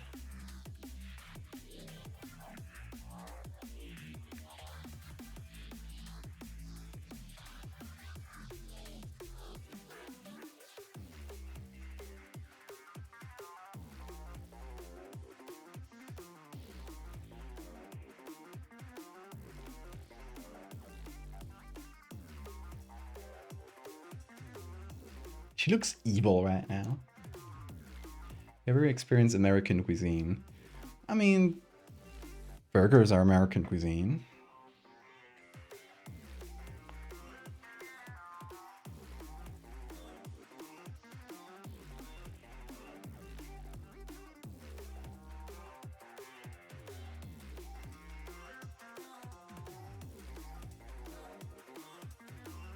Okay, let me reduce the saturation of her face a little bit. Make her pale. Honestly, that would be kind of funny. Just make... Oh no! I could make her look so sickly. Maybe not this much, but a little bit, little bit.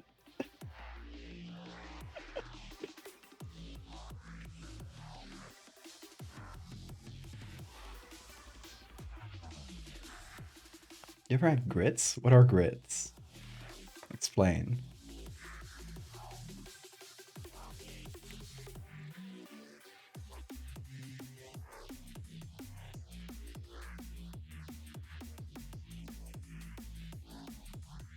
Corn porridge?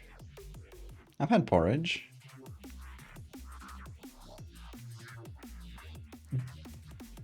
Grit sounds like what you'd give like a pig or something though. It doesn't have a very appetizing name. This is what I mean to say.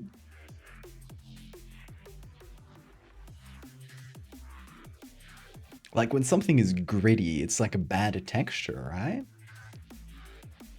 Right to be. He agrees.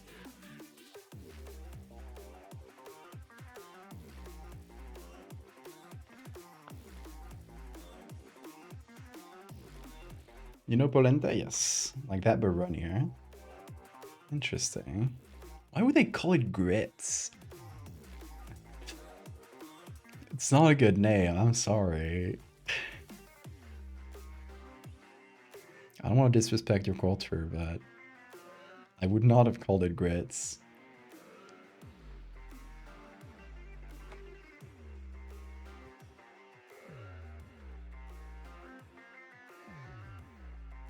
Kind of like some foods that are gritty, like pears. I don't like pears. F tier fruits. I'll eat one if needed, but and maybe in some recipes, but not something I generally enjoy.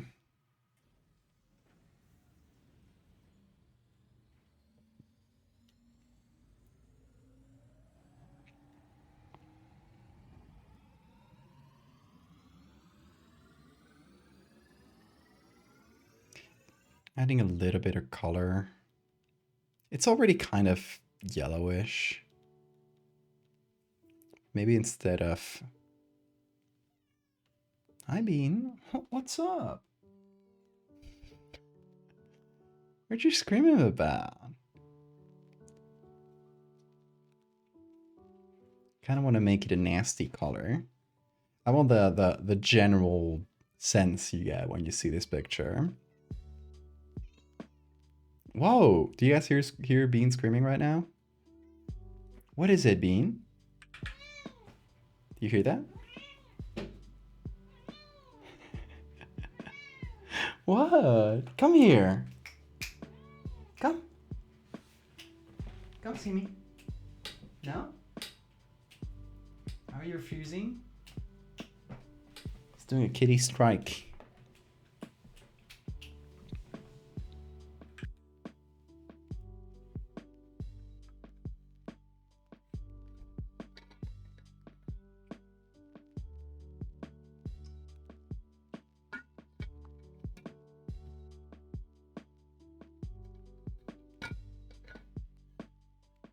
What's been eaten today? He's got a lot of food. Yeah, I filled this bowl a couple hours before the stream or so.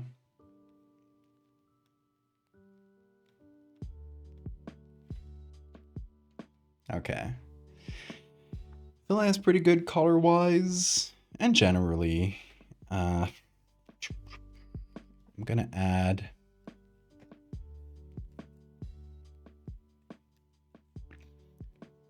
some soft but thick grain.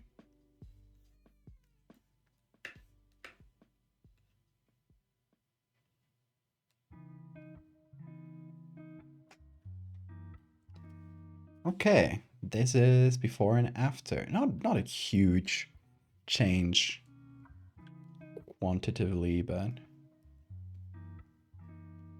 that's good. Okay, we need to sign this now. I was thinking in the stripes of the color, whatever you call this, a color, right? Turtleneck. That's the word, turtleneck. The stripes of the turtleneck could be, we could exaggerate a couple of the stripes and add one that crosses over and one that does this.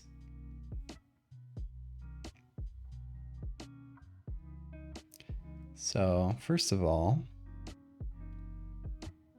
let's hide this. First thing we're gonna do is, with the soft light layer, we're gonna take a couple of the stripes, sort of at random, honestly, and we're just gonna punch them in a little, exaggerate them, while de-emphasizing some of the closer ones.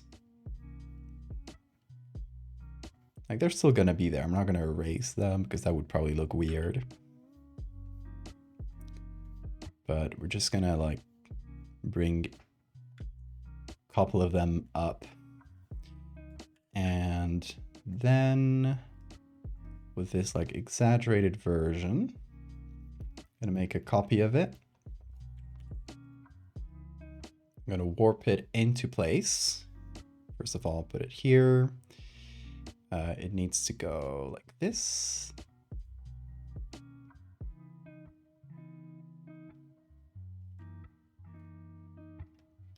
And then finally turn here.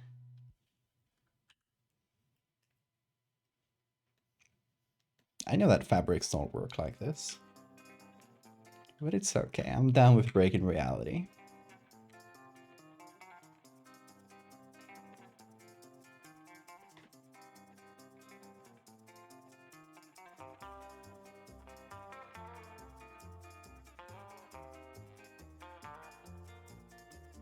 The skin above her right eyebrow? Hold on. Oh, like this? That's true.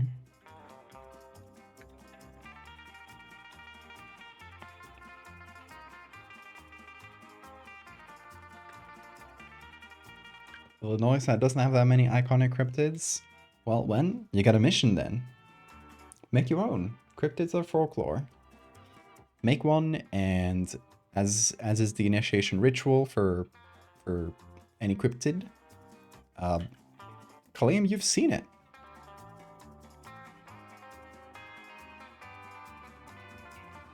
Honestly, okay, we've tricked Google's AI.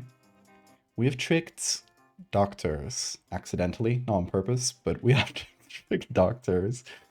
We have appeared on Snopes, done many a thing. But what we've never done is make up some real life lore. I was thinking about this the other day. How fun would it be to create a cryptid like in real life? And just talking about this makes me suspect. This is essentially creating a hoax, kind of, but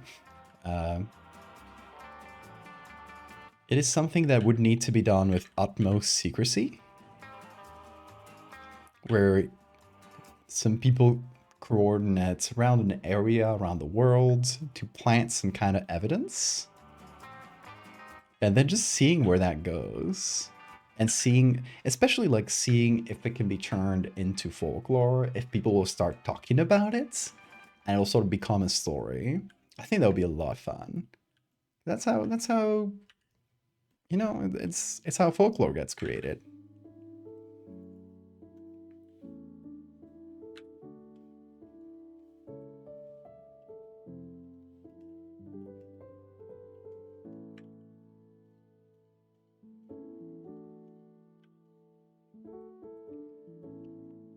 There's a signature.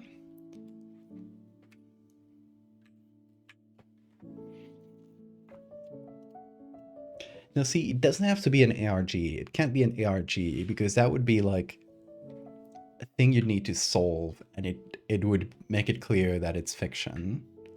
The idea is to make a real life folklore. I love the concern that fabric doesn't work like this, an image of a woman dying of being infected by black mold.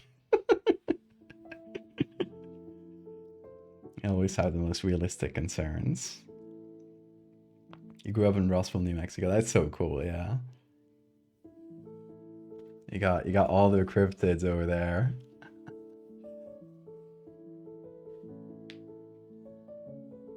And the haunted buildings. Damn, you got everything.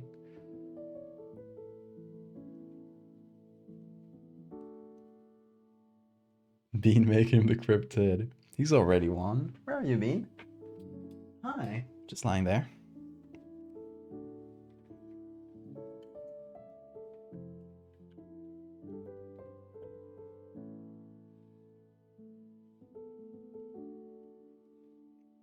Okay, I think the signature is a little bit harder to see, but it's big, so it's a fun one. I always like when I can make the signature like quite big, but it's still subtle.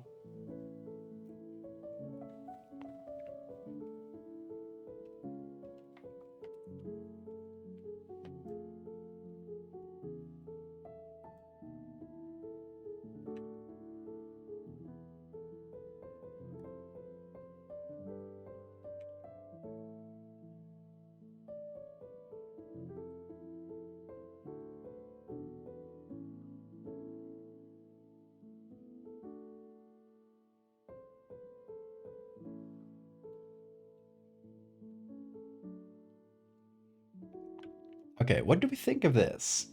This is my least colorful pride art that I've ever done. But it is for a good cause, because we're gonna make fun of transphobes, and that's what pride is all about.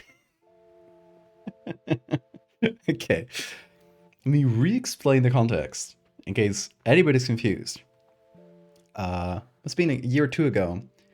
Everybody was laughing at J.K. Rowling because her apartment looked like she posted a picture of her apartment or had it as a profile pic or something, and it looked like the walls were covered in black mold.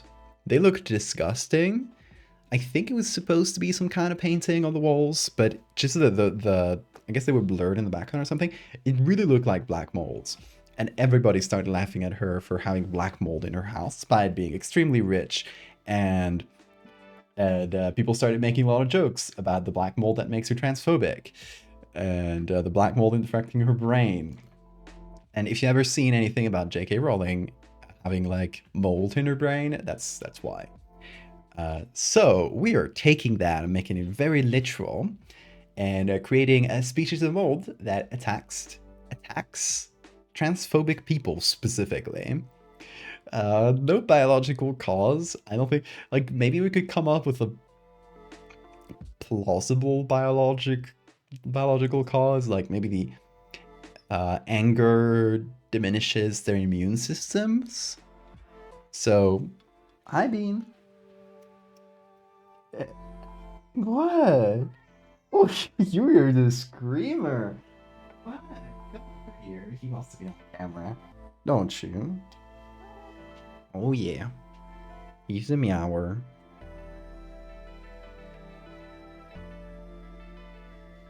He's going crazy. Do you guys hear it?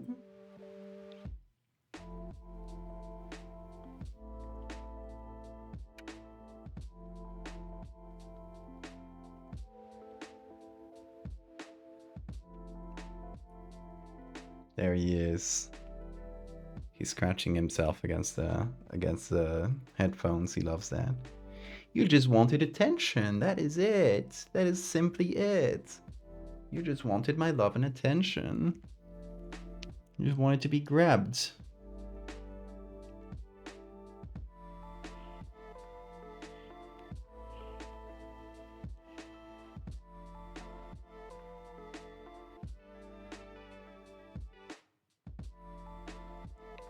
Thought the mold was making people transphobic.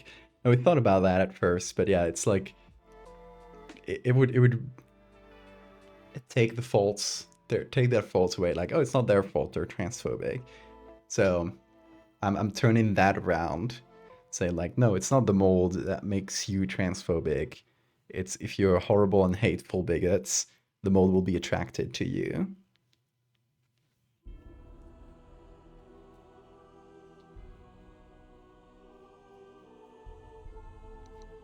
Hell yeah, shows the alien memorabilia. That sounds fun, Bill. Ooh, yeah, good bean. But yeah, the black mold that attacks transphobic people and rots their brains. Stress does weaken your immune system. Right, exactly. That's what I'm thinking. The biological explanation that could be fairly plausible is like hate destroyed their immune system and made them susceptible to black mold infection. And we give it a species name that is related to J.K. Rowling. I think that would be a lot of fun.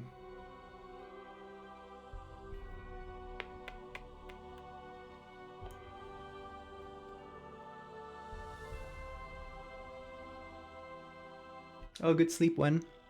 Have a good night.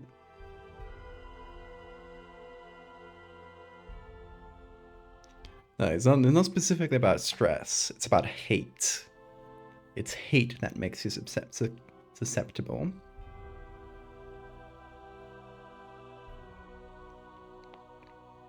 And we specifically mentioned, because that's a bit generic, right? Like, oh, do racists get infected as well? But I think to make it a bit more specific, the text says like, oh, this infection that isn't being extended throughout the Terf community.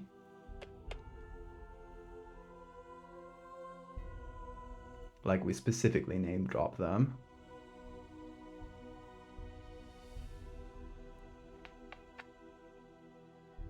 Like, if we make it feel realistic enough, I could, despite this being like a specific Pride Month themed work, oh my god, Bean, you're shedding so much.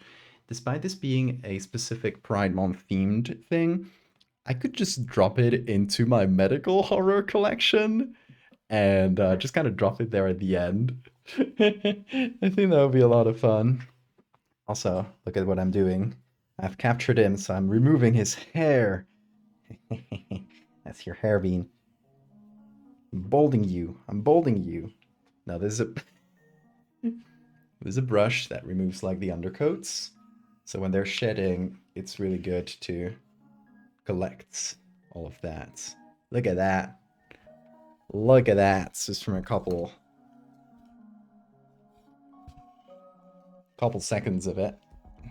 Oh my god, my face is again so full of hair. Also my clothes and everything, but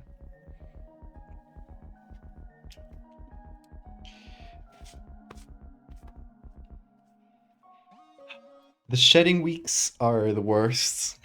I love Bean very much, but it makes me sneeze. Gonna try to get rid of it. Yeah.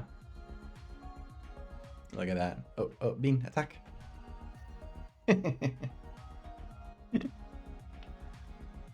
God, my table is even full of it. Just grabbing Bean and kissing the guy for a couple minutes. Gonna have to vacuum this. That's how bad it's getting. Like, I vacuumed, what, 2 days ago? I'm gonna have to do it again, just because he's shedding so much. Anyway, where are we? I got distracted by the bean hair. Ah.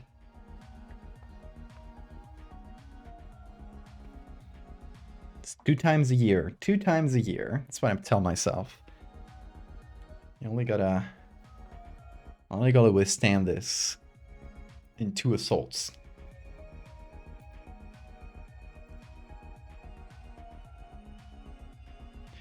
Just kidding, Mold. The JK Mold.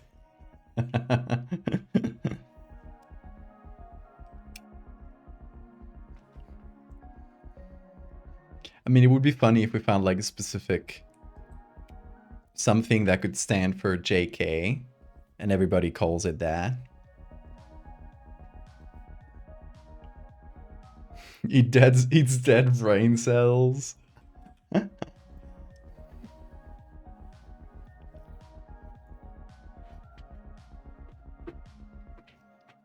Pterosaur Frenzy, that's fun. Okay, molding.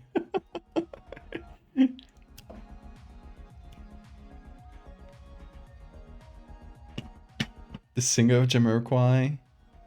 No, don't slander Jamiroquai in this stream. This is Jamiroquai slander free zone.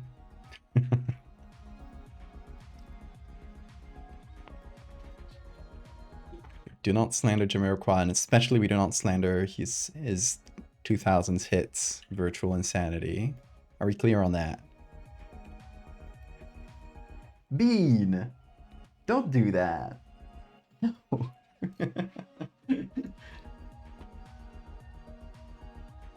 Come here. Come here. Forget about it. You have water? Yeah, you do. You have plenty.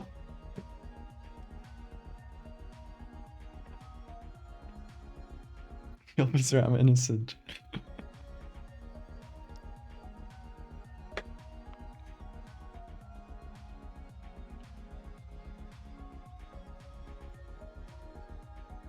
Maybe the species name, it just starts with the initials, but people call it the JK mold.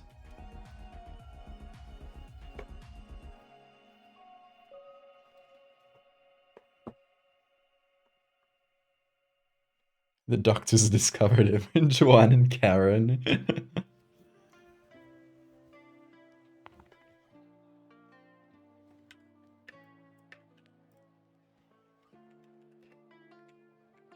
Ooh, fancy fonts. Times New Roman. Okay. That's one of the default ones.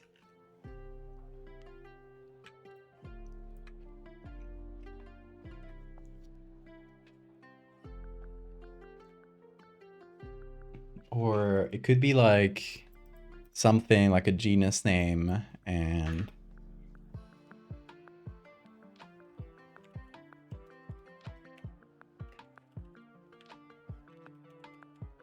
Rollingi, Nagu. Like, usually when they name a species after a discoverer, they just add 2 I's at the end. Bean. Don't do that.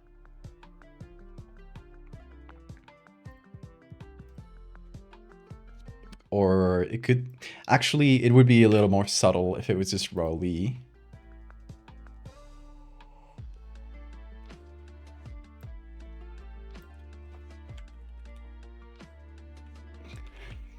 JK, where is Rolly? Or something. Wait, no, the species name doesn't have uppercase. Damn. And it's italic, of course. It's a species name.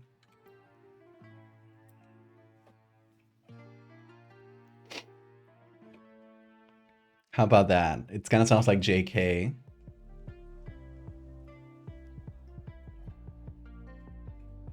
Jacarus means nothing, by the way. Like, I don't think it means anything in Latin.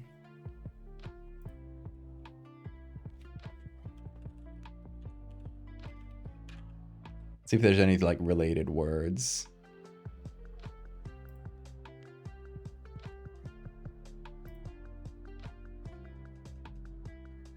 Jacadius? No.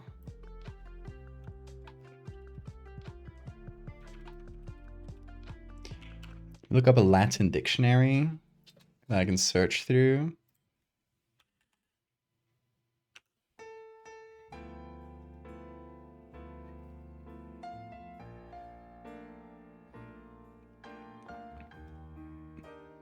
Oh, of course. If it's Latin, it doesn't have J. It's an I, right? So it'd be Jacarius, or whatever we choose. But it still sounds like JK. It's a little more subtle, but...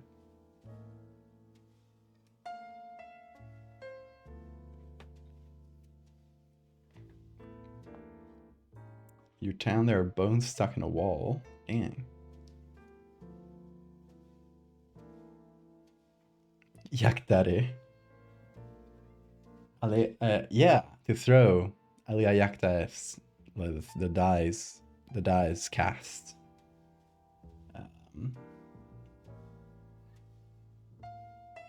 So yakta must be throw.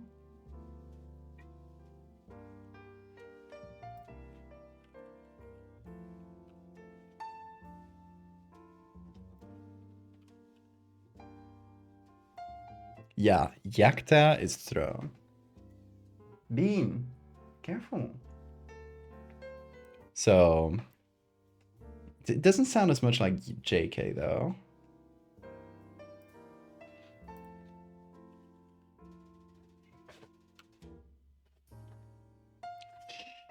Careful, Bean.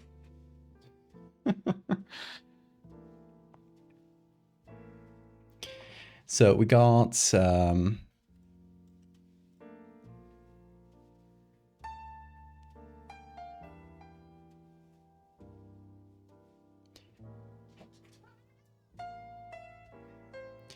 yeah, we got a lot of yak tattoos, yak titans. I'm looking here on a here Latin dictionary.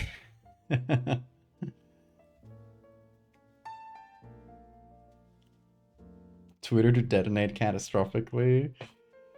We'll see. I think it's gonna be funny though. Bean, don't touch that. Don't touch that.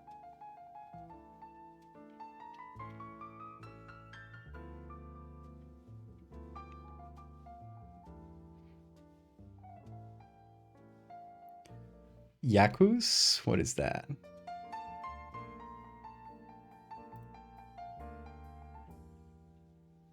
Oh, it's Bacchus. Yeah, it's the god.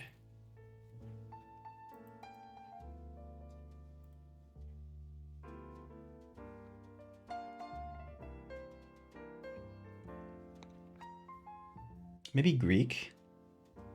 I mean, we couldn't just make up a fake Latin word. People are not gonna look it up. But I do like them to be correct. Or to feel correct, at least. And Rowley is, you know, it's just the name of the discoverer, so like that's very common in species names. So the Rowley is fine, I think, completely fine to use. That said, for ancient Greek, it's a little harder, isn't it?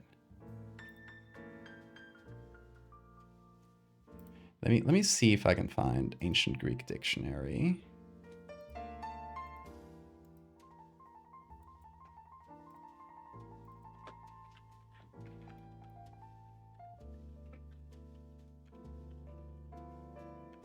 Or specifically ancient Greek roots.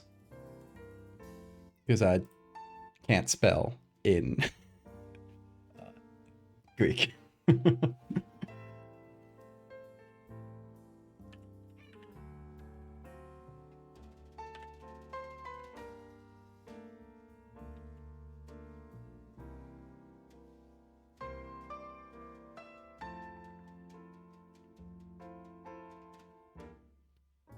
Let's select a dictionary.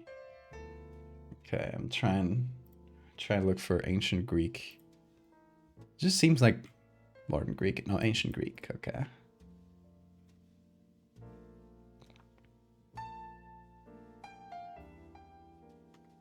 Is that Greek dictionary? English Greek dictionary?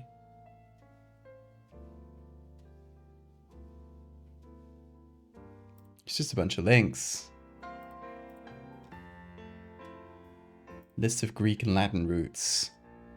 Oh, that's perfect. Look at that. Huh.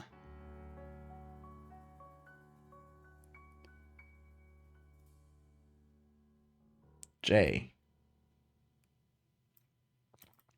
Okay. Nurched. Thank you for the follow. I assume that's Nurchin.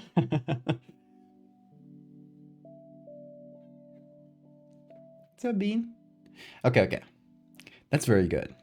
So we got yak, which is to be thrown. Oh, adjacent. What? Comes from that? Cast, thrown. Eject, interject, ejaculate, trajectory. All those are from the Latin word jacta. Janua, janitor. Oh, it means door. Joke means joke.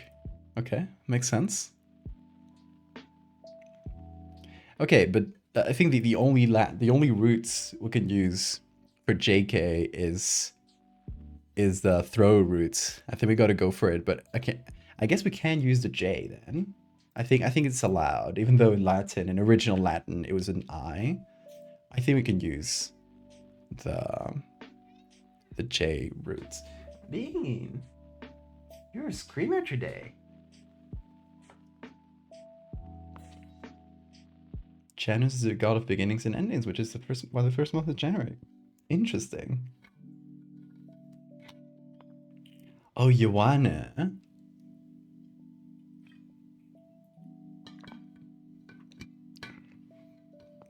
It's already a name. So that would have to be Ioanni Rowley. No, it's the same. It's named after people's names twice.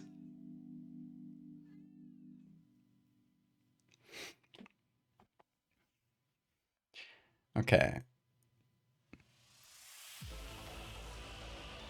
So I guess we could just make something with Jack. I'm too bad at coming up with species names. It always takes me a lot of... honestly, I assume a lot of people, like scientists, have that. This is a... Wait, is that the one I was looking for? They changed their... Yeah, they changed their homepage. Anyway, this is a place where you can look for like any like species name. So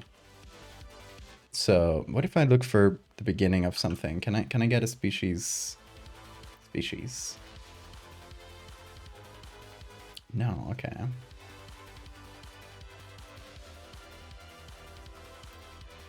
Let's search the scientific names. Okay. Now I gotta look for the entire name. Because that's just like things that are added on top. I don't know what that means. Chance, Jack. Maybe that might have been the discoverers. Yeah. Yeah, must be.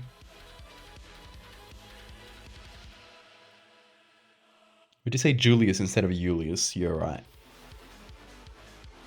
Some pages named the discoverer after Lady Gaga. Yes, and the Sonic Hedgehog protein is incredibly important to life, which is really funny.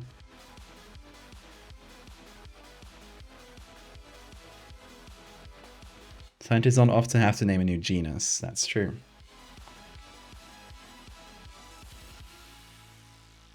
Naming species after famous people. Yeah, especially bugs and stuff, because there's so many of them.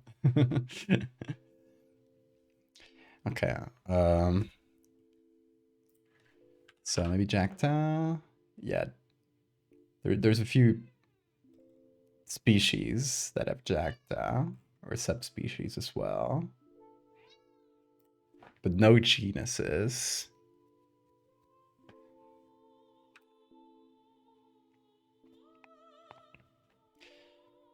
I wish I could just search for like this on Google, where you can just have like have it fill up the rest of the word for you.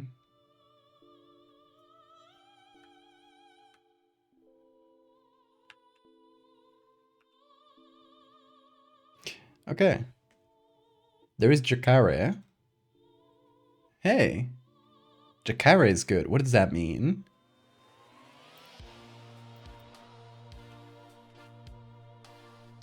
No. Latin, please. To lie? No way.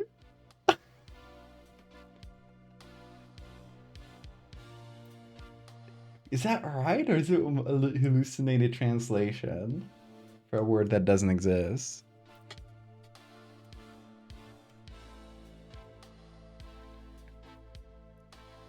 Portuguese for Cayman, no.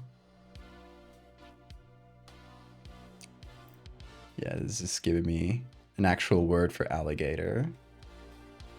Portuguese.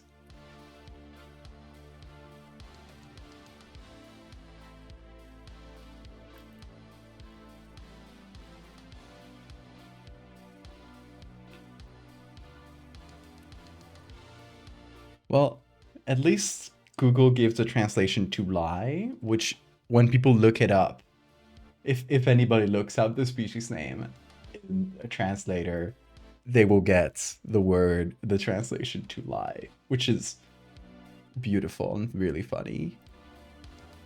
Yeah, and it's that's really good. Okay, we got the word. It's Jackaroli. We were really close to the Jacarius. I don't mind. I don't really know what it means, but there's several species that are named like this, and it's probably because of Portuguese. But I don't care. It's the Camarowley. let me actually look it up on Google. I always do this with species names. Okay, zero results. Just to make sure we're not like messing up any actual species names or anything. That's so funny. Alligator rally.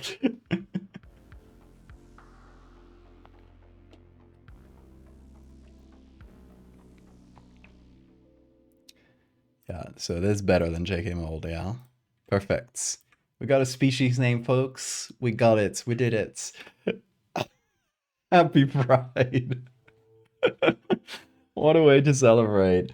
I will also, since I do also want to post like the more colorful ones, I'll probably be reposting these or some of these at some point during Pride Month. because that's more explicitly. Funny, thank you for the follow. It's very specifically like more explicit, and I do want people to like, if any bigot happens to follow me, to see a pride flag and get scared.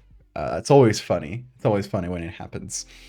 And I always lose a handful of followers, and I feel and that feels great. It's like, get out of here. My art is not for you. If anybody gets angry at seeing a pride flag, my art is not for them. Good way of starting Pride Month, yes. Let me save that as a JPEG.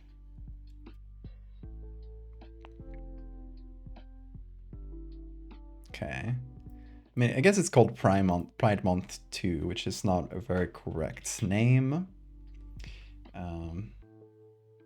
But I will change its name on the... Oh, it's so annoying. This document became so big that it doesn't want to save correctly. But I'm going to remove some textures and stuff that I didn't use. And that should hopefully make it light enough. Okay. So that's being saved. Once it is... There it is. I'll go to the desktop and rename them to Black Mold or Terf Mold. That's good. I still have this one to finish, by the way, which I'm gonna try doing hopefully the following week. We already have the streams planned out for the rest of the week-ish. I guess I'm starting on a Saturday instead of the following Monday, because I did want to start streams earlier. But yeah, this week-ish, we are going to be streaming, obviously, apart from today. Tomorrow, we are going to be making a sequel to pupillosarcoma. So, if you remember, pupillosarcoma, it's one of my... I guess earlier medical horror diseases. And here it is. It's the disease where the pupil starts growing and growing and takes over the face and entirely, and eventually the entire head. As a YouTuber who's making the video about it and commissioned me to make an extra little image for it, which is gonna be an MRI picture of pupillosarcoma spreading to the brain. So we're gonna take an MRI like sort of slice, I think maybe a vertical slice, so we can see the entire brain, and there's a bunch of holes in it. So we're gonna make brain holes. That's gonna be tomorrow. And for the day after, so Monday and Tuesday, we're going to be playing Dreadfairer both days. I already talked about Dreadfairer plenty at the beginning of the stream, so I'm not going to like belabor the point. But yeah, Dreadfairer is a game I've been working on for a year now, and it's finally starting to like be finished and come out. So I'm going to do like a little like live play test essentially, and fill up my diary. It's a solo TTRPG, so it's a game you just play on your own, cast some dice, and write the results in a little diary. And yeah, we're gonna be playing some of that Monday and Tuesday, and whatever little sketches and stuff we make some of them will actually go to the actual game book, or to the printed version of the game book. The Awuga disease.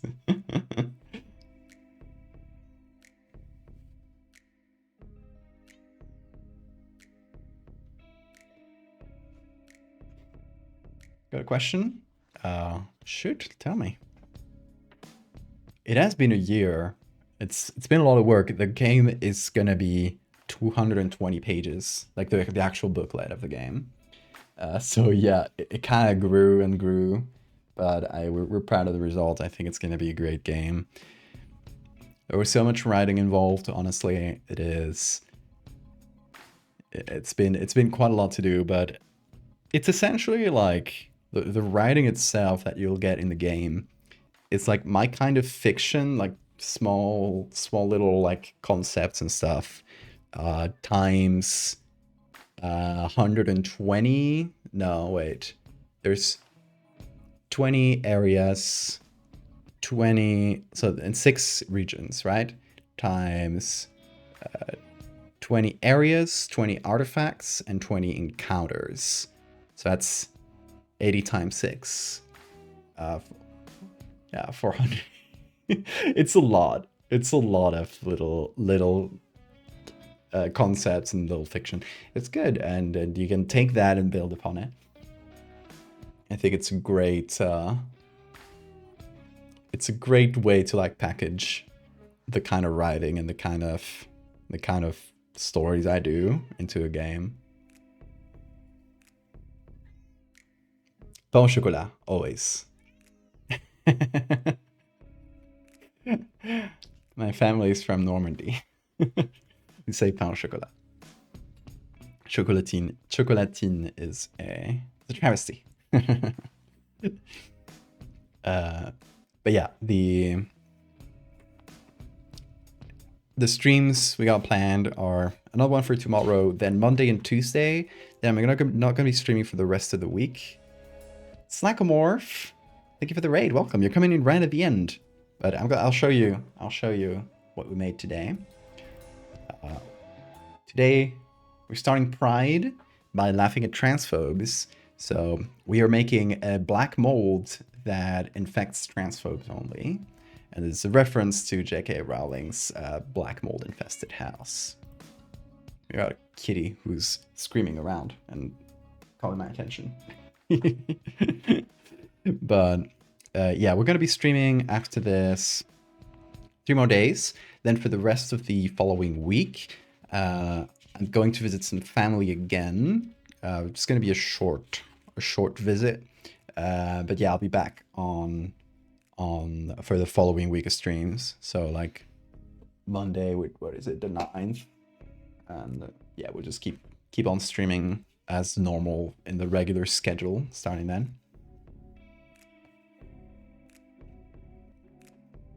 It's okay, it's never too late, Slackmore. And welcome. Bob Ross is currently streaming. He's always streaming. I think it's a constant recast of his episodes. Bean, come over. Bean, come over. Oh, you're the screamer. You want to say bye to chat? Okay. I'm gonna grab you like this, okay? Yeah, like that. He is angsty. He's not stopped screaming for like the past 10 minutes. Little guy. Anyway, y'all, thank you so much for being here. I'm glad I can stream again and my stream doesn't crash anymore because I have a working computer. That's good, isn't it? And yeah, the stream didn't crash at all today, which means it was definitely a hardware issue. And it's, I mean, I don't know. I'm crossing my fingers. Hopefully it doesn't happen again. But yeah. Y'all, thank you so much. Bean, you want to say bye? Bye-bye. I'll see you tomorrow, folks. Take care.